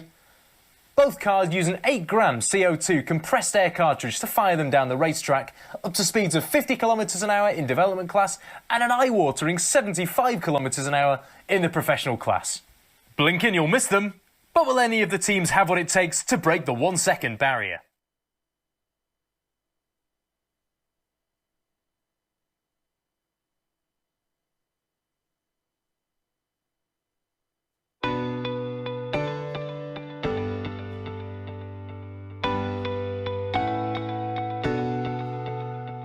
We're Team Vertex! Hi, we are Team Haste from Monifieth High School. We are Enhanced Racing! Hello, we're Pax and Fusion. Hello, we are Fibonacci! Hi, we're Six Kids. Hi, we're Neptune Racing. Hi, we're Astra Velocity from Hanson School. Hello, we are Hex Racing. We are SVA Avidity Racing. Hi, we're Team Nebula. Hi, we are Project Viper. Hello, we're Team Eclipse. Hello, we are Momentum Racing from Exeter School. Hello, we are Blackship Racing. We are Team Infinite Aquarius. Hi, we're Team Firestorm. We are Team Imperium. Hello. We are Hypernova. Hypernova. Men's Mechanics is the lead. We are Momentum Mechanics. Hello, we are Hello. Shemai. We are Astra. Hi, we're Team Garden. Hi, we are Vertex Racing. Hi, we're Anemoi Racing. Hello, we're Eclipse.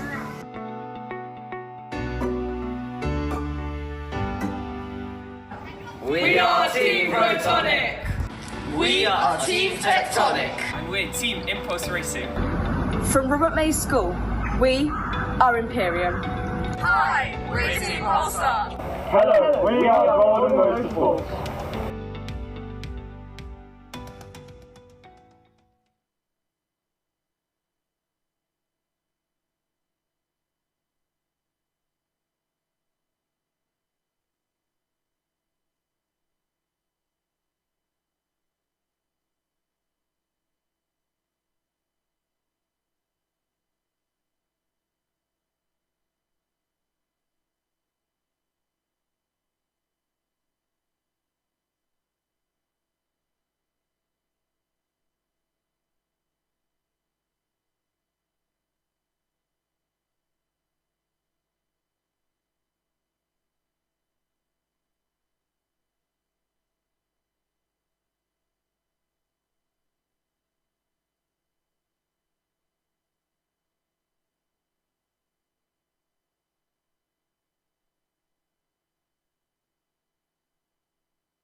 So welcome back to F1 in Schools UK National Final. After a little interlude, a little break there, we are back. You just saw the development class standings as they are at the moment, but all of that could change very quickly because we are going to get straight into it and get onto our next race. This is between Lucy. This is Marlin from Haberdashers Boys School taking on who? Taking on the mental mechanics. Oh, I love that. Interesting name. Yeah, I wonder what that could mean. Well, we'll definitely find out and ask them. But so far today, we have really appreciated all of your messages that are coming through on social media. Don't forget, we're on Twitter, on Facebook, Instagram, and of course, TikTok. Thank you. We didn't even rehearse the point, but it worked beautifully. So listen, it was such a great morning. All of the action on the track, as you saw some of the results already. But the development class is where we will start with. Then we'll head to Marlin. Before that, though, Lawrence over in the analysis/presentation area. Just on their logos alone, you know, fascinating stuff. Which team's faster? Just on their logos alone. I mean, that is the toughest question you'll ever have to answer. Oh, well, I have to say the Marlin's very streamlined, but I like the way the mental mechanics are thinking. We've got the M there in the cogs, and obviously they're a mechanical device, so I think both teams are putting some good thought into their logos. OK, well then, I mean, that has no bearing on anything, looking at the logo. But in terms of the cars, which will do all of the work on the track, Lawrence, what is drawn to your eyes? Well, I have to say, they're two beautiful cars. So we've got metallic effects on both of them. So the Marlin car to start off with, they've obviously been inspired by the shape of the Marlin. A bit of biomimicry there. And you can see this beautifully smooth front nose. It actually looks like they're trying to send the air down.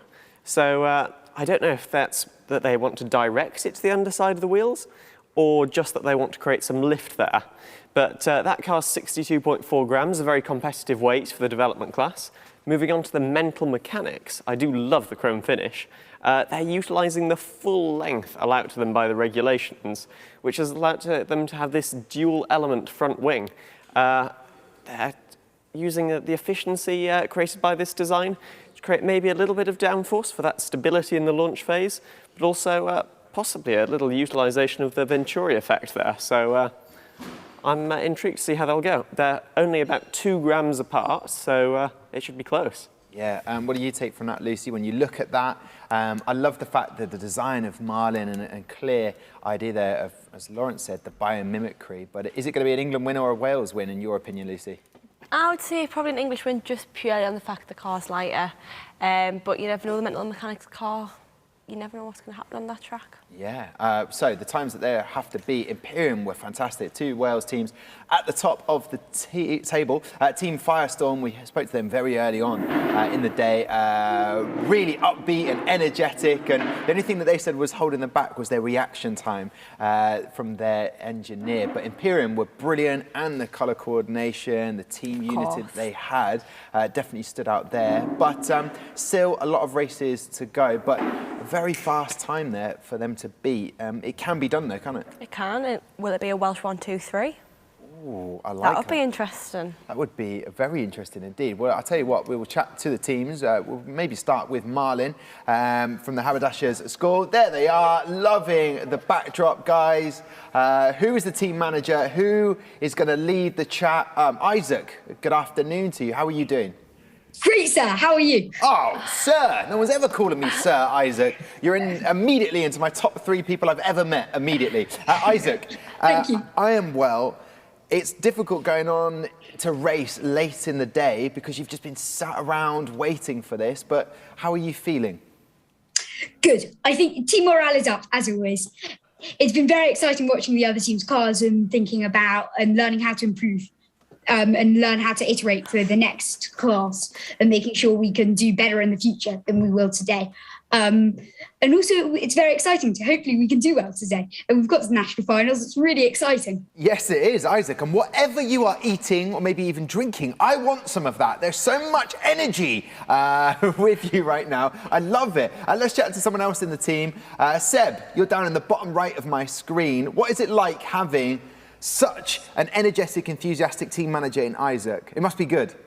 Well, it's great. We've had quite a smooth class, and we've been iterating, as he said. He's really, really good at assigning roles and resolving small inconveniences that we encounter along the way. Small inconveniences. One great thing you've had, selling key rings, and I imagine if it's got the Marlin design in, that would have been awesome. I'd have definitely bought one of those. Whose idea was that? Saul, our graphic designer. So we got badges from our sponsor Fabric Flavors, which you can see on all of our caps. And then Seb punctured holes in them, and then we attached key rings and sold them to friends to raise the £75 entry fee for originals. Oh, fantastic. Did you use biomimicry in your design at all? No, I didn't, but I was wanting to bring up the point that you planted the trees. Is that correct? I thought that was just something, we've not seen that before, and I thought that was really interesting. So do you want to talk me through what that involved and how it all works?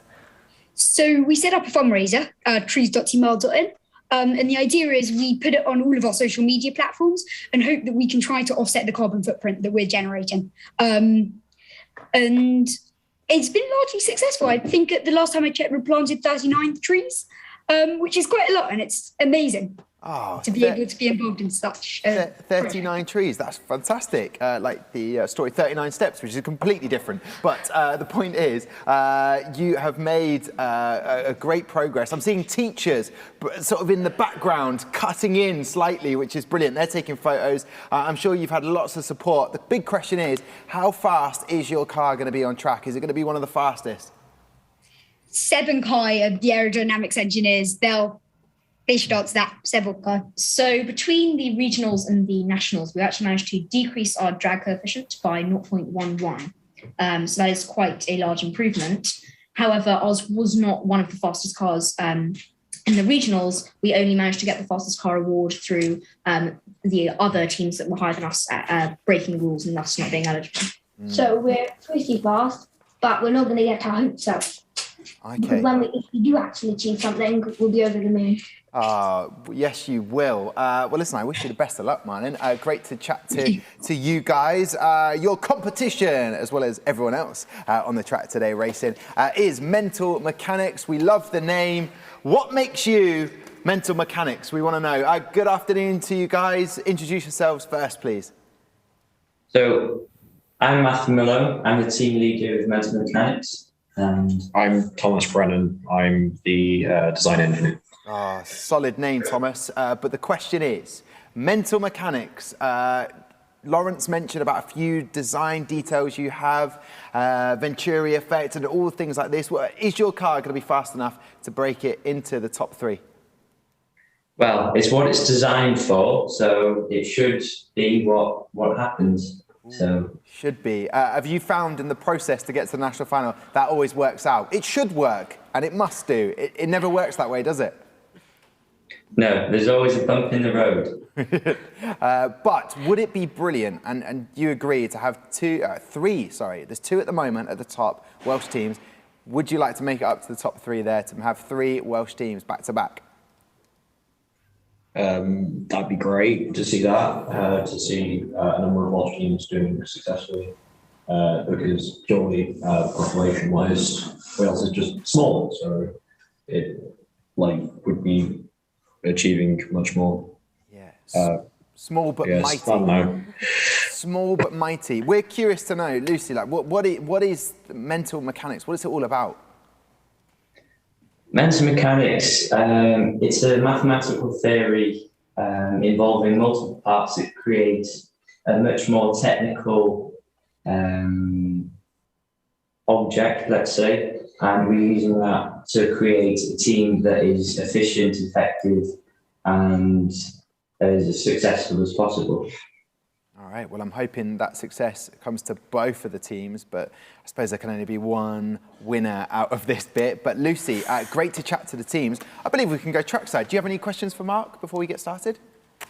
I don't in particular. Let's just see what happens. Let's see what happens. All right, I just didn't know if you wanted to keep the family theme going with Mark. Did he have a nice lunch? Mark, did you have a nice lunch? With 5 lights on, it's probably not the right time to tell you, but there they go. Marlin flying down lane 1. And Mental Mechanics just creeping in after in P2 there. So Marlin taking the first race. A good reaction time, really close actually between the two teams on the trigger, which of course we set last week. The split time 0.455 in lane 1 for Marlin there, 0.474 for Mental Mechanics, so not very far behind at all. And then the final times, the total times of the cars, 1.315 for Marlin. So where does that put Marlin then on the development class leaderboard? So we're just seeing the professional class teams, and here we are in real time. The dev class leaderboard appears as if by magic. Thank you to Robin in the production office. 1.315 puts Marlin P8. So there we have it. So into the top 10 for both teams. Good start. Yeah, battle of the double element wings this. I mean, we've got Marlin's kind of evolved wing, the rear wing almost a little bit like a pro class wing. And actually, you could even argue that with Mental Mechanics, using the sort of raised rear wing concept that the pro teams have to use, of course. Pro class teams are not allowed to mount their wings in a central location, so the sort of central support for a rear wing is no longer a thing in F1 in Schools pro class. That's why we see teams like Nebula, like Imperium, having to go down the sort of the side pods, the rear pods, work out ingenious ways of attaching the rear wings to the cars. And it's interesting to see, actually, that Marlin and Mental Mechanics have sort of started to emulate a bit of that. I wonder if these guys have just got one eye on the pro class and what's going to come for them next year. All thumbs up at the start here. George is happy on race control. Oscar's happy on the gate. And George and Tom are happy at the end of the track. So with one final stroke, Oscar, looking good. He's happy. Here we go. Race number 2 then. So Marlin in lane 1, Mental Mechanics in lane 2. Let's see how we go. Off we go again. Reaction times looked quicker again for Marlin, and it is another clean sweep for Marlin. Looking pretty consistent time-wise. Not quite as quick as the first race, so I don't think we're going to see an improvement there. Mental Mechanics are 1.421 race time. So again, a little bit slower than the first race. Both teams bagged their quickest time in race number 1. So of course this is the point where we cross our fingers, hold our breath, Tom, and wait to see if there's any damage to the cars. George and Tom, as they bring in the cars back, guys, any signs of damage, or are we looking good? It's a shake of the head from both. Excellent news. So both cars looking healthy. They're going to be taken off the track, swapped around, and ready for race number 3, guys. Healthy cars, that's what we like to hear. Now, just reading about your team, Mental Mechanics, you have a bespoke wind tunnel. Tell me about this. This sounds brilliant. Yeah, it's our homemade way of testing the car. Since we are on a limited budget, so we decided what better way to test the car and to do it for a fraction of the price is to build your own wind tunnel, which is what we've done. It's been great doing it, and we found that it's been we've been able to find a lot out of it. That's great. And based on that research you've done, what do you make of those first 2 races for your car? It's not what we wanted, but it's not bad. Okay, well that's fair enough. I like that. Quite, pragmatic about that approach for that. But it was great stuff from you guys. And in terms of the process to get to the national finals, has it been an enjoyable one? It says you've had lots of challenges, but that's the whole point. You've overcome them, and that's the part of the learning that you've had.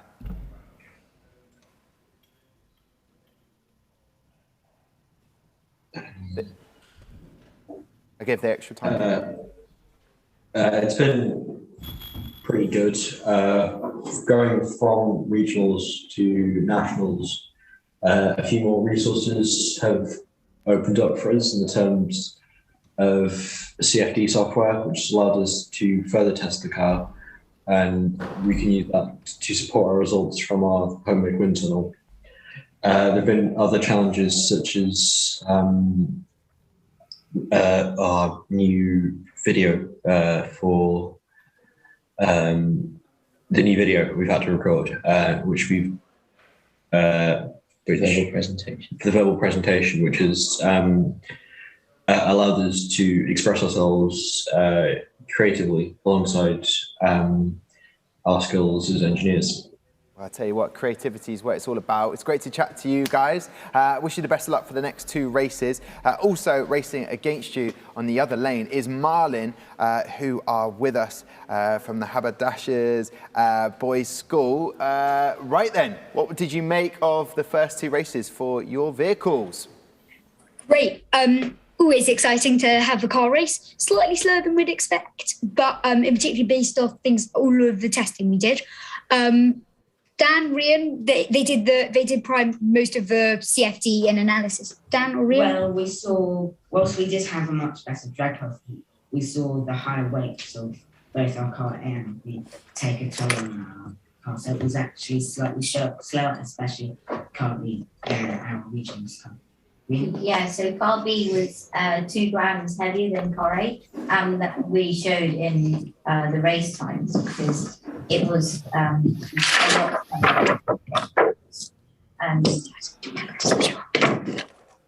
I love that, Rian. While you were talking, explaining about the difference in weight, Isaac got up to show us something that didn't work in the filter in the background at all. Isaac, I don't know what you were trying to attempt there, to disappear? No, it's a render. It's a nice render that Dan actually made of both our cars on a weighing scale and their weights. Oh, okay. Well, maybe you could send us a picture of that via the social media on our Twitter, Instagram, Facebook, or TikTok. Yes, I'm a company man. Lawrence, I'll head over to you. What did you notice about the 2 cars and how they performed just then? Well, they were both very reliable. I think the Marlin was performing kind of just as you'd expect. It really consistently was around that regionals time they set. I was impressed by the mental mechanics. They knocked a 1/10 of a second off that, so they've been doing some good development work there. While we've got Marlin online, I love your enthusiasm. You guys are amazing. But I might ask, you said that your 2 cars, there was a difference in weight. What do you think that might be because, and how are you going to get them both exactly the same next time? We think it might have been a spray painting issue, Seb.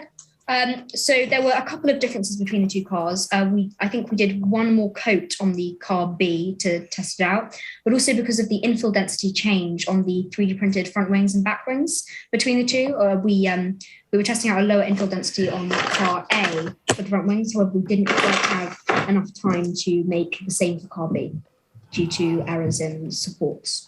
Time management for the nationals was a lot more because we had a lot less time to change everything from the regionals to the nationals. So we were a lot more rushed for time, and especially the manufacturing of the car, because we only got back to school a couple of weeks before we had to post it. The decals also may have added a tiny bit of weight. Like some of them might have been cut a bit more rough and the other one might have been cut a bit more fine. Yeah, great question, Lawrence, for the guys. Isaac is definitely someone who cannot sit still for too long. He is always on the go. I like it. And then we are on the go right now because we're going to go trackside to watch the next 2 races. Best of luck to both teams. Yeah, here we go. Up mission control, Tom, ready for race number 3. Marlin in lane 2 and mental mechanics there in lane 1. Let's see if Marlin can make this another clean sweep. 5 lights are on. Off they go, and it looked close on track there. Actually, mental mechanics have taken it. Clean sweep for lane 1. Interesting talking point there. Maybe Lawrence and Lucy can just shed a bit of light on. Would there be any reason, perhaps, why lane 1 is getting quicker times now? I mean, strange to think it might be, but there's a pattern emerging here. So mental mechanics, quicker reaction time, but of course that isn't going to count for points. What is going to count is their quicker split time and race time, combining into a 1.348 second time for race number 3. Marlin not far behind, a 1.392. So just 500ths of a second. Let's have a quick check on the leaderboard. Mental Mechanics, I think, just improving on their own time there by 0.003 of a second. So Mental Mechanics just improving, but staying 10th. Marlin, again, not just improving on their initial time. So that first time set, 1.315 seconds. A couple of talking points, I guess, for Lawrence and Lucy. I mean, do we think that the way that the cars perform throughout the 4 races does change? Are there any factors that change in the cars? Is it something that they can attribute down to, I don't know, the bearings or the axles maybe? Is there something happening dynamically? Maybe we want to talk about later. As we line up ready for race number 4 now, Oscar seems happy. We've got a thumbs up from Tom and George at the end of the track. And I think we are ready for lights out for race number 4. Here we go.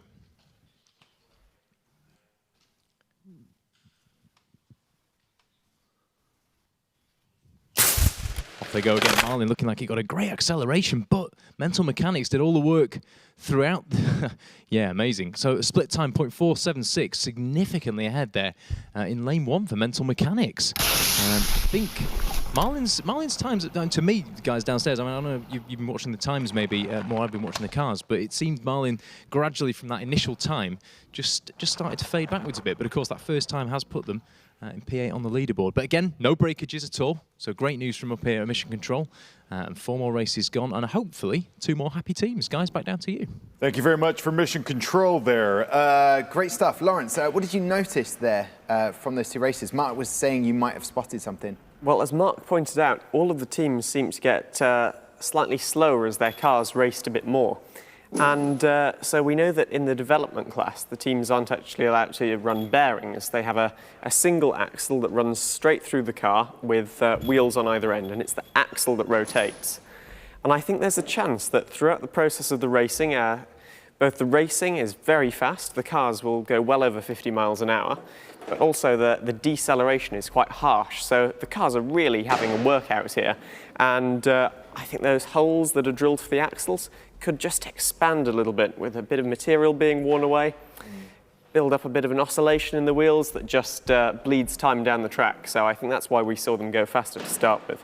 Oh, I don't like that imagery. Time has been bleeding on the track, guys. We don't want that. No blood on the track, please. What do you reckon to Lawrence? Would that kind of answer why it was slowing down a little bit for you? Yeah, I think we may have noticed part of our front wing also got damaged. So I have I have 2 front wings here. You probably can't see them, but one has a tip. The other, this is the most delicate part of our front wing. One has been cut clean off because of layer separation on a 3D print, and we think it might have went flying in one of the races. Hence, it got slower. And then I also think Lawrence's reason is probably definitely correct. Yeah, he's pretty, I'll be honest with you guys, he's pretty knowledgeable. He's got a lot bouncing about in that noggin of his. But listen, guys, well done. P8 as it currently stands. And I'm sure, looking at the backdrop of all of your design and everything, that you'll have done very well during the presentations today as well. So thank you very much, Marlin. We'll speak to you soon. Thank you so much, sir. Bye. I love the fact that Isaac called me sir. I'm still getting over that. Mental Mechanics, you're with us. Talk to me about what you just saw on the track. Can you repeat that question, please? Of course I can. How did you find race 3 and 4 on the track just then? It was really good, I think. We can see the car times that we were expecting. And you know, a good difference that we've made from regional. And would you use the phrase that Lawrence used, bleeding time on the track? Would you use that phrase? Yes. Yeah. Good. Yeah, that's Lawrence, a good phrase. It's a great phrase. So guys, just a final question for me. What's been the highlight of getting to the national final so far for you? The highlight, really, for me at least, has been able to see the progress that our team has made over the past couple of years in a way that is more obvious than, say, a marginally improved car time from year to year. Yeah. Well, that is great to hear from you guys. Well, we wish you the best of luck. Mental Mechanics, thank you very much for joining us. We will speak to you very soon. We'll take care and catch you in a bit. Thank you for having us. Bye. Bye. I pretty much forced them to wave there, didn't I? Yeah. I did the wave and they joined in. It's beautiful to see. So there we go. We are underway. That is the first race of the afternoon, second part in the bag. It kind of went as you would imagined it would go there, Lawrence. Now we head to the next race between Hypernova and Haste. They want to go against being hasty, or maybe they want to be hasty in this. What do you make of the 2 cars? Oh, so we've got something we mentioned earlier happening again. So we've got this car that's all made entirely of the model block. So as a result, they don't have any seams in the, on the body that would maybe create a bit of drag. That will definitely help them. You see, they are a little overweight. I think that is probably a sacrifice that's been taken for this beautiful. You can see the reflections on their white paint job. Really nice job, but maybe just a bit too much mass taken on there. Hypernova, they're right at the minimum weight. You can see this column going from the front to the back of the car. Really nice, smooth extrusion. and also these curved side pods, possibly using the Coanda effect to just get the air in and behind those rear wheels. Yeah, I think my bet is Hypernova to make it a 1-2-3 for Wales. Oh, okay. I like that. Predictions being fired out. Lucy, what do you make of the two car designs or the teams in general? This is a Wales versus Scotland. I like that. England aren't in this one, so this is brilliant. I do think purely based on weight again, because weight does have quite a big impact on cars of obviously such a small size. That is going to might be a Wales 1-2-3. Okay, all right, we're predicting it. Will it happen? We'll speak to the Welsh team right now. Hypernova, love the name. Are you loving the competition so far? Yes. Okay, good to hear. Loving the jacket. It's got the Welsh flag on there, which is brilliant. Tell us about yourselves. Who are you? So I'm Ramiro. I'm the team project manager. Hi, I'm Karis. I'm the finance and communications manager. I'm Matthew and I'm the team's CAD designer. I'm Tom and I'm the physics and aerodynamics manager. Hi, I'm Katrin. I'm the marketing and merchandise manager. Hi, I'm Sam and I'm the head of manufacturing. Oh, well, it's great to meet you this afternoon. We're enjoying chatting to all of the teams, and you seem like a very fun team. Behind those masks, I'm sure there's smiles right now. So talk to me about the engineering. How have you managed to get this car to be as fast as it possibly could be? Well, throughout the whole competition, we focused on getting the weight to the minimum. We focused on aerodynamics, and then they were the second to the weight. And then, especially with the Coanda effect on the front wing, we changed it from being convex to concurved so that it can throw the air over the front wheels more effectively. Okay, great idea. Lawrence, you've been speaking about that earlier on, but Lucy, they seem like a very excitable team. You've got a brilliant pit display behind them. Any questions for these guys? Do you feel like they could answer the golden question, maybe, or maybe too soon for that? Too soon, I think. But Okay. I do have a question. Their regional car, it puts them in good stead for that Wales 1-2-3. Have you made any changes from your regional car, or? Yeah, Well, what changes? Our main change was probably, as Matthew said, with the Coanda effect, changing our front wing. But we also added a couple of bumps to the sides and the top of our car, which, well, they're mainly for throwing the air over our back wing, but also to channel it underneath. And they were inspired by the dimples on a golf ball. Do you know what? I've seen a preview of Lawrence's presentations. A golf ball's going to be mentioned today?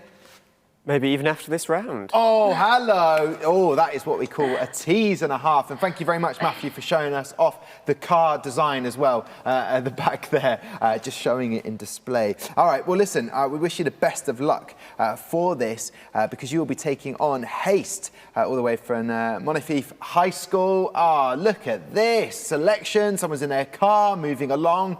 This is brilliant to see. Guys, how are you doing today? Very well. Yeah.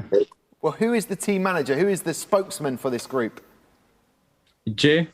I'm the team manager. Okay, and what's happened? Team management, you're in the back of the car. You did not plan to be in the car at this point, or did you, Jay? I cannot hear anything that's coming out. Hold up.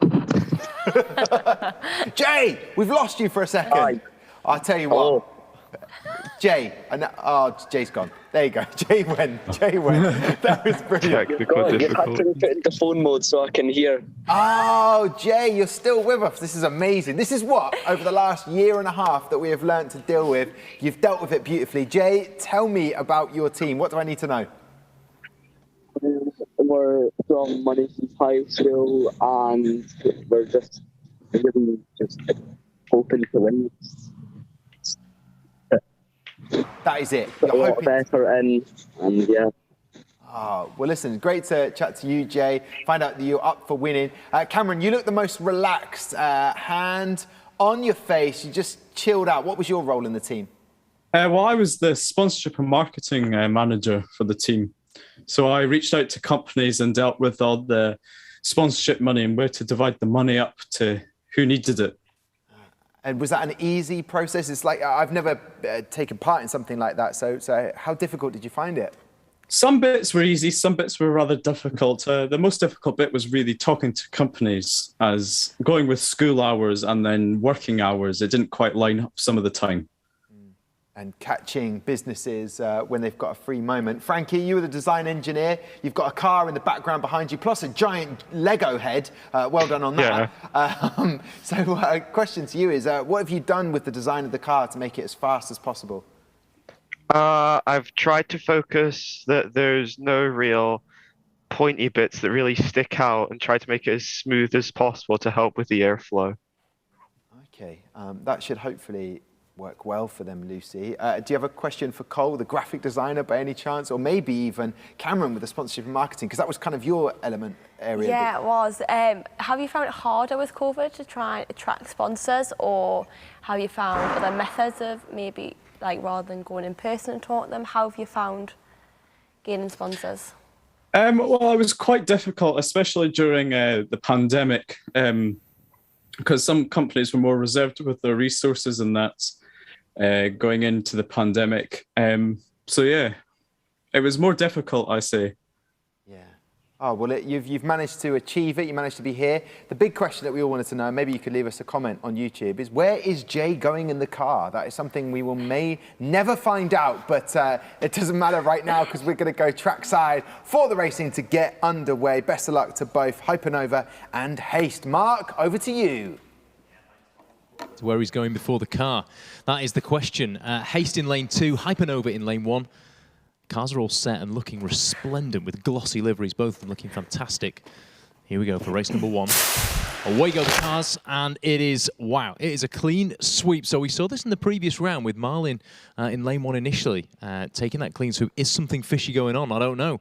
It's a clean sweep in lane, it's a clean sweep in lane 1. 0.248 reaction time, really close actually. And then a split time of 0.476 for Hypernova. 0.487, not far away in lane 2 is Haste. And then just towards the end, I mean, really they're tiny, tiny margins all the way down there. But 1.324 was the winning time for Hypernova in race 1. So the guys are just prepping car B for this second race. Quick check down to the end of the track. And Tom and George are giving me thumbs up, which means no breakages. Fantastic news. I mean, we're into the afternoon, Tom, and looking so far so good on track in terms of breakages. Ozzy and Angus now just making final preparations for the second race here. See the car alignment jig there, which is just used to span the track width and make sure that the car is square and level with the start line, just to make sure that the most sort of forward point of the car, whether it's a wing end fence, like we said before, with Black Shuck Racing having that design, or whether we've got a car with a very pointy nose, making sure that that foremost part of the car is the bit that's in line with the start-finish line. So just final checks here. It's really important to get the alignment of the pods right. So you can see the guys just tweaking these little thumb screws here on the pods just to make sure the height of the pod is matched to the height of the cylinder chamber in the cars. Because, of course, all these cars are designed very slightly differently and manufactured in very slightly different ways by different teams in different schools. So quite often they set the height of the chamber just ever so slightly differently from each other. And it just means that we have to manually adjust those before the start of each race so that each car launches as smoothly as possible. Oscar just giving it his final once over. I think he's happy. We'll know he's happy when the cars get a little gentle stroke, which is, yeah, just about happening. Excellent stuff. And I think we're good to go. We're getting a big thumbs up from the end of the track. It's thumbs up at the start. Pods are armed and ready. So here we go, race number 2.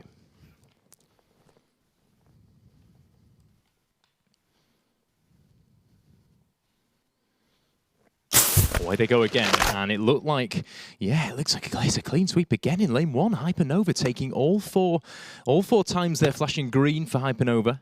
It's a quicker reaction time again, which, I mean, maybe this is what we're seeing, guys. Maybe we're seeing the reaction time just putting pay to the rest of the race. Maybe Hypernova getting that launch, 200ths of a second. There's not much in it, but it could just be enough to channel some dirty air over into lane 2, where the Haste car just couldn't make up that gap again.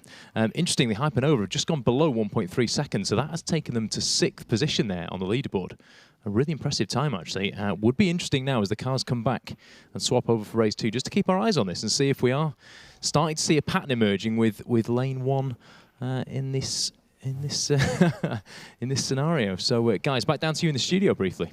Yeah, just looking at the leaderboard there, 100th of a second off from 3rd, I believe, with that race there from the team that we are chatting to right now with Haste. What did you make of that then? Cole, we haven't spoken to you. What did you make of that?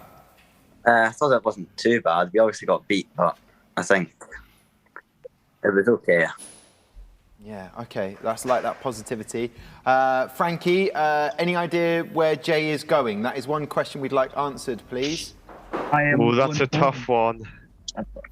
He's out and about. He's being a team manager. He's talking to prospective people about joining for next year. Yeah, my own business. I've got people to talk to. Yeah. And you know when you've made it in a business, Jay, when you don't even drive, you get someone else to drive you. I'm being drove about. I mean, we love it. Listen, Cameron, what would you make of that as a team? You're not all in the same place at the moment, but is that kind of the result, the times you expected to get? Yeah, I think that's roughly where we were expecting to be. Of course, we weren't expecting to be the fastest, but we're quite happy to be roughly in the middle-ish. So we're quite pleased as a team. Yeah, and what I'm loving, Cameron, from you is very neat folders stacked, one on top of the other there. Great work, very neat and tidy. We'll catch up with you after the next couple of races. I want to chat to Hypernova. We will chat to Haste in just a moment, but there they are, Hypernova. Very happy with that. What I loved from your statement, you've learned that you're now to appreciate the smaller things in life and be more grateful for what you have. Hypernova, brilliant to see that statement, but you must be very happy with those times. Yeah, we're definitely very happy with the times. We were a bit shocked for the first one as it went a bit slower than our previous time from regionals. But with the second race, we were definitely pleased to get under the 1.3. Yeah, we couldn't see them while the races were going on. I wonder, Tom, right at the front of the team in his blue mask, how did you find that? What was going through your head when you were watching the race? Well, I think I got a bit nervous at the start there, and it wasn't as fast as we'd hoped to. But when it went the second time, it was fast. I think we all got a bit more. Exactly. A bit more enjoyment. These are only 0.03 off third.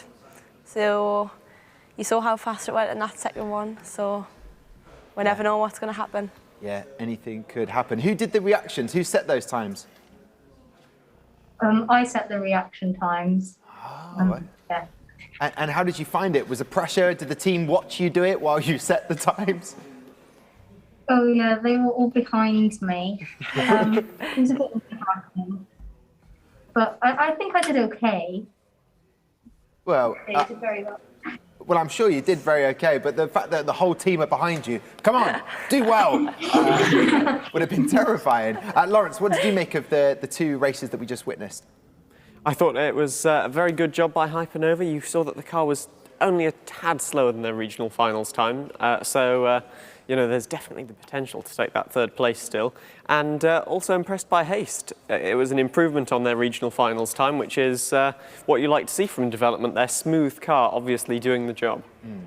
So one question that Lucy and I have been asking to some teams that we feel that can handle that question. And that question is, Lucy? If there was one rule in the regulations you could change, what would it be and why? I think definitely the minimum weight for that one, because we felt that the weight was probably the most important aspect of the design. And if that limitation wasn't there, I think all of the cars would be quite a bit faster. Yeah, people are always talking about weight, aren't they? They're always talking about it. It's already been lowered. When I competed, it was 55 grams. Yeah. So you've got 5 grams more than I had. Lucy will talk about the good old days whenever you want, guys. So listen, best of luck to you and to Haste on the track. Oscar is there, probably no doubt ready to push the start button. Mark, how has Oscar been? Has he been behaving himself? He's largely been pretty well behaved, actually, Tom. Yeah, he was. His hair's calmed down as well. He was sporting the full Jack Grealish earlier on today. Oh, away we go! Goodness me, caught me right out there, Tom. Wow, here we go. Well, no surprises based on previous form here. Haste have won with a clean sweep in lane 1. It really looks like making hay in lane 1 is the way to go at the moment, or making haste in lane 1. As it is at the moment, with Haste taking a quicker reaction time, a quicker split time, and a quicker race time, 0.282. Now, I'm not sure if it has just moved Haste above Hypernova. Wow, I think we're really seeing the true pace of the cars here, possibly in lane 1. I mean, Haste's first 2 races are perhaps perhaps a sign that maybe something is I mean, Lawrence, it'd be interesting to hear your thoughts on this, what factors could be at play. But yeah, we've seen a shift there in the leaderboard with Haste just jumping above. You see there's an under investigation symbol. We say that because we flagged, or the scrutineers have flagged, that Haste have contravened at least one performance regulation, so that's deemed as something that would gain them a little bit of an advantage on the track. So for that reason, Haste and Black Shuck Racing, you can also see have the symbol, would not be eligible for the fastest car or the best engineered car awards, but all the points that they score in the competition will still stand. So Haste and Black Shuck, don't worry that you're going to lose any points apart from those that you wouldn't have got in scrutineering. You are there on the leaderboard on pace, and that's where you are in the top 13. So the cars are just being finalised, prepped and tweaked. Look at that concentration there on the faces.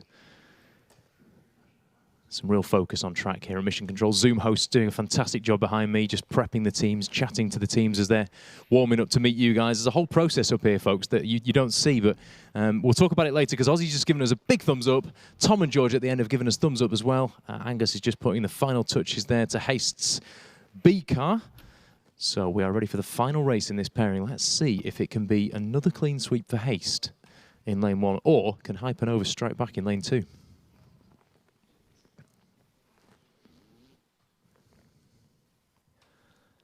Out go the lights and off go the cars. They were neck and neck all the way. Look at that. We have had a split time in lane 2. So Hypernova got off to a better start. Quicker reaction time. Only just, though. Only just. So not even a hundredth of a second there. But getting to the split gate first. However, that overtake, that moment happened on track again where Haste has outdragged Hypernova through that cruise phase in the track that we talked about, that Lawrence was explaining earlier, where the CO2's been spent and it's then down to aerodynamics, mechanical drag, and really the quality of manufacture in many different ways. I mean, I'm sure, Lawrence, you can expand on all this, but things like wheel alignment, such a simple, fundamental thing to try and get right, but it can make a real difference during that cruise phase. So well done, both teams. Haste wins that round, so it is 2 each. Really nice, fair result, I think, at the end of that. So, again, 4 more races, no breakages, 4 finishes, down to you guys in the studio. Durability, love it. No breakages. There they are, beside me now, Hypernova. What do we make of that top 10? Happy with that? Yeah, we are quite happy with that. We are a bit disappointed that we couldn't beat our regionals time, but we are happy that we were able to get a 1.29. Yeah, so we're happy with our time. Oh, good. I'm glad you're happy. It's one of those questions that I asked, Lucy, and I'm like, is that the right thing to ask? I might not like the response that I get, but as long as you are happy. And how did you find the verbal presentations and everything else you had to do for the competition? Well, for us, the verbal presentation was quite a tricky one because we had a few members off ill and a few isolating as well. So we had to do that all individually from home, which made it a bit trickier when it came to the editing and getting it down to the right size. But we got there in the end. Yeah, we'll see how that goes. Yeah, perseverance is key. Well done, guys. Love the car design, love your work. So looking forward to chatting to you later on. Take care, Hypernova. Thank you. There you go. And you notice what I didn't do there, Lucy, was tell them to message me on the social media for F1 in Schools. I didn't do it. I won't do it every time. Okay. Just every now and again, I'll just remind them. But look at these guys. Haste. Done a fantastic job there. Frankie, happy with that? I am, yeah. Oh, brilliant. And the fact that at first you weren't so sure, Cole was saying wasn't quite as fast as you expected, but really lane 1 is the lane. Yeah. We were all on the edge of our seats at this moment whilst watching it. Okay, good. I even saw the folders move a little bit due to the fact that you were on your edge, you were shaking about. And Jay, for the final time, where are you heading? Are you nearly there yet? Currently, I'm sat in my grand's house, but there is loads of people there, like family for something, and I need the quiet, so I'm in the car currently. But I was going to the shops and then. Okay, good. Well, I'm glad to hear it. And obviously, don't forget to tell your gran that you can watch back the opening show yesterday and, of course, re-watch your results and your performance today. Just saying, Jay, just in case she's interested. Yeah. All right, guys, thank you very much. Well done on the track. Tomorrow, of course, from 3 p.m, we have the award ceremony. Hopefully, we'll be seeing you there. There they go. Monifieth High School, Haste there, doing a brilliant job. Lawrence, Mark was talking about whether you noticed a few things that were happening, and you've got a presentation coming up right now, which I'm eager for. So what did you notice, and then what have we got coming up? Well, there has started to be a bit of a theme, as we've seen, with cars going faster in lane 1 than lane 2. Now, I know for sure that the F1 in Schools track team works tirelessly making sure that the track is perfectly straight and also perfectly flat before a big competition like this.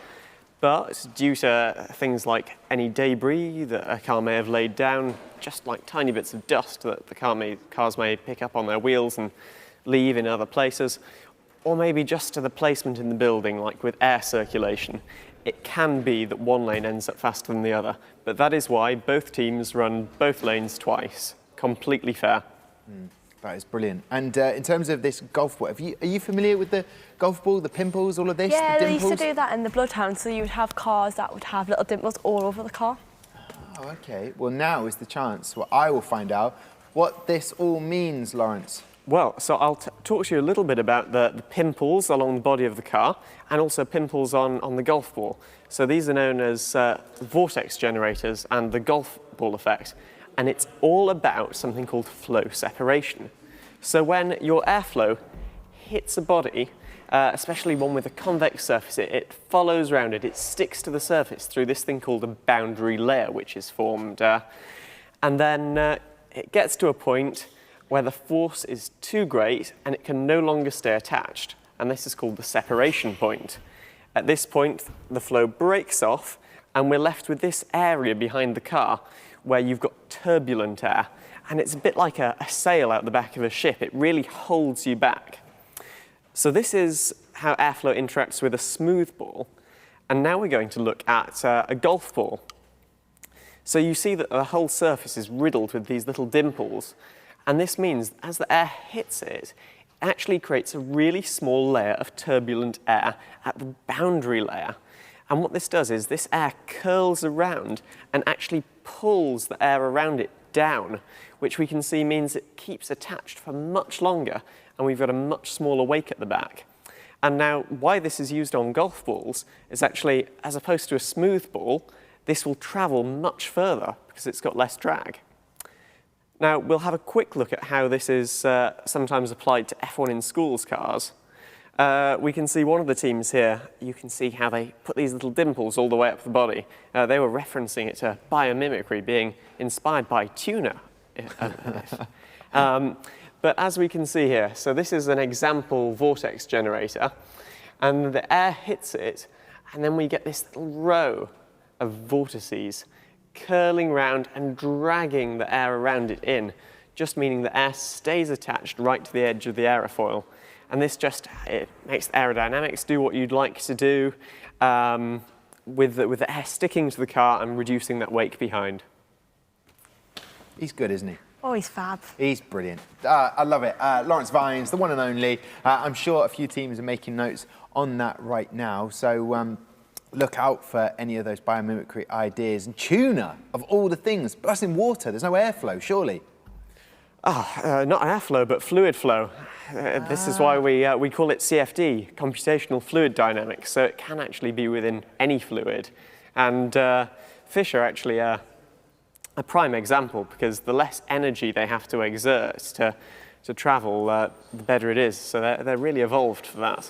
Yeah, and they're very, I mean, the speed of which I can eat tuna out of a tin is pretty incredible as well. We are heading to the professional class. Right now, you can see the leaderboard just behind me here.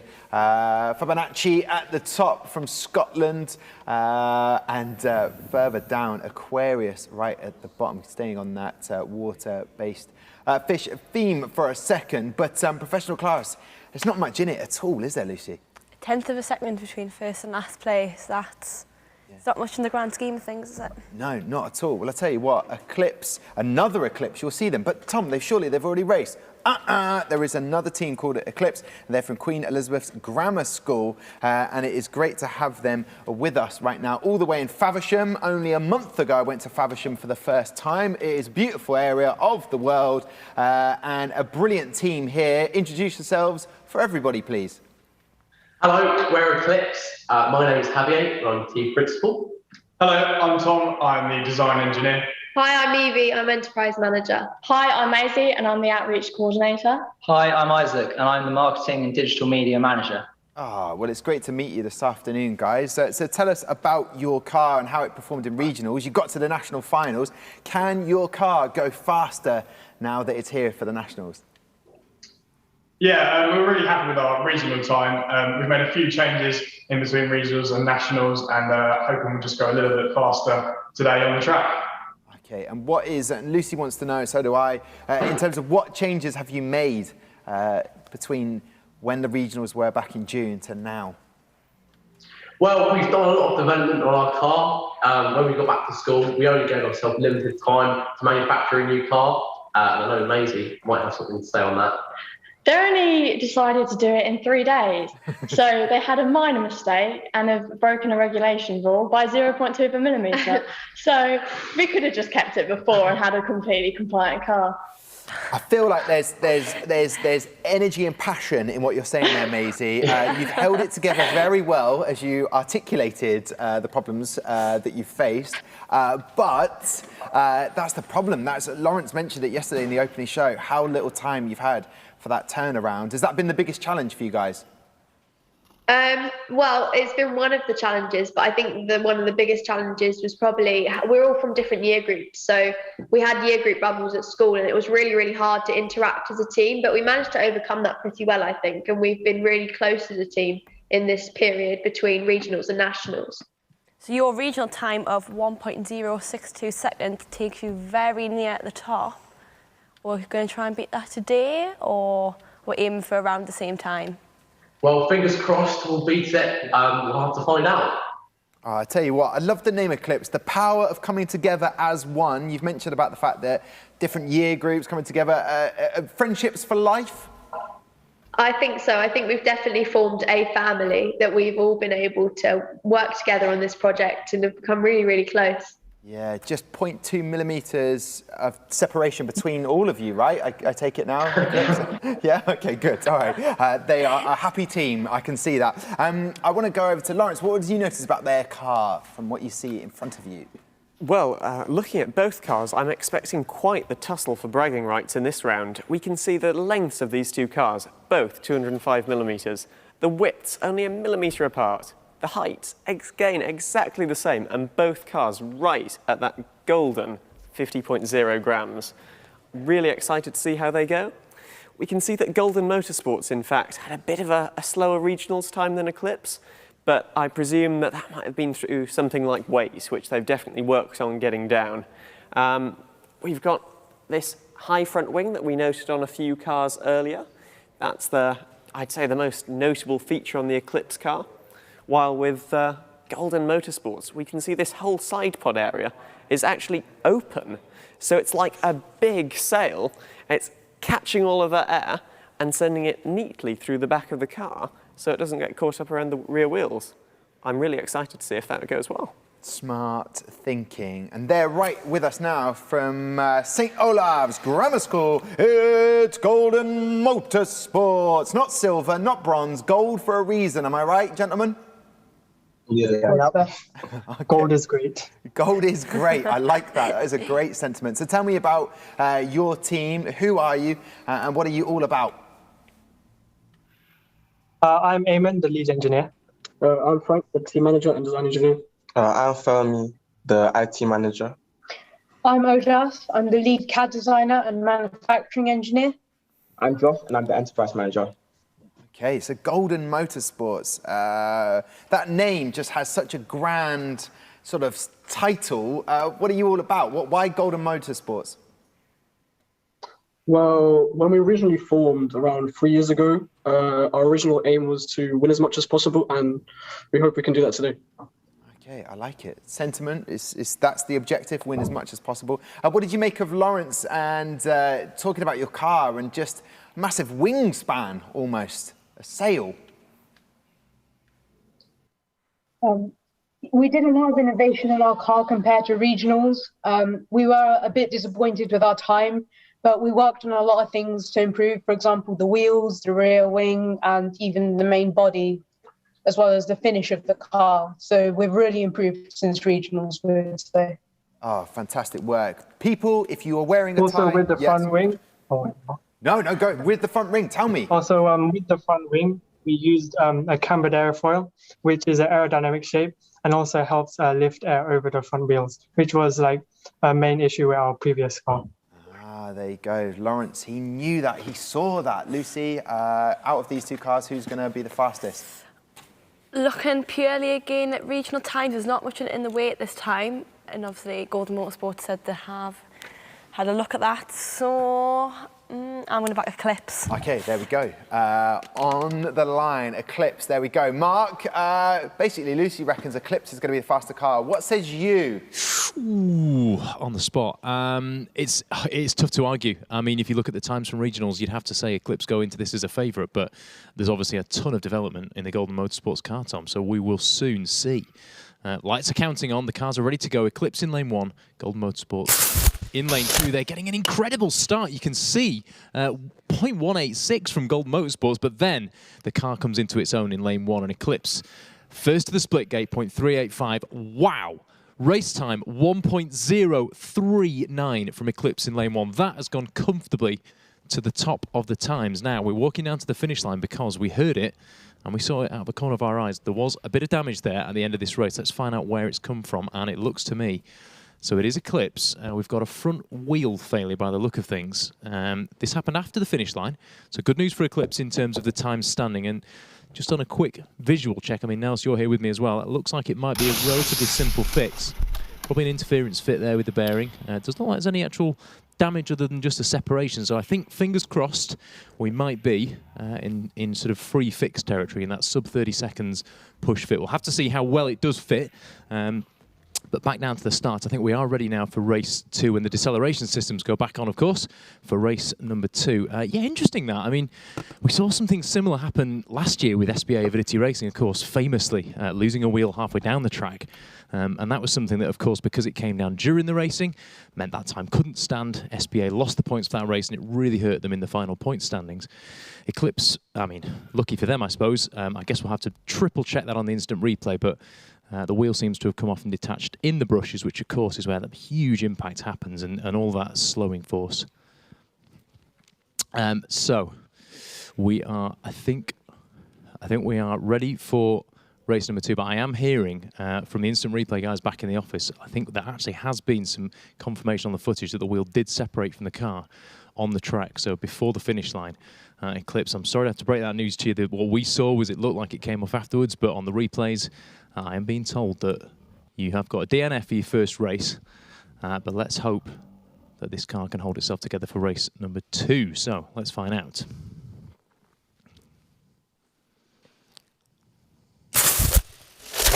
They go, it looked good from here. I mean, we're looking 20 meters down into the distance. I mean, Eclipse, wow. I hope that is good because you've just set an even quicker time there, despite the reaction time from Golden Motorsports. Again, a 0.178. Absolutely fantastic time. It looks clean to me, guys. On the instant replay, we seem to see there's nothing untoward on the footage there. Eclipse may just have gone comfortably top with a 1.032, guys, down in the studio. That was quite something to behold.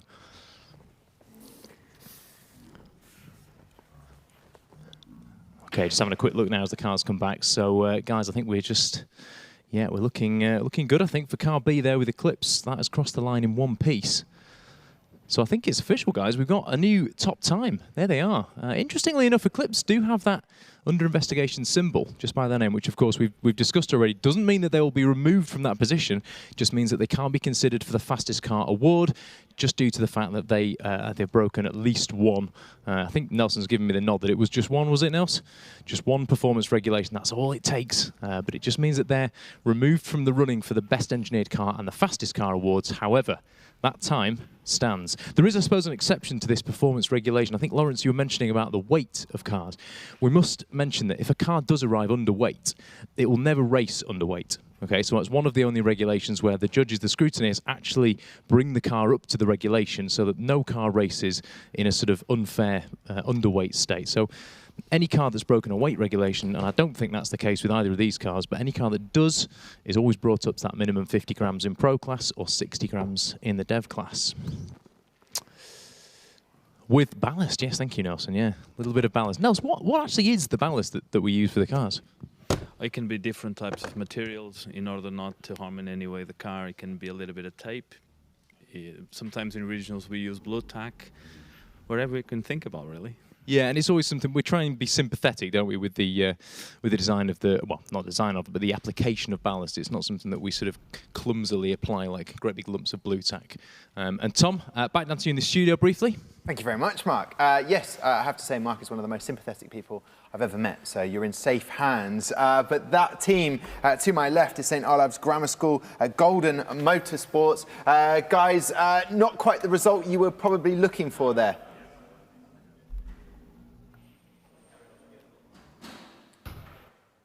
Guys, can you hear me and Lucy, Golden Motorsports? That wasn't quite the result you were looking for, was it? We can't see our time. We don't know what's going on.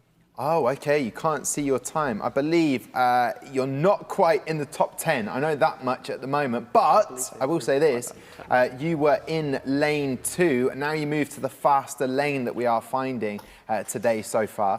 Lawrence explained why that might be happening earlier on. But guys, you know, from the result today, put that to one side because you've got 2 more races. How have you found the whole overall project and getting here to the national final? Has it been challenging? Yeah, we've all worked so hard, and especially since the lockdown, we didn't get to do as many face-to-face meetings. And in our preparation for nationals, we only had a 2-week sort of time period to manufacture our car. So we're quite happy with how it's gone. So you mentioned that you've been doing the competition for quite a few years. What do you think the team's development has it impacted this year? Have you grown as a team? Fill us in on the team. Yeah, we feel like we've definitely developed a lot. We started in entry class and now we're in the professional class. We felt that we've learned a lot more and we're really happy to be here. Oh, that is great to hear. Happy to be here. Trying to get the results, all the challenges, all the setbacks, all of those learning times that you've had to get to where you are now. I'm going to head over to Lawrence over by the touchscreen. Is it a touchscreen? We'll update that for you next year. We can pretend. You definitely deserve one. Yeah, if you don't show the clicker in your hand, just pretend to touch the screen. Lawrence, apart from the breakages, that went according to how you sort of thought it would do. I think so. So Eclipse actually talks about that little change they made to the car, which has unfortunately maybe cost them the opportunity to take home that fastest car award, but it did definitely get them at least 0.03 of a second and top on the leaderboard by far. So a really good job despite the rules infringement by Eclipse. Really great car. And Golden Motorsports too, actually. So they did a 1.24 at their regionals, and they've taken at least a 10th off that. So that's a really, really big improvement. I mean, in Formula One, they fight for advantages of, you know, fractions of percentages, and you've just taken nearly 10% off your old time. So I'd say a really, really good job all round. A really good job indeed. We'll chat to Eclipse after we have the next 2 races. Let's get back to the action. We've talked all the theory, now let's see the action, and I'll hand over to Mr. Sympathetic himself, Mr. Mark. That's very kind of you, Tom. I must apologise about my monologue before. I misread wrap it up for keep talking. But anyway, moving on. 4 lights, 5 lights, and away we go. Eclipse in lane 2, clearly. I could see them overtake on the track there because at the split gate, it was Golden Motorsports just reaching it first with a .412, but then Eclipse flying past and taking the race win with a 1.16 second time. Now, Golden Motorsports have just set a 1.173 time, which brings them into 9th place. I know it's actually not quite as quick as their time set in the first rounds, but that is a thoroughly respectable time. Nice and consistent, actually. Eclipse in lane 2. Oscar's just pointing out lane 2 because I might have just said lane 1. Never mind. Okay, fine. 1.16 time, not quicker than their first 2 races, but looking down the track, George Tom, is it a thumbs up for Eclipse? Fab. Right, so we've got a race finish there. That was car 1, of course, or car A, rather, which did have that wheel failure in race 1. So really good to hear that that car has survived race 2 unscathed. So now we turn to car B. So Golden Motorsports again lining up in lane 1, and Eclipse lining up in lane 2 for the final time, just getting final checks. And a little delicate stroke from an equally sympathetic Oscar Denford. Pods are now armed and ready to go. So here we go, race number 4. Golden Motorsports lane 1, Eclipse in lane 2.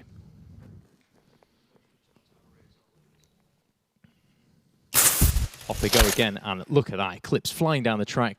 1.105 was the time there, and that is the race win at 1.152 for Golden Motorsports. Really good time, just missing out on bettering their time from the first round, which is a 1.149, keeps Golden Motorsports in 9th, and Eclipse are new leaders, folks. Tom, back down to you in the studio. New leaders, Eclipse are with me now. Maisie, you said about the 0.2 millimeters, but you're top of the table. How does that feel, the fastest car so far?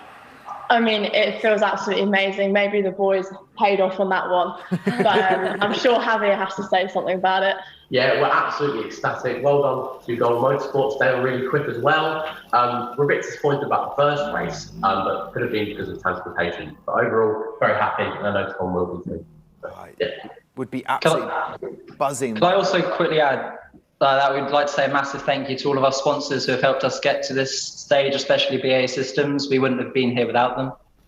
Oh, that is a great shout out. I'm sure they appreciate that shout out as well. And always sticking with the company there. You must thank the sponsors at all opportunities. You have done just that. But listen, Lucy, they will be very happy that top of the table just shows how much, when you see yourself at the top of the table, how much work you put in, you get rewarded for it. It just shows that the hard work really does pay off. A time of 1.032 is exceptional at a national final, especially with the gap between first and second. I think Eclipse should be really proud of themselves. So well done, guys. There you go. Thank you. Thank you. Well, we may be calling out your name at the award ceremony tomorrow at 3 p.m. Until then, be safe, and we'll catch up with you soon, guys. Take care. Bye. There you go, Eclipse in the brilliant Faversham. But there we go, there are Golden Motorsports. I do apologise, earlier on I said you hadn't made it into the top 10, but you have. You are 9th as it stands at the moment. That might not be quite number 1, which you probably wanted, but you've got to take the positives from the 4 races that you saw just then. We're not too happy with it, but it's a big improvement for our regionals car. Unfortunately, we had a few problems with our bearings, but overall, we're sort of half satisfied with it. But we think our digital submission will still be good enough to hopefully succeed. Yeah, and what is it about your digital submission that you really are proud of? We've spent a lot of time working on it over the summer holidays, multiple all-nighters, and yeah, we've all worked really hard. We also believe we have very good research and development. We spend a lot of time in that to improve our car. It's just like mainly the bearings that we had issues with. Yeah, and also we felt that our pit display was very unique and innovative. So we feel like we'll get good points in that department. Oh, well, listen, I wish you the best of luck from myself, Lucy and Lawrence. Take care, Golden Motorsports. Hopefully we'll be chatting to you tomorrow. Take care. Thank you. Bye. Thank you. There we go, Lucy, another race done and dusted. Now we move on to what we're calling the P07. As you can see, the leaderboard, who've gone to the top. It is, well, it will be No, I'm being told it's not up to date. I can see it is not up to date. This we will change. We will change. Ignore this. Don't look at that. There you go. It's gone. We know that Eclipse are top of the table. That is Eclipse from Queen Elizabeth's Grammar School. Now we're going to meet the two next teams. We've got Enhanced Racing from Lithgow Academy and then the professional class from Scotland taking on Momentum Racing from Exeter School professional class. Every team, I can sort of say to myself, oh, I went to Exeter University, so I have an attachment there. Do you have an attachment to either at the moment? I went and viewed Exeter Uni. That's a link. There we go. But you know what? I've always wanted to go to the Lithgow Academy and the rest of the place. Enhanced Racing, are you there? Hello. Ah, great to see you. And is that Nessie in your lap there? Oh, perfect. Guys, tell us about yourselves, please. So hi, I'm Holly, I'm the team manager. I'm Lucy, the marketing manager. I'm Ellen, I'm the design engineer. Hi, I'm Ben, I'm the manufacturing engineer. Hey Ben, great to catch up with all of you. So you've watched the racing so far. How do you feel your car is going to do when you get onto that track? We're hoping it's going to go good. It's performed well in the past. It's a very tried and tested car, inspired by Genesis, which is old team that I'm from, helping these guys out. So yeah, hopefully it'll go okay. Yes, the familiar name of Genesis. I am familiar with your work. You've brought, I imagine, a case full of information, stats, numbers, facts. Is that what's happened? Yeah, it was fun merging with these guys because they were very strong in enterprise. And they just lost their manufacturing engineering side. So we jumped in and kind of managed to help them out there. So yeah, it was an interesting collaboration. I love that, the imagery of you with a cape to save the day. Beautiful stuff from Enhanced Racing. We want to get to the track as soon as possible, so I wish you the best of luck. We'll catch up with you in a second. Momentum Racing from Exeter. There they are, Momentum Racing t-shirts on all but one team member. Where is your Momentum Racing top? Unfortunately, I misplaced it. Okay, all right. We'll order you another one. I don't know why I have power to order you another one, but we'll get that sorted. Tell us about yourselves, Momentum Racing. I'm Christopher. I'm the team leader of Momentum Racing. I'm Amber, the sponsorship and marketing manager. I'm William. I'm the engineering manager. And I'm Will, and I'm the manufacturing manager. Oh, well, it's great to meet you. Lucy, so many questions. You've been to Exeter. Yep. I studied in Exeter. One question for Momentum Racing, what's it going to be? So I saw your car was it 55 grams it weighed in? Have you made it lighter for nationals, or was it the similar weight? Because it was surprisingly quite fast as well, despite the weight. You got any secrets for a heavy car but a fast car? So we ended up putting it very, very close at regionals because our car came in at 50.3 grams. It's now weighing in at slightly more than that, but that's because of the improvements we've made aerodynamically. Because since regionals, we've had time to do more of the CFD renders and wind tunnel testing in our school's wind tunnel to make informed decisions about the changes we wanted to make to the aerodynamics.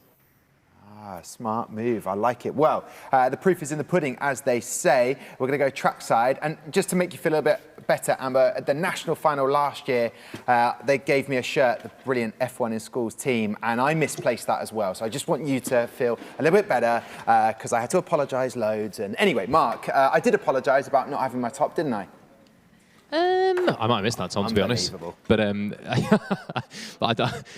I think what Oscar informs me that Lane 2 is back in business. So Momentum, you are in luck because Lane 2 is back on form. So here we go for race 1. We've got Enhanced Racing in Lane 1 and Momentum in Lane 2. Off they go.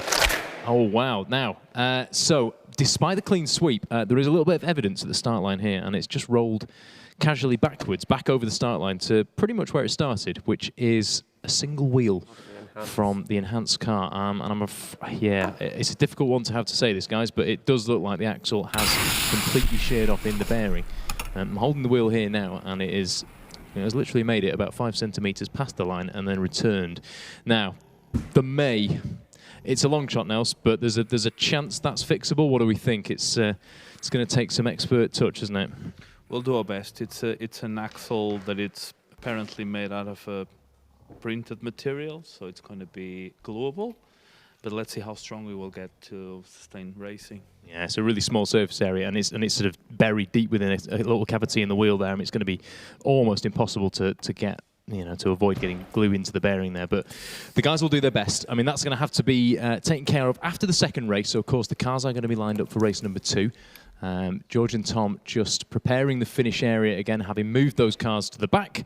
So put the little safety screen in, and are now preparing for race 2. So I can just see the decel systems being reapplied. Yeah, it's a devastating moment, isn't it, when you see that happen? And you know that the car, even from the start, you know that time isn't gonna count for anything. I didn't even talk about the times they set. Let's have a quick check of the leaderboard. So Hans, nice reaction times there, and the track time in it was a great time. Just sadly set with only 3 wheels, which I guess is quite fundamental to an F1 in Schools car. But Momentum Racing setting a perfectly legal time there and a valid time of 1.175. So in 10th there, Momentum popping up on the board. And you see there, also Momentum Racing, not a single performance fail either. So looking good then. Track starts seem ready. Let's just take a quick peek down at the track finish and see that the guys are happy with what's going on at the far end of the track. So Oscar and Angus happy at the start.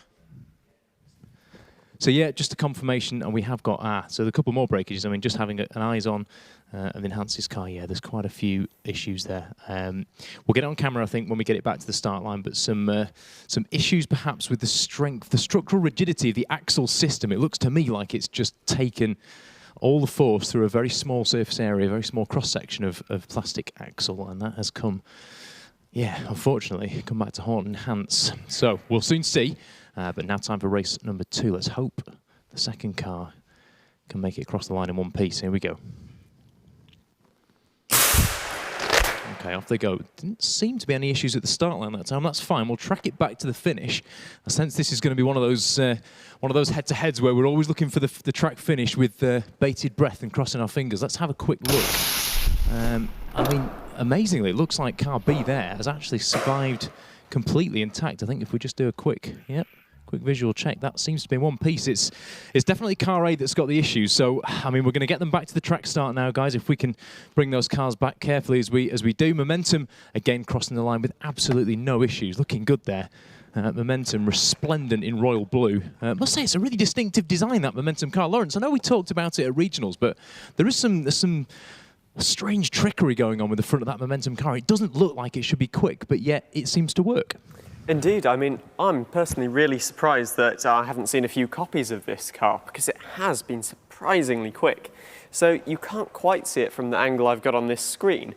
But this, the front wing is suspended from the nose there, and from a front view, it's a completely flat plane, and then you can actually see all the way through to the back of the car, because it's a completely clear channel up the middle. And what that means is they've reduced the frontal area of the car massively, which just mathematically guarantees a reduction in drag, which we can talk about a bit later, actually. Brilliant work there, Lawrence, breaking stuff down there for us. So the Exeter School, Momentum Racing, not what you want to see, but at the same time, you know, tell us how you're feeling about watching your car on the track. It was a slightly slower time than we potentially hoped for, especially after the developments we've made after regionals. To come out with a slightly worse time is not a complete success. However, it's always good to know about the developments we've made. Yeah, indeed. And in terms of the rest of the other challenges that you've had to face, are you looking forward to the rest of the competition? Do you feel like you've done enough to be collecting an award tomorrow at 3 p.m? I feel like we've put a lot of extra effort, a lot more work into all parts of the competition. And so I feel like we have a good chance of coming out tomorrow with something. Okay, good. Well, fingers crossed for you guys. And in terms of the enjoyment level, what with all the challenges, you still enjoyed yourself? Has there been smiles on the faces, or has it just been nervous anxiety and anticipation of everything? No, it's been really fun, I think. Obviously, with deadlines and COVID and everything, it's been quite a hard year, but I think collectively we've all really enjoyed it. Oh, brilliant. Well, that is great to hear. That is definitely what we want to hear, Lucy and Lawrence. In terms of what you saw from that design, you really enjoyed the momentum racing. When you say you're not surprised other teams don't use it enough, do you reckon maybe next year we could see them implementing that setup? I think so. I think it's just because it's such an unassuming design. From these pictures, it looks like, it looks very different, but you can't quite see the innovation. It's just a bit hidden. But subtle. I hope we haven't spilt the beans for you guys. No.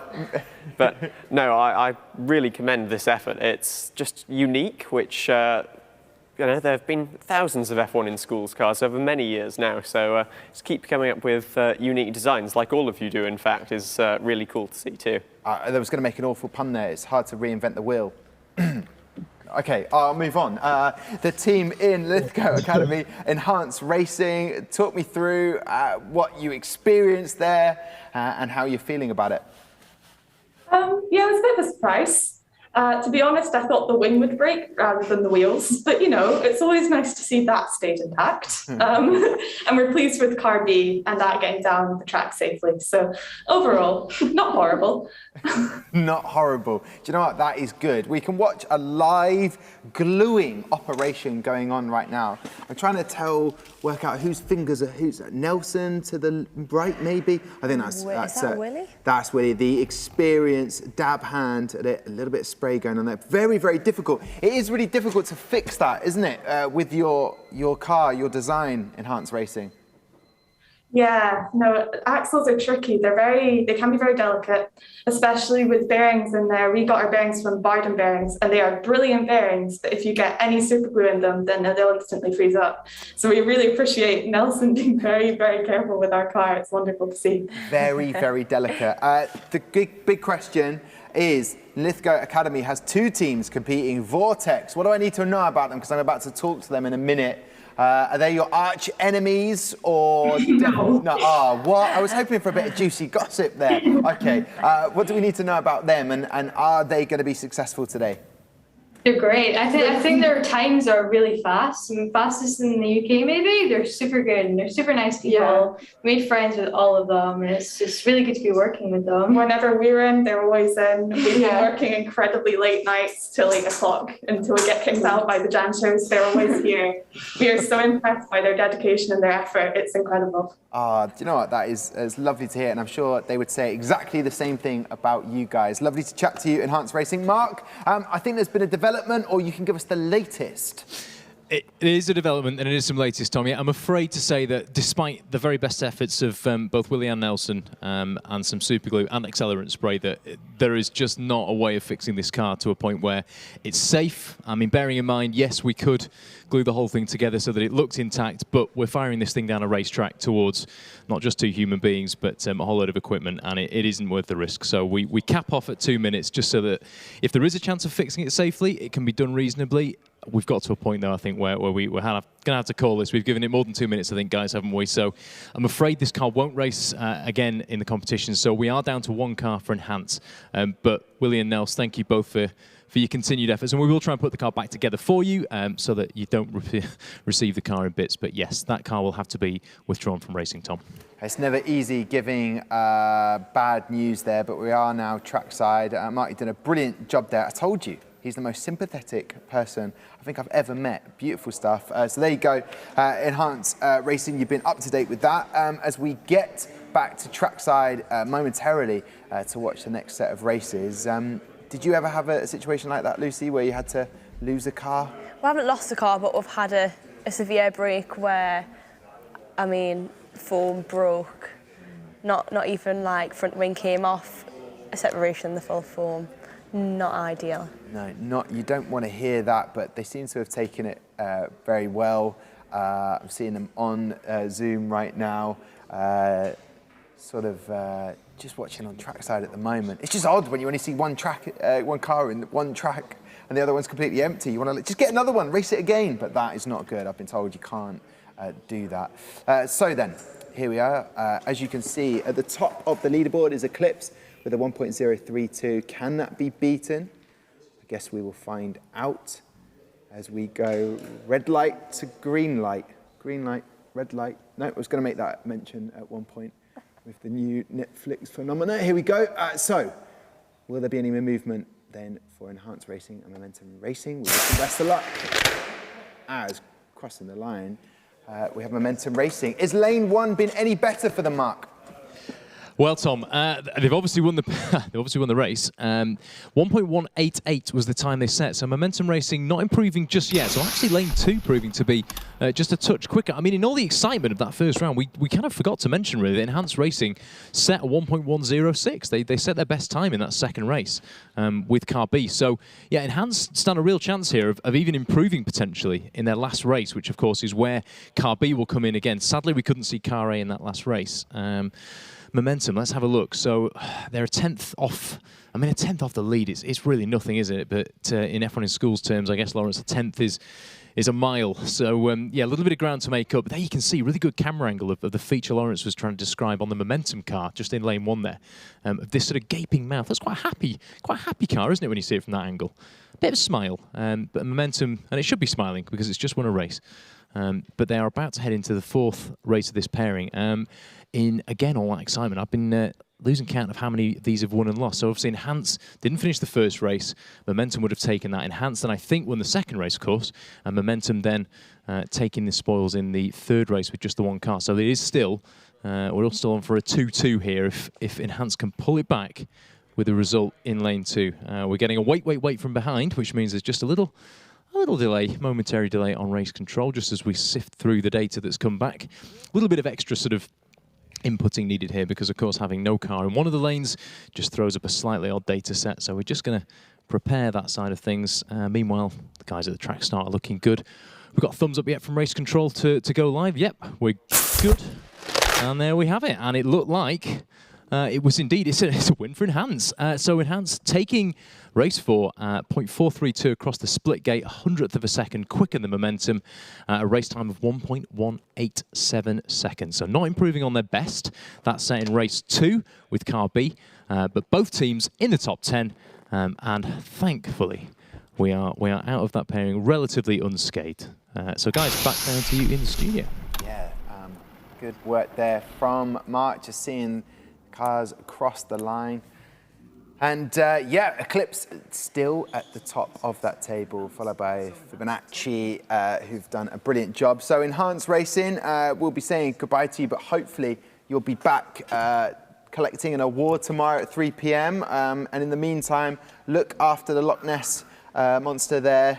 Would you call it a monster? This looks so cute. You can't call that a monster. It's passed down from Genesis, so its nickname is Genesi. Genesi, I like it. Sounds almost Italian, I like it. Genesi, come stai? Listen, guys, all the best. Lovely to chat to you today, and hopefully we'll be chatting to you at 3 p.m. tomorrow. Good to see you. Bye-bye, there you go, Enhanced Racing. And of course, Momentum Racing from Exeter, top work in the top 10. This is what we like to see. Best of luck with everything else for the rest of the day.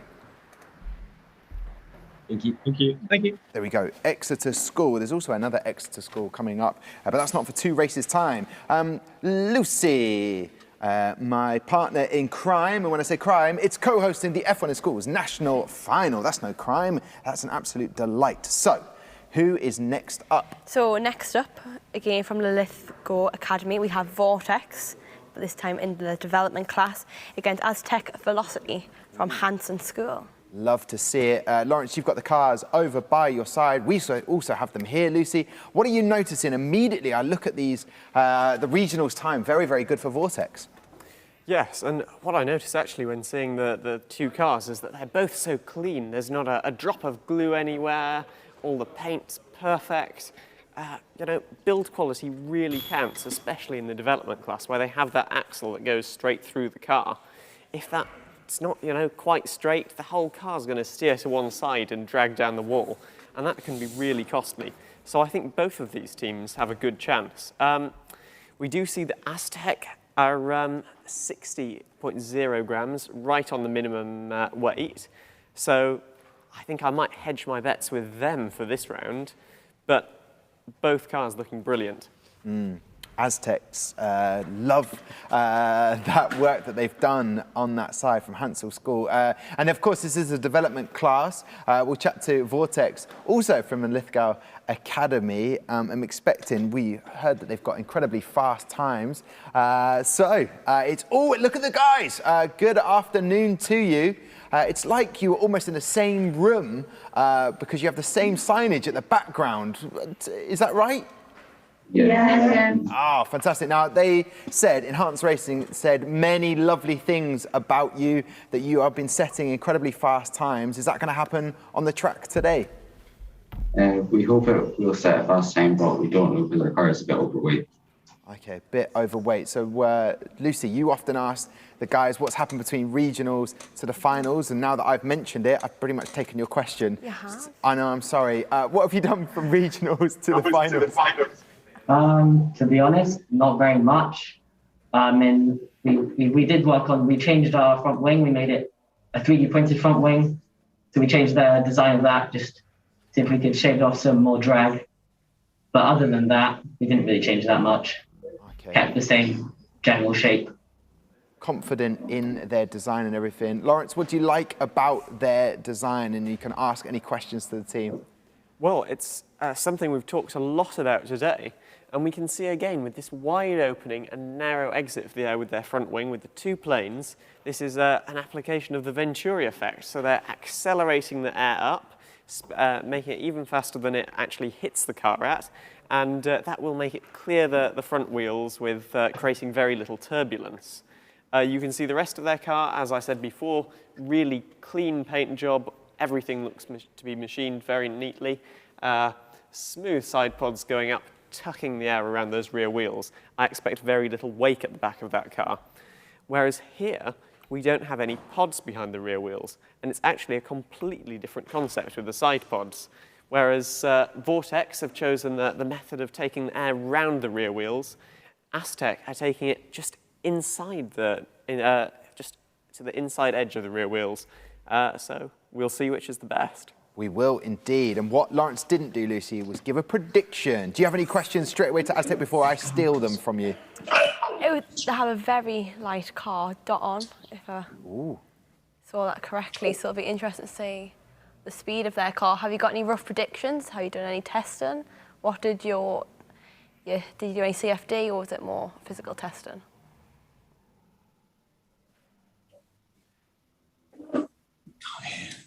Aztec Velocity, are you there? I think you may have overwhelmed them there, Lucy. Too many questions. Aztec Velocity, can you hear me? Say hi. Hi. In terms of your testing, what did you do more of to get your car to be as fast as it possibly could be? We actually tried testing it on our track, our own track that we've got. So that made it better. Oh, okay. Do you want to try overloading them with the same question? Or maybe not, or move on, Luce? What do you prefer, track testing or CFD? CFD. Okay, good. And in terms of the times that you've been seeing today, how do you feel your car is going to do on the track? I feel like it's all right. Pretty good. Okay, well listen, I'll tell you what, we'll get the signal sorted and then we'll see how your car does on the track and then we'll come back and then you better be ready because we're going to have some hard-hitting questions for you guys, all right? Okay, I like that. So Lawrence has given us the lowdown of what the cars are probably going to do. Lawrence, I didn't ask you which one you reckon is going to be faster from all the things that you noticed. So here's that moment. Lawrence, which car is going to be faster? I think Aztec will be faster overall. I'm backing Vortex's aerodynamic concept, so maybe they'll be faster in that second cruise phase of the race. Okay, it sounds to me like you gave the same answer. You just said both of them will win, but I like it. I like that style. Well, I don't want to lose myself, so this way I can't lose. All right, perfect. Let's find out which car is faster on the track. Mark, a lot of intel given about the car designs. What are you saying for this race? Yeah, Lawrence, ever the competitor, backing himself there. Do you know what? I think velocity by name, velocity by nature. I'm going to say that lane 2 is going to come up trumps here. I may be wrong, but I'm going to stick my name on the line and say it. Let's go for it. Race number 1. Oscar set the cars, and they are primed and ready to go. Vortex lane 1. Aztec there in lane 2, and look at the times. Yes, it is indeed. Sorry, I'd celebrate my own victory there. But it was a 1.228 race win time for Aztec Velocity in lane 2. A quicker reaction time from Vortex, though, and you could feel that the car was trying just to catch in that cruise phase. I mean, it did cross the line first, but that was down to the fact that it did get that split-second advantage from the start pods based on the reaction time that the team set last week in online qualifying. So there we had it. So a split time of 0.447 and a race time of 1.228 for Aztec Velocity. Really close behind, actually, Vortex. Only just 0.02 of a second behind. So let's have a quick look at the leaderboard. 1.228 will take you. It's there somewhere. Where are you? You're going to be right up there, actually. 1.228. That is looking like P2. Yeah. When the leaderboard updates, we'll see soon that I think we've now got... yeah, and a team in the top 3 here. So congratulations, Aztec Velocity. And Vortex not far behind either. I think we've got 2 in the top 3 there. Beg your pardon, 2? Yeah, 2 in the top 4 I think we'll see. But when that updates, we will get confirmation. Big thumbs up from the start here. Oscar's ready for race 2. Finish line guys are set. Race control is just updating the data set from race 1. And we're good to go.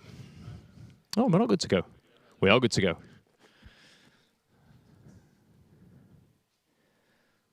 So all calm again up at mission control.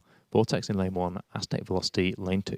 Off they go. You can hear the delay then, big delay, but this time Vortex crossing the line with a quicker car time, 1.247. Just 0.03 of a second quicker than Aztec Velocity. Both cars really quick. I mean, these are well matched. Very well matched cars. The reaction times where the real difference is there, and you can tell that, you know, that there's a real audible visual delay there when the cars launch. Aztec Velocity setting a 0.250, Vortex with a 0.427 reaction time there. Probably not their quickest, but still the car doing all the work there, crossing the split gate first and a quicker race time. So this is that turnaround period now, guys, where we're bringing the cars back. Tom and George bringing them back. They look completely intact. Are we? Yeah, we're getting thumbs up from Tom, thumbs up from George. Awesome stuff. Right, cars are going to be turned around. So, guys, just briefly, back down to you.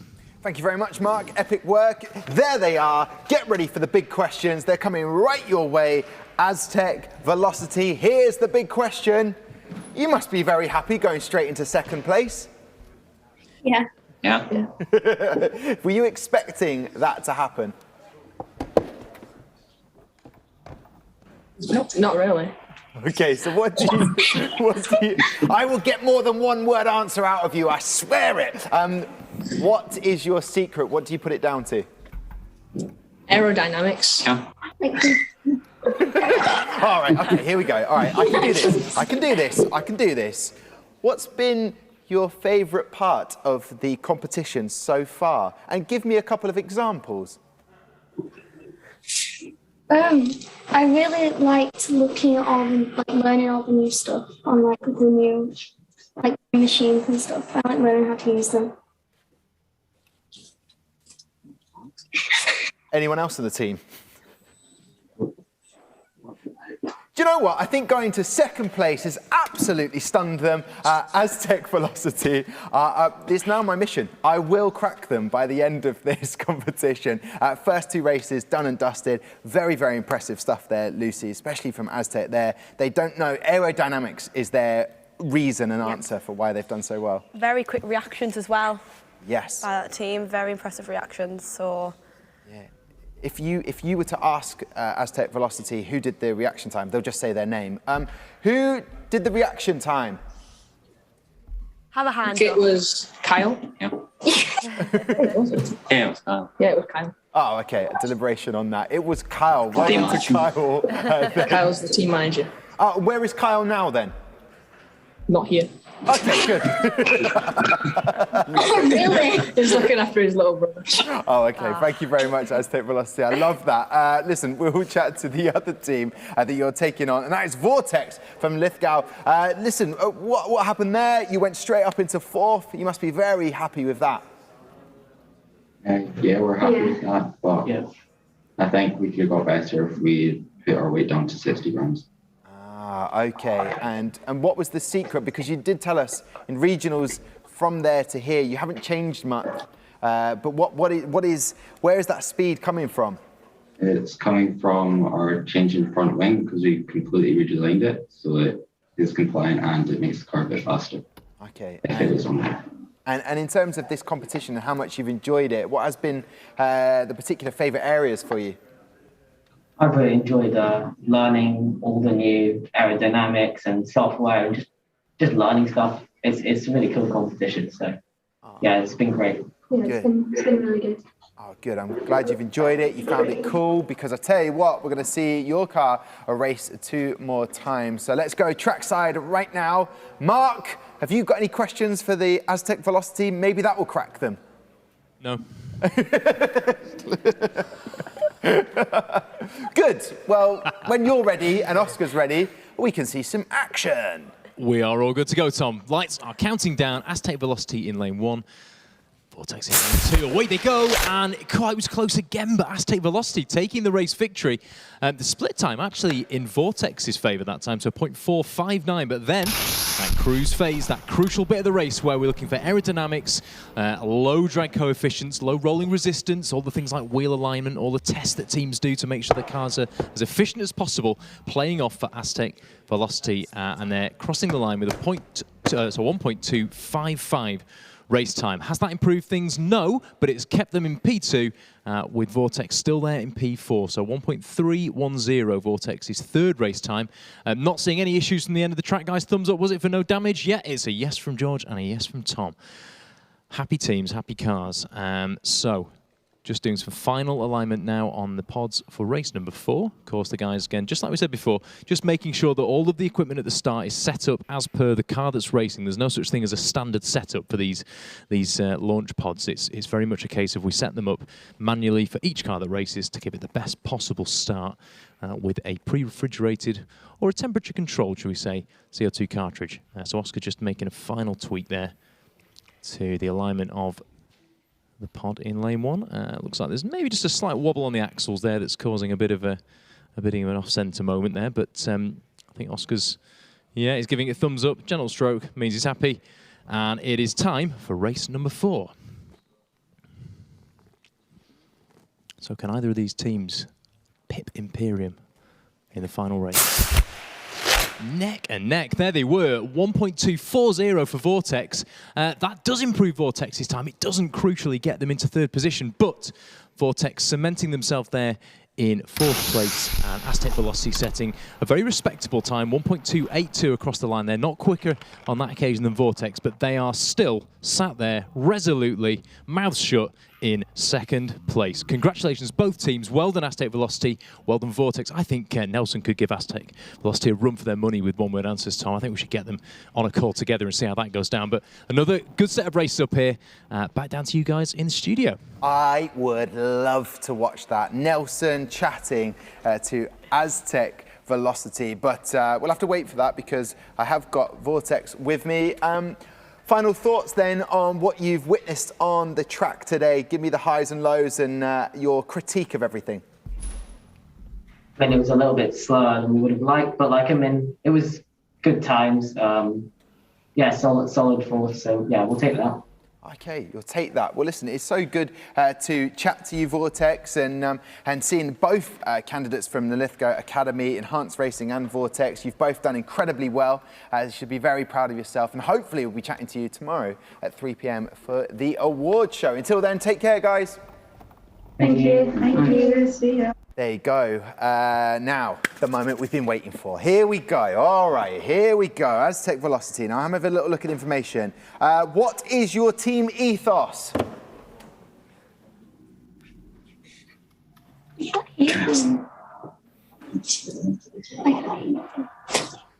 Okay. Just say to me you're having issues listening. We're having a bit of issues.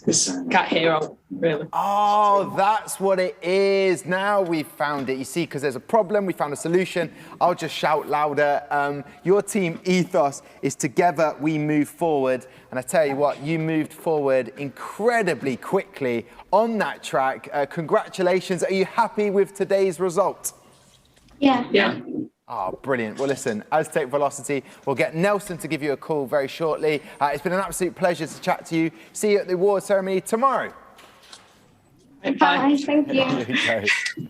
So basically now that makes me feel bad that they just couldn't hear me or you, Lucy. Well, there you go. Epic work from them. And they have to be so happy with that Aztec Velocity and what they've been able to achieve in the development class. And we've got one more race in the development class. And where are we heading to now? We're heading back down to Exeter. Oh, fantastic. Back down to Exeter with our two teams that you see on the screen, 6 Gears versus Project Viper.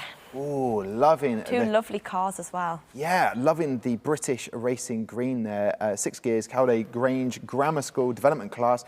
Out of those two, anything stand out for you, Lucy? I think the weight difference between the two cars, obviously 6 Gears, 60.6, just that 0.6 above what is required as the minimum. But yet, Project Viper, is that just that closer to 6 grams over that expected weight? But as you can see, the times are quite close. So it'll be interesting to see if the weight does have any impact on the time. Yeah, I was just checking whether Lucy could give you a run for your money, Lawrence, in your consultation role that you are looking forward to maybe in future. But go on then, tell us what you've noticed. Well, I love the simple design of the 6 Gears car because you could draw it with a single pen stroke.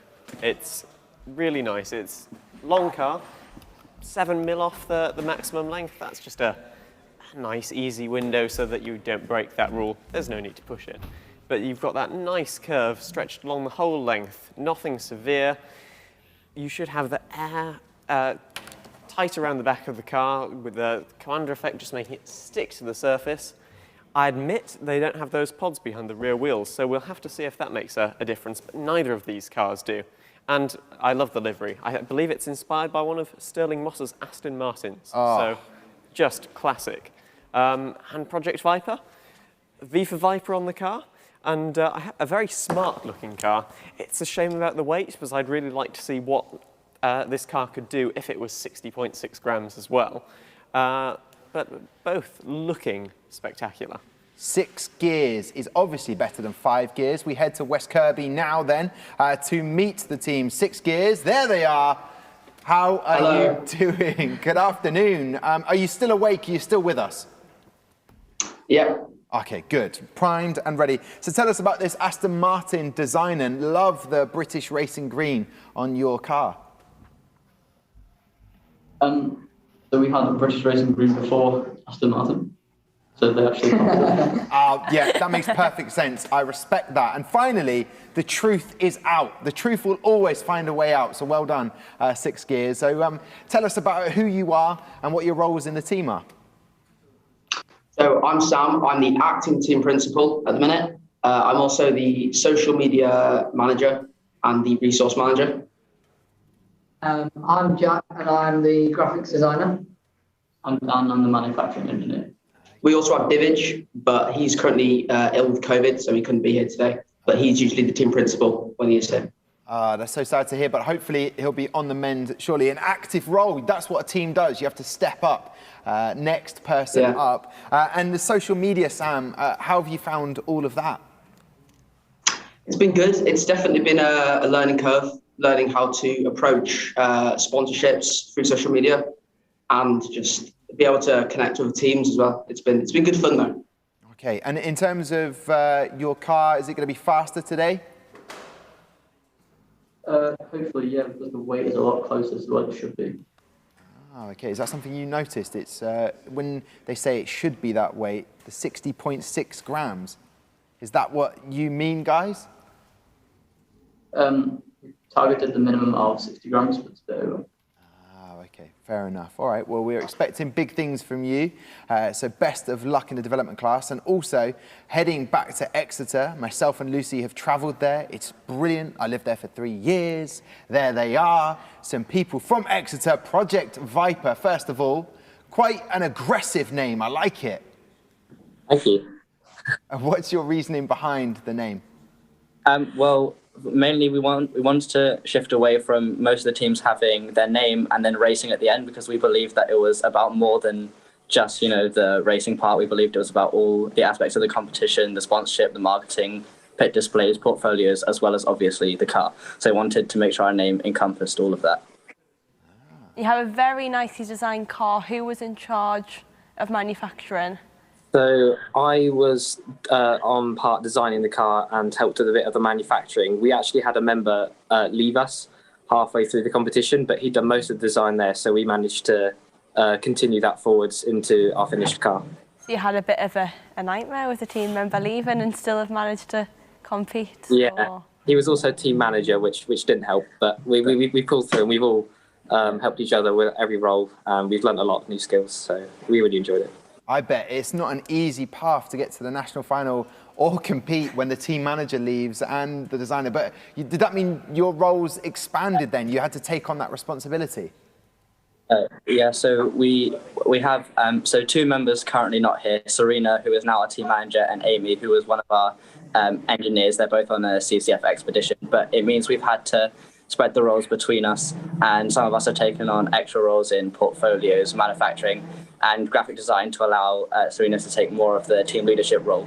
Oh, I tell you what, they are going to be distraught if you win now. I tell you what, if you go on and win this, oh dear. But anyway, we will dwell on that later on. Is your car going to be quick enough to get the top spot or maybe break into the top 3? Well, our car was fairly competitive in regionals, but between regionals and nationals, we haven't actually changed our design because we had a really tight deadline when coming back to school between for the milling, because that takes a long time, and also we had, as you've seen before, momentum, and they'd already redesigned their car fairly dramatically and wanted to get that remilled, and we wouldn't have time to remill 2 new cars, so we only had enough time to remill 1 car, which is the same as our previous, to then send off. Yeah. So we've tried to focus mainly on improving the other aspects of the competition, like portfolios, pit display, sponsorship as well. Well, you've done a fantastic job to get here. I'm being told we can go trackside now. My question when I come back to you is, what is the best bit about Exeter? And we'll find out your thoughts on that when we come back. But we're going to go trackside. Mark, have you ever been to Exeter? Ooh, yes, I have. Exeter services many times. Yes, I have actually been to Exeter, yes. Lovely place. I went at night, though, so I can't really tell you what it looked like, but lovely. Right, race 1 then. We've got 6 gears in lane 1, and we've got Project Viper from Exeter School in lane 2. Okay, across the line, there we go. And it's, well, that familiar story again. It's a clean sweep. It's a 0.252 reaction time for 6 gears, but there we go. 0.445 across the split gate, 1.237 in the race. That is going to do some damage to the leaderboard, and there it is. 6 gears going in at 4th place, just pushing Vertex down.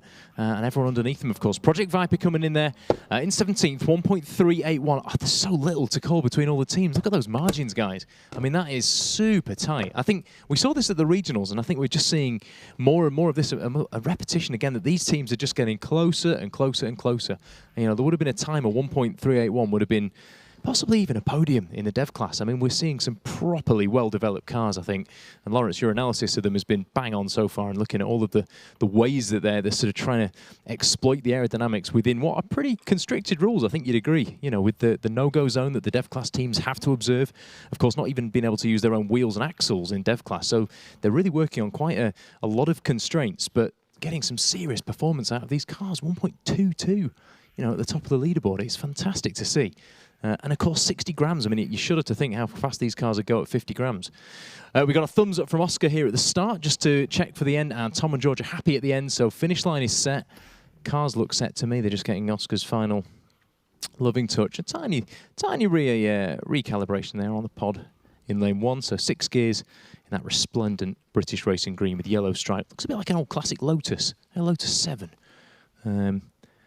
Obviously, that is a colour that was created by 6 gears and then adopted by Aston Martin and many other car firms since. And a hush has descended on mission control here as we've got a bit of a spectator back watching this race. And the lights are counting now for race number 2. Away they go, really equal start. It looked like 6 gears were pulling through then. They did in the end. 6 gears actually didn't get to the split gate first, but then pulled through in the end. And that cruise phase was where it was won. 1.299, not quite as quick as the first race. So yeah, 600ths of a second down there, but you can see just over the course of the race, 6 gears just pulling back into the lead and taking that one cleanly. So just having a quick look down at the end of the track, I don't think there's any damage there. So yeah, we appear to have 4 very happy cars. Of course, John mentioned in my ear that we actually used to do a regional final down in Exeter, which completely passed me by. I suppose the reason I didn't think of it as Exeter because it wasn't really in Exeter. It was kind of near Exeter. I think at the university it was, back in the day. You've been to Exeter, Tom, haven't you? Been there. I was studying there for 3 years. I was at the university studying a very difficult degree in performing arts. So there you go. I got it. That's all that matters. I've got Project Viper to the left in my side. I love self-deprecating jokes. Guys, what is the best bit about Exeter then? Do you mean the city or the school? Well, I'm going to say the city just first of all, and then I'll take the school answer. I think for the city, the fact that it's not too big, and so you sort of know every part of it, and also we've also got lots of links to the coastline and places like Dartmoor, where you can do lots of walking and outdoor activities, as well as being connected lots of places to clear your head. Oh, it's brilliant. It's very beautiful places. I'm sure many of the schools and where the teams are competing from are beautiful as well. Didn't say the cathedral. Okay, fair enough. But listen, are you happy with those results on the track? Yeah, it's not been too bad. It's what we expected, really, because it's similar to, or well, about the same as our regional times. And considering we haven't changed the car, yeah, we're happy. Yeah, I like that. We didn't change any of it, but it's gone faster. Brilliant. We weren't expecting that. Lawrence, what did you make of those first 2 races? Oh, they were as we said, Project Viper. They were improved a little bit, but very close to how they were before, just what you'd expect. 6 gears rocketing up. I don't know what they've done since the regionals, but that was a whole 10th off their time. So that was very impressive. Mark, talking about the standard we've got with all of the cars so close, we noticed with the leaderboard in this class that there were very few of those little under investigation symbols, which we saw littering the pro class. I think we've got a formidable field ready to come and take on our current pros. I think they'll be shaking. Oh, I bet they will. It's a very good point. Yes, there has been lots of flags in the professional class, Lucy. Does that come as a surprise to you? In some ways, yes, because obviously in the professional class, points are really close. Like, I know in Lawrence's case, second and third, it was 8 points. And obviously some of the performance points are like 8 and 12 points. So that could be the difference between third and second, or second and first. So it'll be interesting to see how those penalty points and performance points impact the overall results. Yeah. 6 gears, that is the highest amount of gears you can have in a car, which means you are the fastest. I like it. A 10th off your time. What do you put that down to? Well, we're very happy about it, firstly. And we think it's because of our weight changes, mostly. Okay, if you'd have said, I'm really disappointed we've gone faster, I would have been shook and shocked presenting here, but I'm glad that you're happy. We'll go trackside again, 6 gears, and to Project Viper to find out what happens on the track. Mark, honestly, go down to Exeter in the daytime. It's lovely, but I feel like that's enough about Exeter now because we've got more schools and beautiful places to talk about. What's happening up at Mission Control? Yeah, we're a happy camp up here, Tom. We've actually just, in all that excitement, we've swapped the cars out for the next round of racing. So, of course, we're out onto Pulsar and Blackout in the professional class. So we're back to the pro class, back to what is commonly and lovingly referred to as the glass class. Hopefully we don't have a repetition of any breakages here. Just looking interestingly, we've got the Blackout car, which appears to have a... yeah, no, that's a good point, Tom, actually. We're We're at a point in time here where the F1 in Schools event team are getting slightly weary. Maybe you need some sugar and caffeine up here. I tell you what, you spotted it down there first, Tom. That is, we were testing you, and you have passed the test, Tom, which is that we were going to put 2 cars on track and just go willy notice. And in fact, you did notice. Well done, mate. Really impressed, because you're obviously watching what's going on more than we are. Obviously, we're the ones stood next to the track, but you guys are the ones actually paying attention. I love it. Mark, these things happen, but look, 6 gears are waiting for their moment to get on the track. We've got blackout. Yes, we've got some social media popping off at the moment. Good luck to everyone racing today, and in Welsh as well. I've always wondered what good luck to everyone racing today is in Welsh, and there it is. So well done, Blackout. We'll be chatting to them very shortly. And Astra, love their design. Oh, teaming up. Look at this with Imperium, all in the same photo, which we love to see. And here, another Welsh team. What is that? What is that, Lucy? Wow. I think that looks like some sort of cupcake, surely. I don't know if I'm just hungry or that doesn't look like a cupcake. I tell you what, Hypernova, get those over to us. Thank you very much for sending these in. Oh, look at that. Mark's ISA sketch. Yes. Wow. Mark Weems Holden will know all about those. Epic drawings to help with that. And to create rendered boxes. That's from SJC_DT. Thank you very much for that one. It's just great to see everybody getting involved. It is one big family, and also having a few watch-alongs, which is, I haven't actually asked any of the teams, they having watch-alongs. Yeah, obviously with it not being an in-person final, you would normally go around and visit other teams and get to know other teams, so the only way we can't do it is via social media, so teams contacting each other is just what we really want, isn't it? Yeah, and cupcakes. Who said anything about cupcakes? You're making us very hungry and envious over here. Now, the best way to deal and counteract with hunger based around cupcakes is to talk about drag equation. This should fix everybody's appetite for a cupcake. Lawrence? I think it may only increase our appetite for cupcakes, actually, but this reinforces something I've been saying a bit about the frontal area of the car. So this is the equation for the total drag experienced by the car, and I'll quickly fly through the elements of this. So total drag force on the car, I've said that. So our little row there is for the density of the medium which the car is travelling through. The teams have no jurisdiction over this, it's the air. But the things that they can influence, again, the car speed, that's kind of set by the car. You'd like to, in your CFD, target this at what you're aiming for. So maybe you'd put it at 20 meters per second, being optimistic for that 1 second lap time. But anyway, we get to the coefficient of drag. So this is what I was really getting to. The coefficient of drag is a dimensionless number, which is defined by how slippery your car is. So it's how little drag the surfaces on your car creates. And this is something that it's really hard to reduce. You do all of your CFD wind tunnel testing, all of your research into that. And then we have A, which is the frontal area of the car. We can see that as these are all multiplied together, the total drag force on the car is directly proportional to area, which means as that goes down, the drag force also goes down equally. So while you might have to work away for hours just making those surfaces a tiny bit more slippery, by reducing that area that's presented at the front of the car by any amount guarantees a reduction in drag. So this is something I really encourage teams to look into. And just a quick look at how you can calculate this using Autodesk Fusion 360. So here's a car I prepared earlier.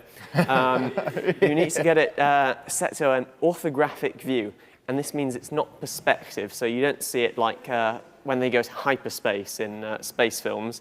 It's just a flat-on view of the front of the car. Now you need to forget all of the details and look at the silhouette of the car. Then what you want to do, make a sketch, extrude the face, and it'll calculate the area for you. So things you can do to reduce that frontal area is make all of the parts of your car line up. So here we can see our wheels and our front wing all cover each other. So you get to have as much surface as you want without increasing the frontal area. All of these things will guarantee to reduce your drag. Oh, That is epic. And do you know what? I thought there was going to be a moment where Lawrence was going to have to lip sync for his life in RuPaul style there for Drag Equation, but it hasn't happened. Listen, we have, I believe, changed everything up there on the track. Good test. You almost caught us out. Thank you very much to Mark and Mission Control, just to check everybody was watching, because we can now get back to 6 gears, taking on Project Viper. Best of luck to both teams. Yeah, back in the memory test zone, we have Project Viper in lane 1, 6 gears lane 2, and there they go. And 6 gears, it's a clean sweep in lane 2. So good reaction time for both cars, but then it is indeed 6 gears reaching the split gate first, flashing up all greens on the right-hand side of the start gate. 0.436 at the split, 1.229 at the finish. Wow, 1.229, that is going to put, yeah, that's going to put them third. 6 gears just going into third place onto the podium. So we've now got Imperium still there sat on the top step. So Welsh team in P1, Aztec Velocity then in P2. And 6 gears now moving into third position. Of course, now we are correctly moving car B from both teams into starting position for the 4th race of 4, which we do for all teams, Tom.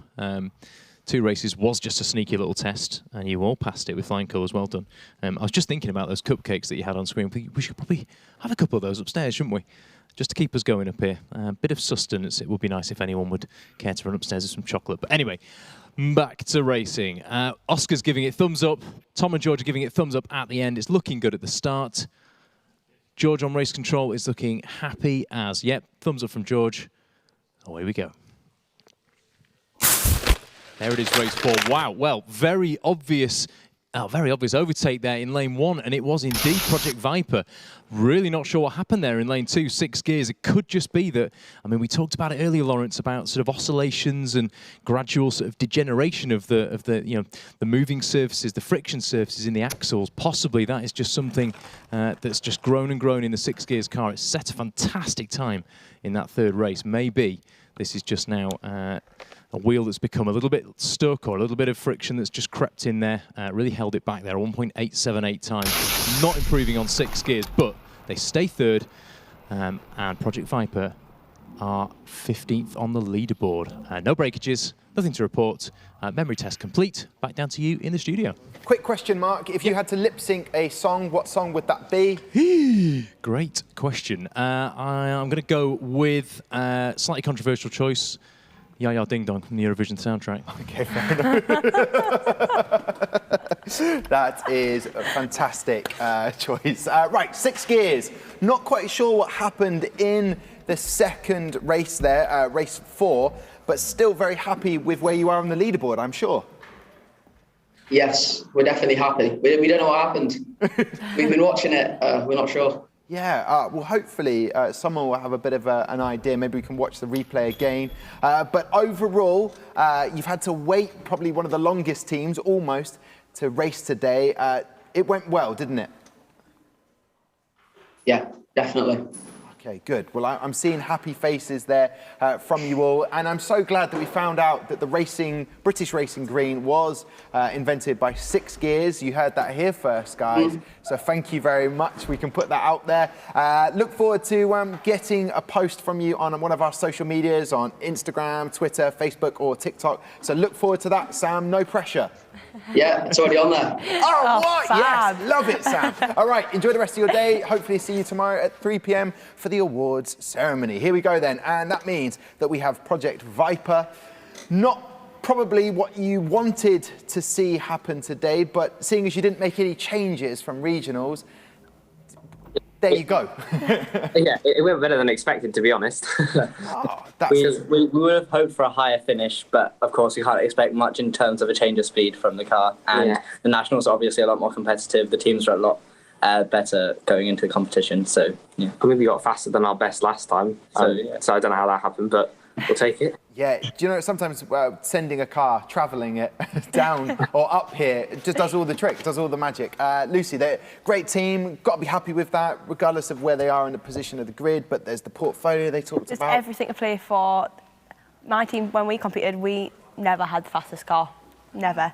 We were always that middle place team, and other stuff does bring it up, so you don't always have to rely on your car. Obviously it helps if your car's a really strong performing car, but there is plenty of other stuff that can boost your points. So I'm sure their stuff will be brill. So it'll be interesting to see the final scores. Yeah, and can I say, I'm loving the Project Viper outfits that you've got on. Oh, wait a minute, those are school uniforms. What? Yeah.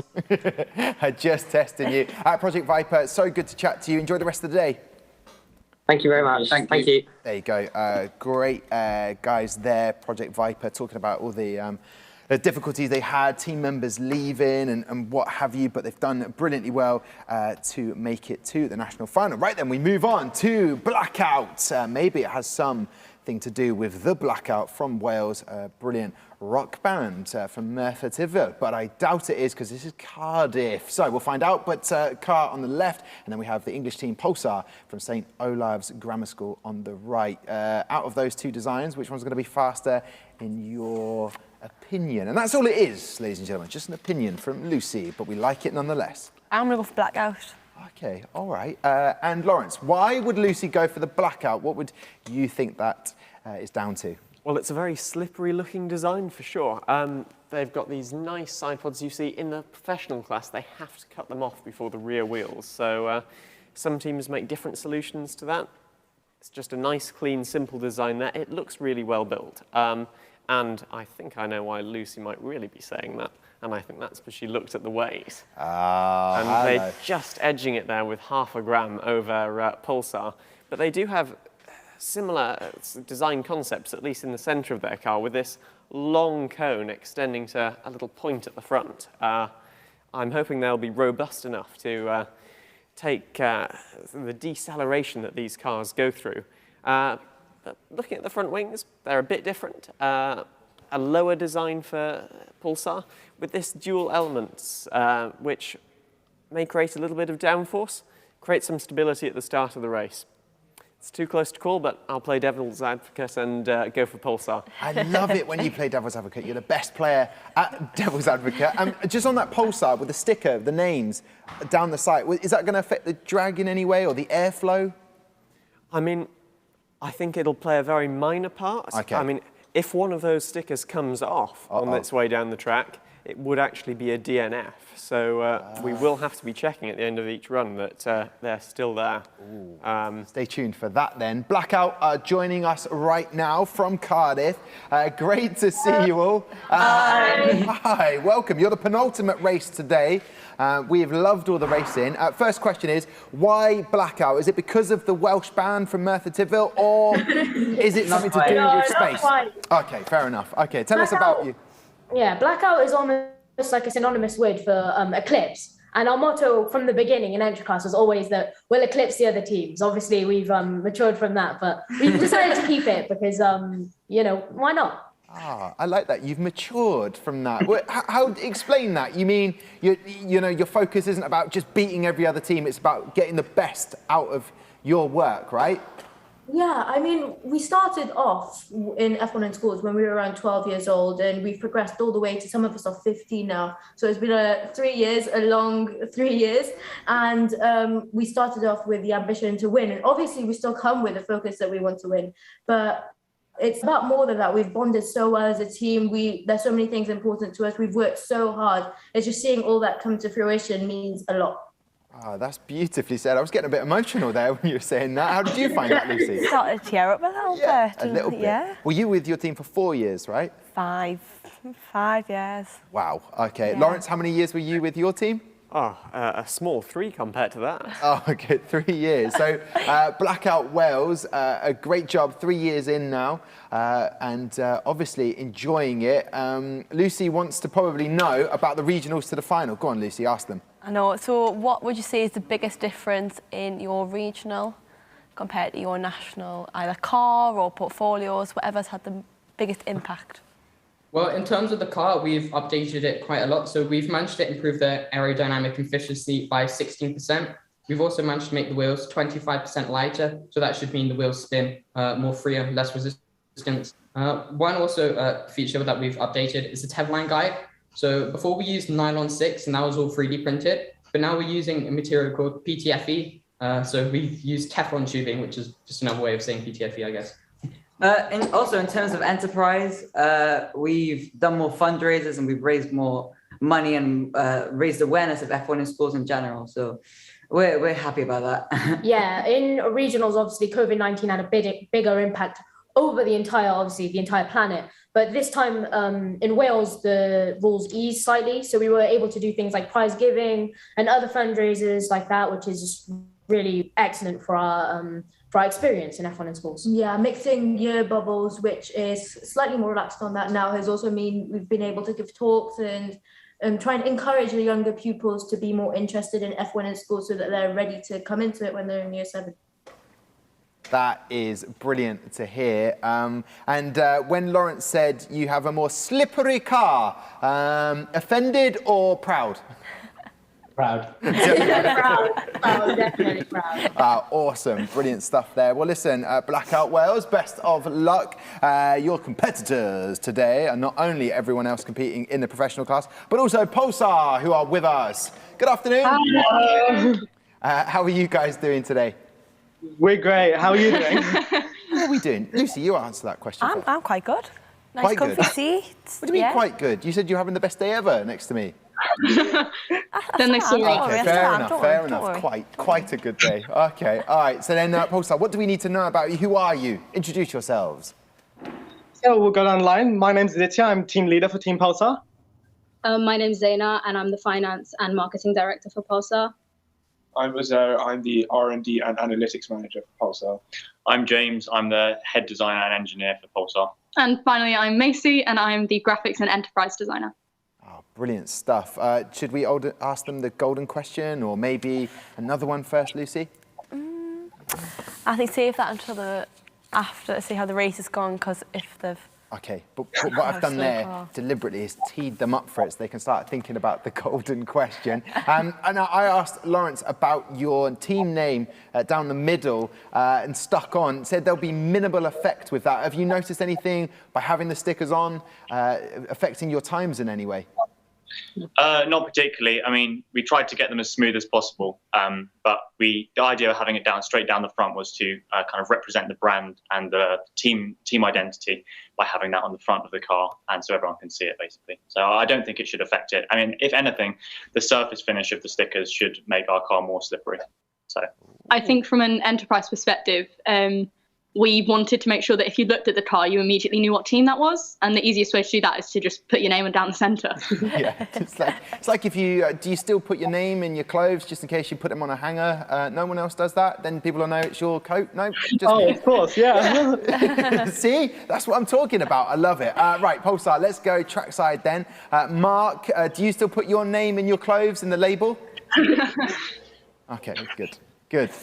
A certain thing for my jackets. So yeah, they have to have my name in it, otherwise there's trouble at home. A really quick note on this. This is Blackout have got this preferred finish of Nelson's, which is an alternative to the golf ball theory that Lawrence was discussing, which is the bubble wrap theory, which is the car arrived to us with a beautiful imprint of its bubble wrap, possibly due to the fact that it was still curing as it was sent off in the post to us, but very distinctive livery nonetheless. Blackout, of course, we remember, was the pace setter at the regional finals. I mean, if you look at that with a view that it's intentional, gorgeous livery, beautiful textured finish, and I think that's the way we have to think about this. Blackout, of course, were the quickest time at the regional finals, 1.057.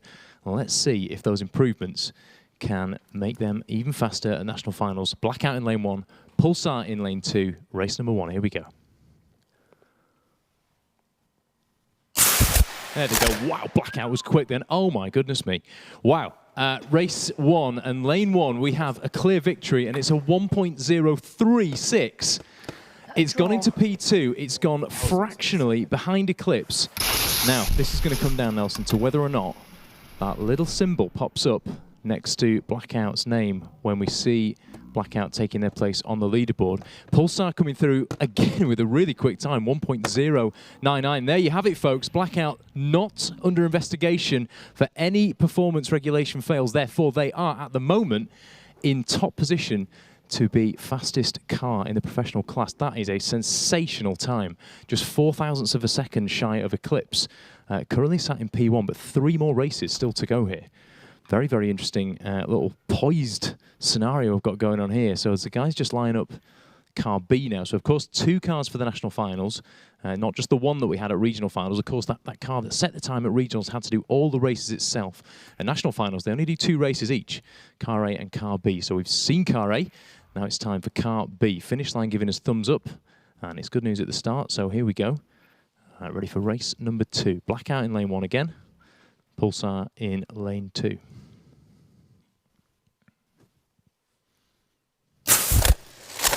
Across the line they go. God, look at that. I mean, that is consistency.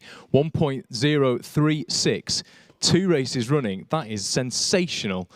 Not just durability, performance, efficiency. I mean, Lawrence, I'm going to run out of words for this, but that is exceptional. Across the split gate in 0.397. I think we might have actually seen a car go slightly faster than that. So, I mean, that really does suggest that there's a huge amount of performance after the sector gate in that blackout car.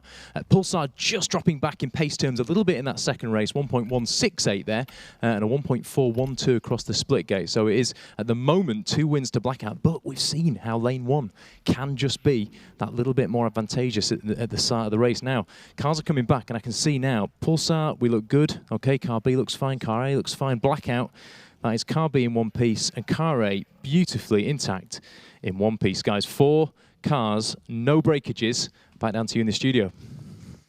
Love that. There is the excitement. Blackout are deliberating, talking about it. Sensational was the word used by Mark. Do you feel sensational after watching that at 1.036? Oh, of course. We feel elated after all the testing, all the collaborations in different wind tunnels and all the sponsors we've worked with. It's all paid off to this, and we feel excited and happy. That is so cool to hear. Just 4,000th of a second off Eclipse, but in terms of the precision, and that was the same time twice in a row, Lucy. That is 2 very well-engineered cars to get exactly the same time. So whoever has manufactured the cars has done a lovely job, even if it was sent with a tiny bit of bubble print. Do you think the bubble wrap print has helped your car in some way? Well, you know, we haven't tested it having a bubble wrap finish in CFD, so we don't know. Maybe give that a try. Maybe you are onto something, Blackout from Wales. That is brilliant stuff. Well, listen, well done to you. That is epic. That is Blackout, St John's College, Cardiff. Let's chat to Pulsar, who still had a very, very good showing there from St Olave's Grammar School. Thoughts on what you just saw? We're very happy, actually, coming out of regionals with our fastest time being at a 1.13, which we're really proud of. To finally break the 1.1 barrier, we're really happy for that. And hopefully, who knows, maybe the lane 1 magic will help us next round. Lane 1 magic. How true is lane difference from your experience, Lucy? We believed in a lane difference. I think in every competition, you have that one lane that's always quicker. Obviously, different location. You always see, but surely that's is it superstition? I think it's a mixture of superstition and the lane is actually quicker. Like, based purely on the times this afternoon, we have seen that lane 1 is quicker. So I think a team needs to do some sort of testing on lane differences. That would be quite interesting to look at. Well, let's take it a little bit further then, Pulsar. Are your fingers going to be crossed? Double crossed? Is that unlucky? I don't know. Can you have one set of fingers crossed for the next 2 races? I don't know how much the team believes in superstition, but certainly we've got our fingers crossed underneath our tables here. Yeah, it's a wooden table, so we'll just all touch words. Love it, love it. All right then, guys. Well, best of luck for the next 2 races. Lawrence, you are recently refueled. A little snack has gone through. I heard that in my ear, so did Lucy. It was an absolute delight to hear. Lawrence, you've been brilliant all day breaking down what you have seen. What did you notice from those last 2 races? Well, as Lucy mentioned, I don't think there's a greater achievement for a manufacturing engineer than getting exactly the same time with 2 separate cars. That's really incredible. Great job by the team. Apart from, yes, that bubble wrap finish, we can see that the car must have been expertly put together. All of the wheels perfectly in line, just no friction, no bearings pulling.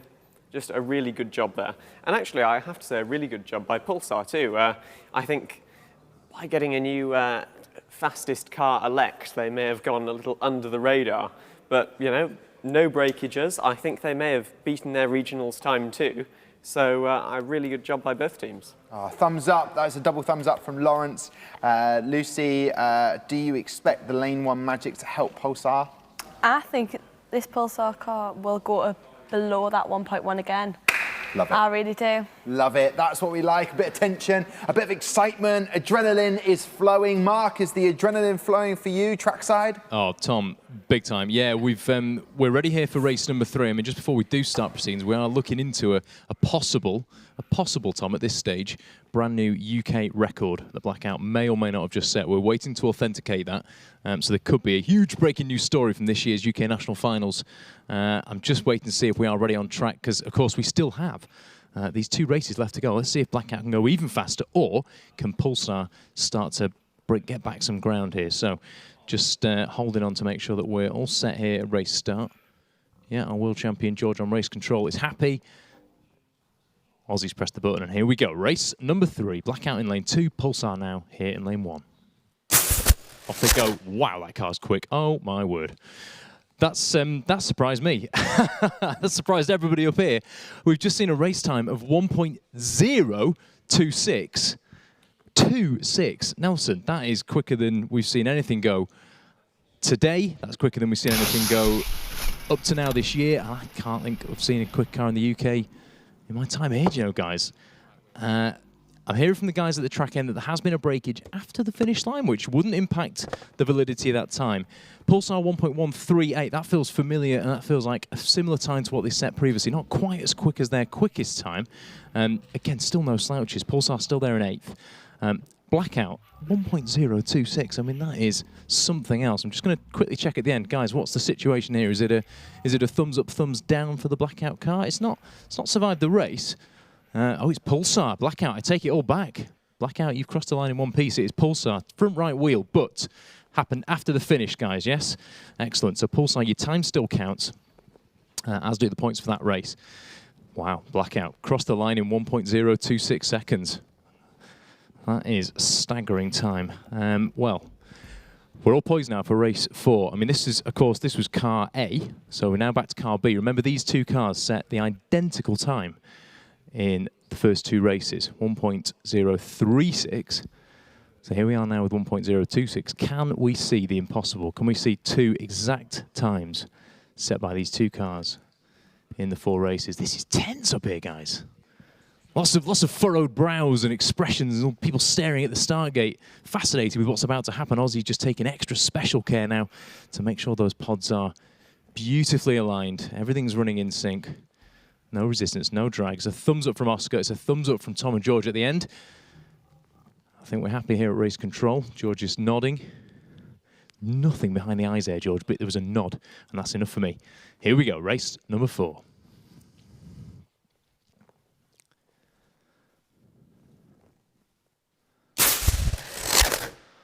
There they go. It's not an improvement from Blackout, but it is a mighty time again. 1.069 in lane 2. It's a clean sweep for Blackout. It's a 1.193 for Pulsar. Again, no slouch, under the 1.2 second mark. Pulsar stay 8th. Blackout, top of the times, 1.026. As I said to you before, Tom, unconfirmed at the moment, but we are making sure we're looking into whether or not Blackout have just become the UK National Finals and indeed UK record holders. Guys, plenty of excitement brewing up here. Back down to you in the studio. That is what we love. Someone is going to be there with a book flicking through all the times now to double check. I'm sure we've put it online somewhere, but I tell you what, Blackout, congratulations. We'll wait to confirm that. Wow. That was crazy. Honestly, I can't express that. That's crazy. I don't have any words. 1.026. We thought we'd be happy with under 1.1, and then that happened. So I mean, yeah. Oh wow! It is the power of the bubble wrap. You've heard it here first, and of course all the hard work that you put in to do that, and the changes you've made since regionals.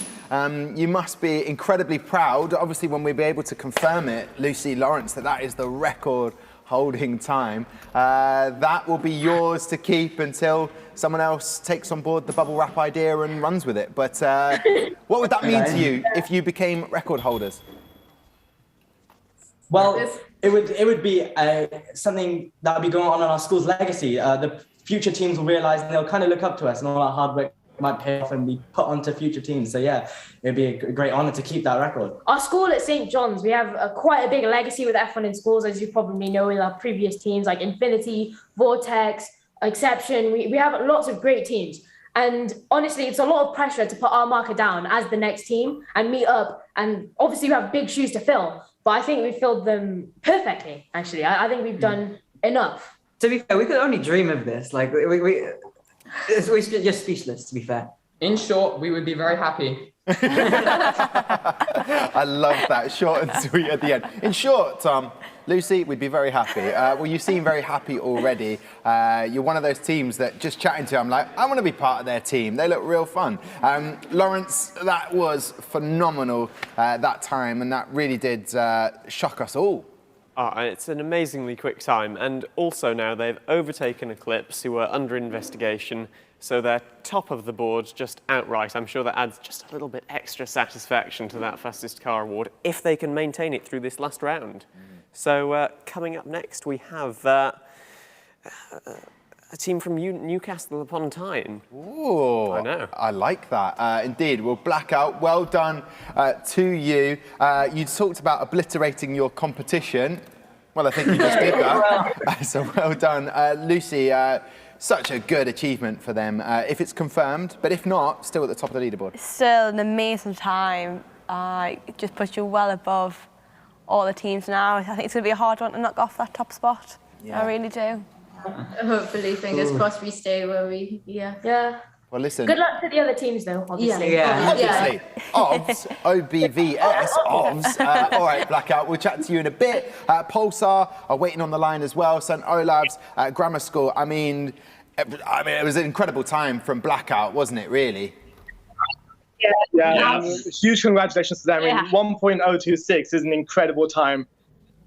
We're kind of speechless here. There's not much more to say to that. So in shock. I love that sportsmanship, but from your own achievements and what you've been through, and then watching your car on the track, you've got to be feeling good about that. Oh, indeed. This is our first year competing, and who knows, with a few more trials, a few more iterations of the car, designing some more things, analysing, putting it through more CFD. Certainly, we see ourselves down the line, certainly getting up there. Yeah, and in terms of all the merch, Lucy, you've been looking at all the merch there. Those jumpers, I think they're part T-shirt jumpers. They've got long sleeves, or are they T-shirts? Comfy. What are they? Yeah. Oh, They are extremely comfortable. I've never had a softer jumper. I tell you what, they look brilliant. This time of year, do you know what I mean? When we arrived here, and I will kick off now, when we arrived, we were having short sleeves. Short sleeves in this weather. No, it's absolutely fine. I'm enjoying the shirts. But those jumpers, brilliant work, whoever designed those. Guys, we'll hopefully chat to you tomorrow at the awards ceremony. Take care.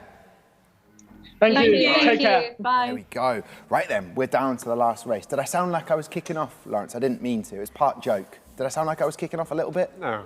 Okay. Although I have to say, I'm getting chilly hands here. Chilly arms as well, because the short Yeah, one. Don't get me started. Here we go then. We go down to the last race. It is that moment, Lucy, the last race of the day, and who is going to be stepping up to compete? So first we have Hex Racing from the Royal Grammar School in Newcastle, a bit close to home. Then versus Paxson Fusion from Monifieth High School. When you say it's a bit close to home, that sounds like it's a bad thing. It's a bit close to home for Well, that. they were the rival school when I competed. No. Yeah. Were they? Oh dear. Okay. All right. So let's just remind everybody, the rivals for Lucy are this school here, Hex Racing, Royal Grammar School, professional class. You're looking at the designs there. Regionals, very, very quick. And if we're seeing some of the teams improving on their times, I tell you what, Blackout could have a bit of a competition on their hands. Out of those two cars, which one were you saying is going to be crossing the line first today? Well, firstly, we'll look at Paxson Fusion. Theirs is 50 dead. Can't get any better than weight than that. Royal Grammar's 1.6, but again, their regional time was slightly quicker, so maybe the Royal Grammar School might just pip it. I do think this one's going to be quite close, though. Close one. 50 dead, said Lucy. Lawrence, what are the highlights for you out of these two cars? Well, they're two actually quite different cars. We've got a very unique front wing on Paxson Fusion. I haven't seen anything like it. It's very intricate, so we'll have to see what that manages for them. we might have a bit of a Venturi effect here, but I think we'll have to see how this one plays out. If we get the team, I'll have to ask them about it. And with Hex Racing, we've got these sideboards. I haven't seen any of these today, which I love. So they've got a flat top surface, and then the surface underneath is cut away, and that just pushes the air out around the rear wheels. I do like that. But yes, I think I'm going to have to go against Lucy here. Bet on her rivals in Newcastle. Wow. I know. Wow. You saw and heard it here first. All right, then. Let's chat to those teams. Let's start with Hex Racing. Royal Grammar School, all the way in Newcastle. How are we doing today? Are we all right? Yeah, we're great. Yeah. Do you feel the rivalry for Lucy today, or are you just going to focus on what Lawrence is saying, that he reckons you're going to be the faster car? I think we'll just focus on what Lawrence says, really. Yeah, okay, good idea, smart decision. So tell me about yourself. We're from the Northeast, called Hex Racing. There's 5 of us in the team. I'm Henry, the team leader and the designer. I'm Robert, I'm head of research and development. I'm Edern, head of sponsorship and marketing. I'm Will, head of manufacturing. And I'm Jacob, head of graphic design. Oh, brilliant. Well, it's great to meet you. In terms of, Will, with the engineering and manufacturing, how have you developed your car since regionals to here? Are we going to see you beat that 1.026 time? Well, firstly, we've changed the rear wing to improve our aerodynamic efficiency and also the front wing. And we had the sidepod design for regionals, but we've improved it since then, adding a couple of extra features. Okay, great stuff. Lucy, anything to ask these guys, your old rivals? But no, they're not rivals anymore. Not anymore, competing. no. No. Not allowed to say that. So what aspects of the competition do you think has challenged your team the most? I'd probably say the manufacturer, because we didn't have too much time in school from coming back from the summer holidays and trying to get all the final 3D prints and then using the workshop to build the car itself was quite a challenge in some areas. All right. Well, listen, you've overcome those challenges. Lawrence has backed you for this race. We'll go there very shortly. Before we do, let's chat to Paxson Fusion from Monifieth High School. Also, there is a team from Monifieth called Haste. But these guys, welcome. How are we doing today, Joshua? You're the graphic designer, I believe. Yes, we're doing very good. We should probably introduce ourselves first. Oh, yeah. Yes, you should. Please, take it away. I'm Hamish, and I'm the team manager. I'm Max, and I'm the design engineer. And I'm Josh, and I'm the graphic designer. Yes, thank you, Josh. And I think it's good. It's late in the day. I normally do say, please introduce yourself. You reminded me kindly there. You've introduced yourselves. So team manager, Hamish, what has it been like getting to the national final? How difficult or how much of an easy challenge has this been? Well, we had not very much time in between the regionals and nationals, so a lot of the work has been quite a rush, but hopefully we've done enough.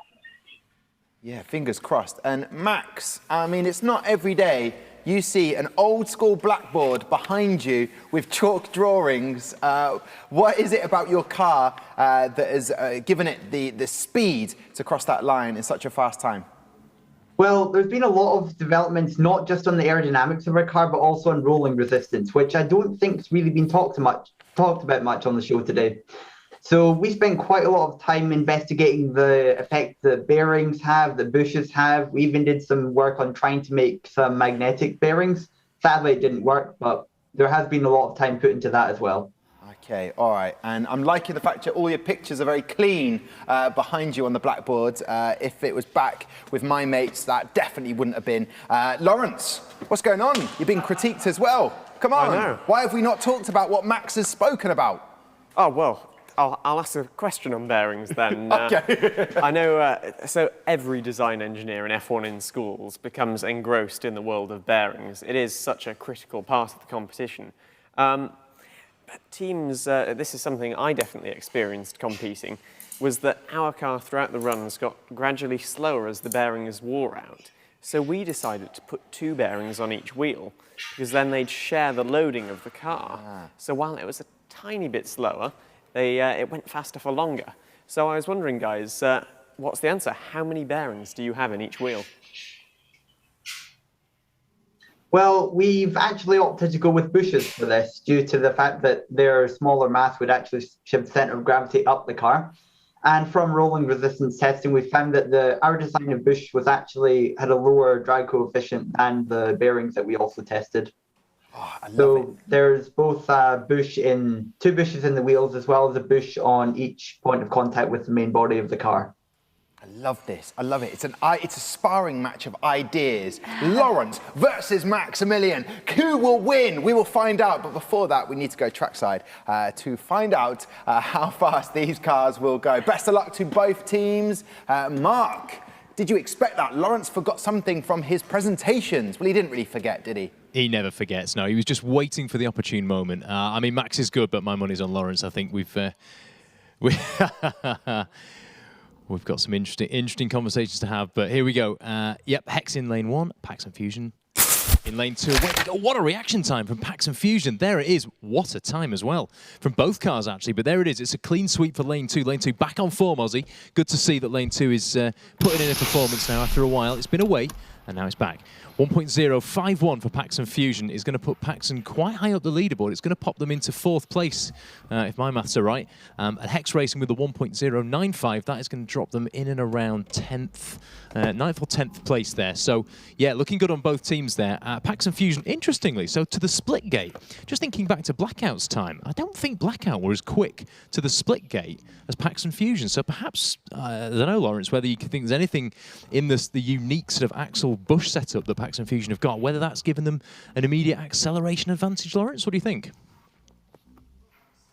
To overcome any resistance caused by the lubricant that you'd find in bearings? I have to say, this sounds like a really innovative and unique solution, guys. As soon as this racing is done, I'm going to have to run up and have a look at this car. Very cool. Yeah, well, the cars are just being set up for race 2. I mean, Pax and Fusion's car, a really stunning thing, actually. I mean, we sort of noted it when it turned up for regionals, that it's unlike anything else that we've seen. Beautiful colour scheme as well, which I know is rather superficial, but it catches our eye at least. In fact, a real battle of the colours here. Real vibrant little scene at the start line. So Oscar's just making final preps to these two cars. I mean, we didn't even talk about it, but I don't think we had any breakages, did we, guys, from the first race? It's thumbs up from the end, yeah. So both cars surviving the first race. We're now to car B in both lanes. Aussie, our race official, is happy. Yeah, both cars have been given a loving stroke. And here we are with the red lights counting on for race number 2.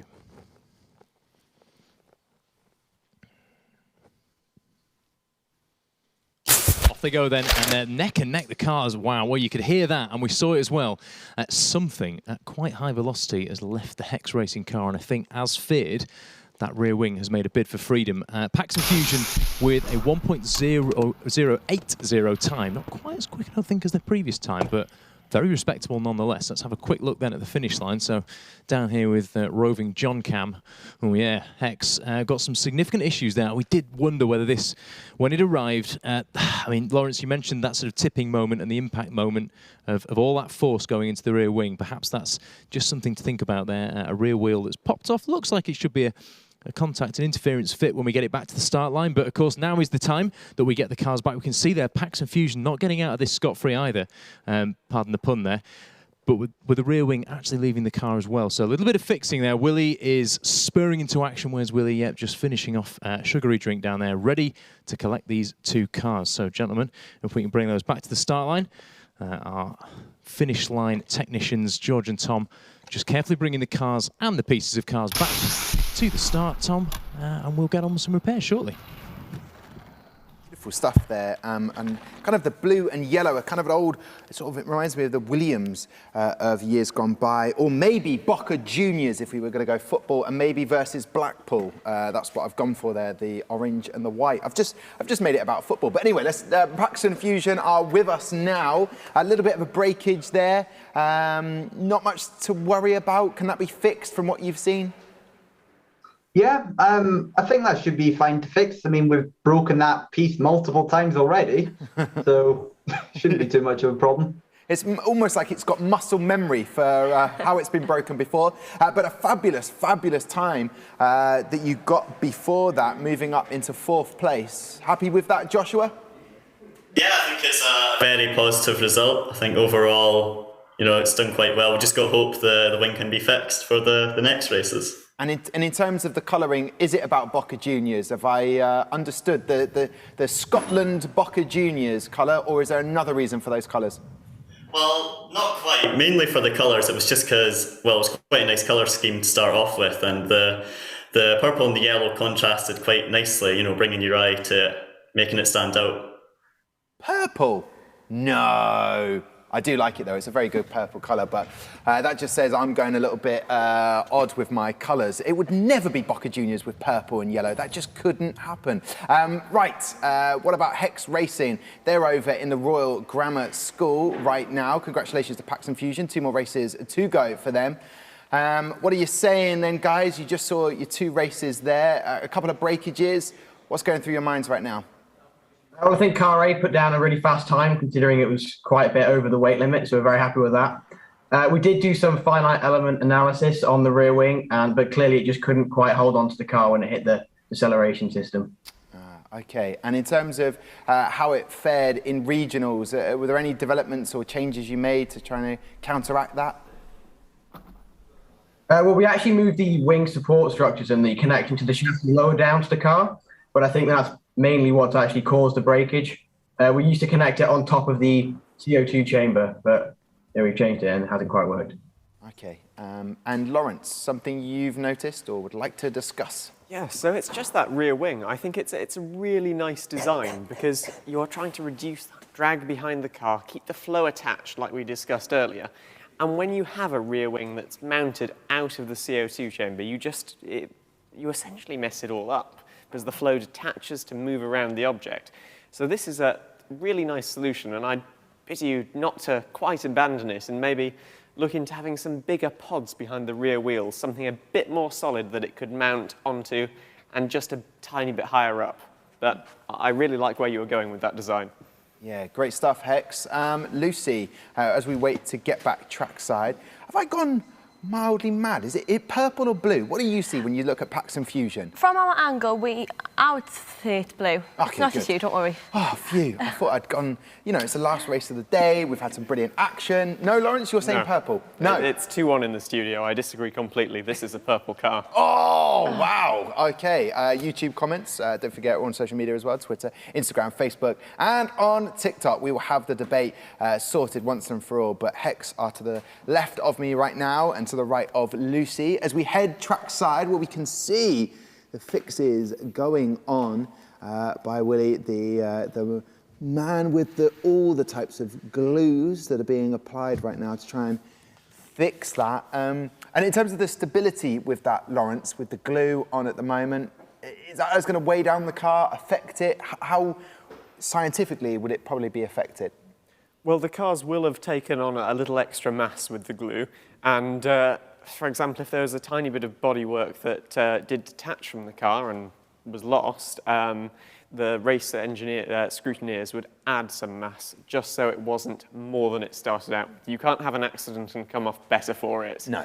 Ideally, you don't come off worse, but we'll see about that. Maybe they're really skilled, so everything's going to be as it's meant to be. Yeah. You're not going to have anything higgledy-piggledy. I think they should be all good to challenge for those top times again. Okay, and we're looking at the Paxton Fusion car here, the blue car with yellow, definitely not purple. I'm adamant about it. I'm adamant about this, Lucy. I will not rest. It's being glued here, the back wing, as we can see, but a really exceptional time that they had that pushed them up to 4th place. Ooh, seeing, you need the delicate hands here for the super glue moment, don't you? And when Willie knows he's been on camera, that makes it even more difficult. A little bit of spray glue being applied there to try and help with everything. When you're obviously in a competitive competition like this and you were here in person, there's nothing more daunting. I remember for you, Lawrence, when watching any damages to your car, and especially Lucy as well, there's a lot that goes through your mind. You can't get involved and fix it as you would like to. You're under a time pressure, aren't you? No, and I was never our team's driver, so I was always waiting at the end of the track, just with trepidation. Please come back in one piece. I think we did have to do a few repairs every now and then. I was very lucky that there was nothing that caused a retirement, but your heart drops. But I think both of these cars will be able to race again, so that's great news. Yeah, and one of the team members, Lucy, would have to be the mechanic almost with the toolbox. And I'd ask every team, what's in the toolbox? And they would show me, and it would just mainly be glue. That's all that was full of, glue. Yeah. Glue and a bit more glue. And everything else was just like, well, I just thought I'd just carry that around. Just makes it look a bit better, doesn't it? A bit more full, fills it out a bit. Exactly. Right then, Paxton Fusion. We've debated long enough. I'll give it to you. If you say it's purple, it's a purple car. I'll let you have that. Hamish, so far, happy with everything? In terms of the portfolio and all the other work that's gone into this competition, how are you feeling about it? Yeah, I think it's been going good so far.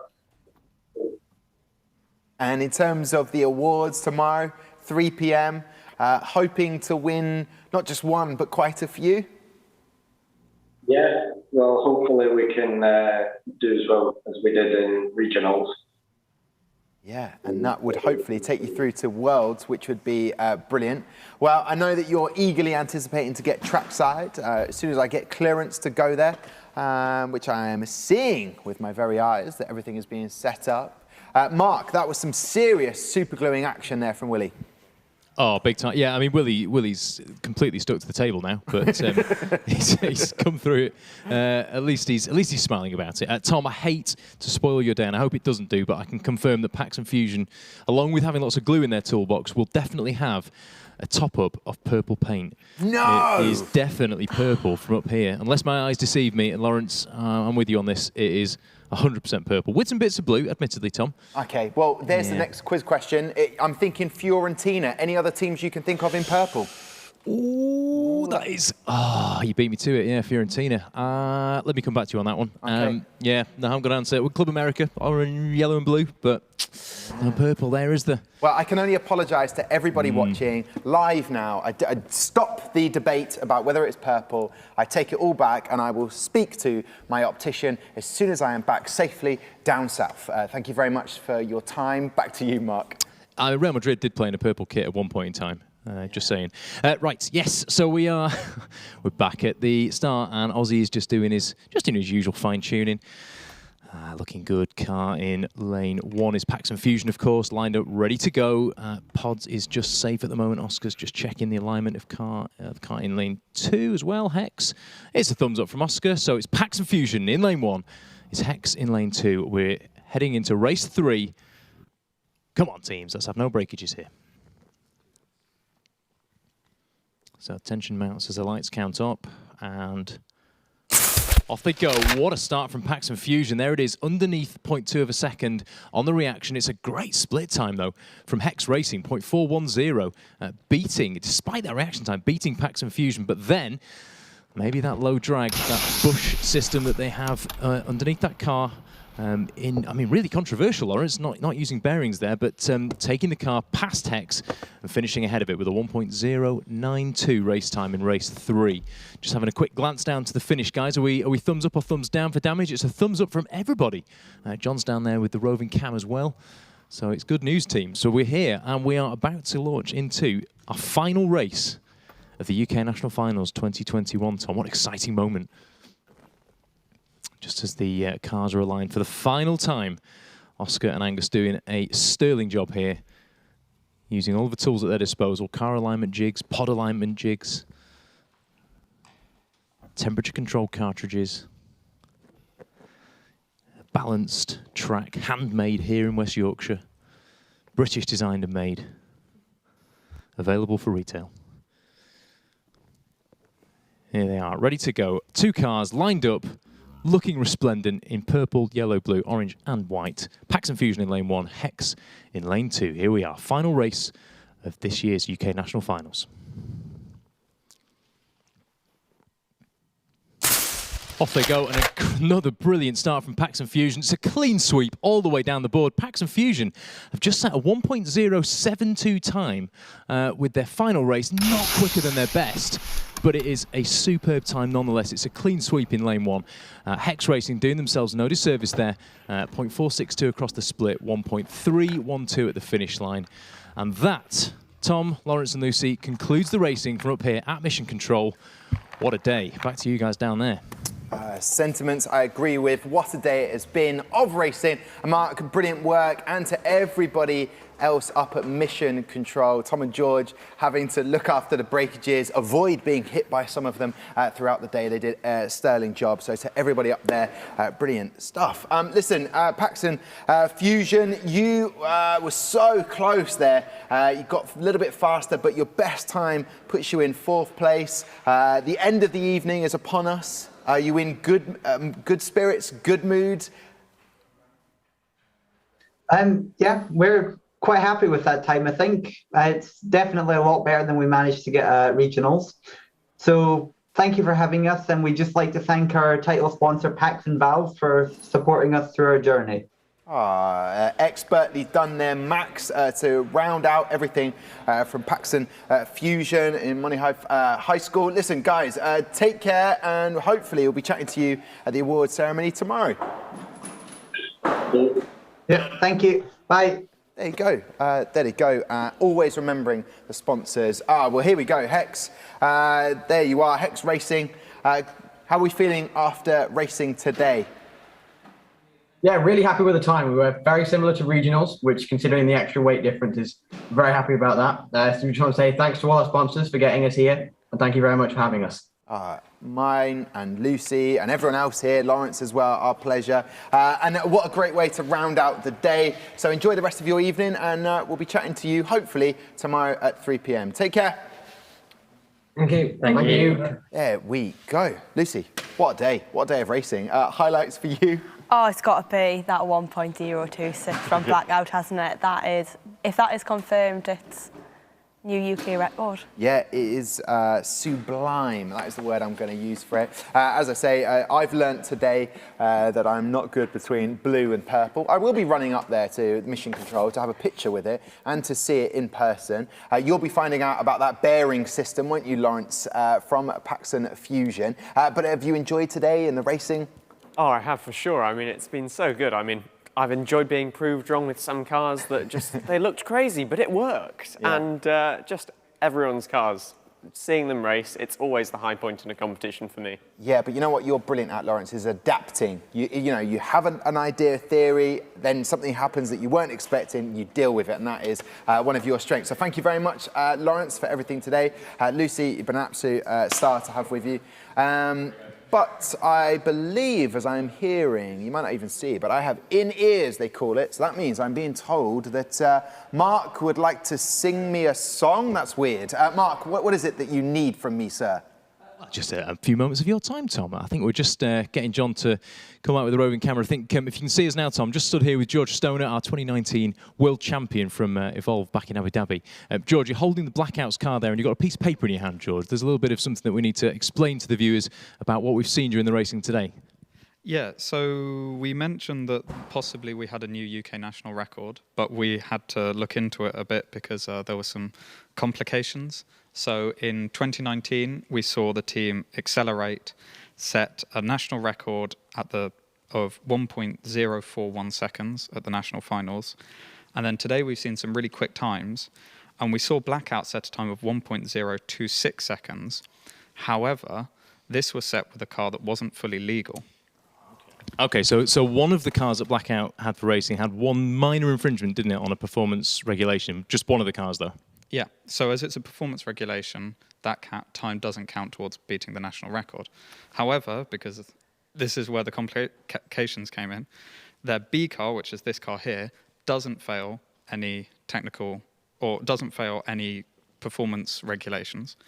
And it set a time of 1.036 seconds, and so that is the new UK national record.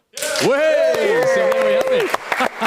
Here is our new UK national record holder. Blackout from Wales, 1.036. Thank you so much, George. There you have it, Tom. UK National Finals 2021. We have a new UK record. I loved every minute that I felt uncomfortable. Where was George going with that from Evolve? I thought we were going to be dashed. I looked at you, Lucy. I was like, no, after all that build-up, but it's happened. I'm going to have another sit-down. I'm already sat down, but I will have to have another sit-down after that. But that is such a massive achievement for Blackout in Wales, and we saw how much it meant to them earlier on today, and I can't wait to chat to them, no doubt, tomorrow. So there you go. What a great way to end the racing for today. I need to say thank you very much for everybody who is here at the Denford Engineering Facility who's made today possible. And thank you very much to all of the teams. Thank you very much for watching. We will, of course, be back for the award ceremony tomorrow at 3 p.m. If you're watching on YouTube right now, don't forget to subscribe. It's just in that red box just below,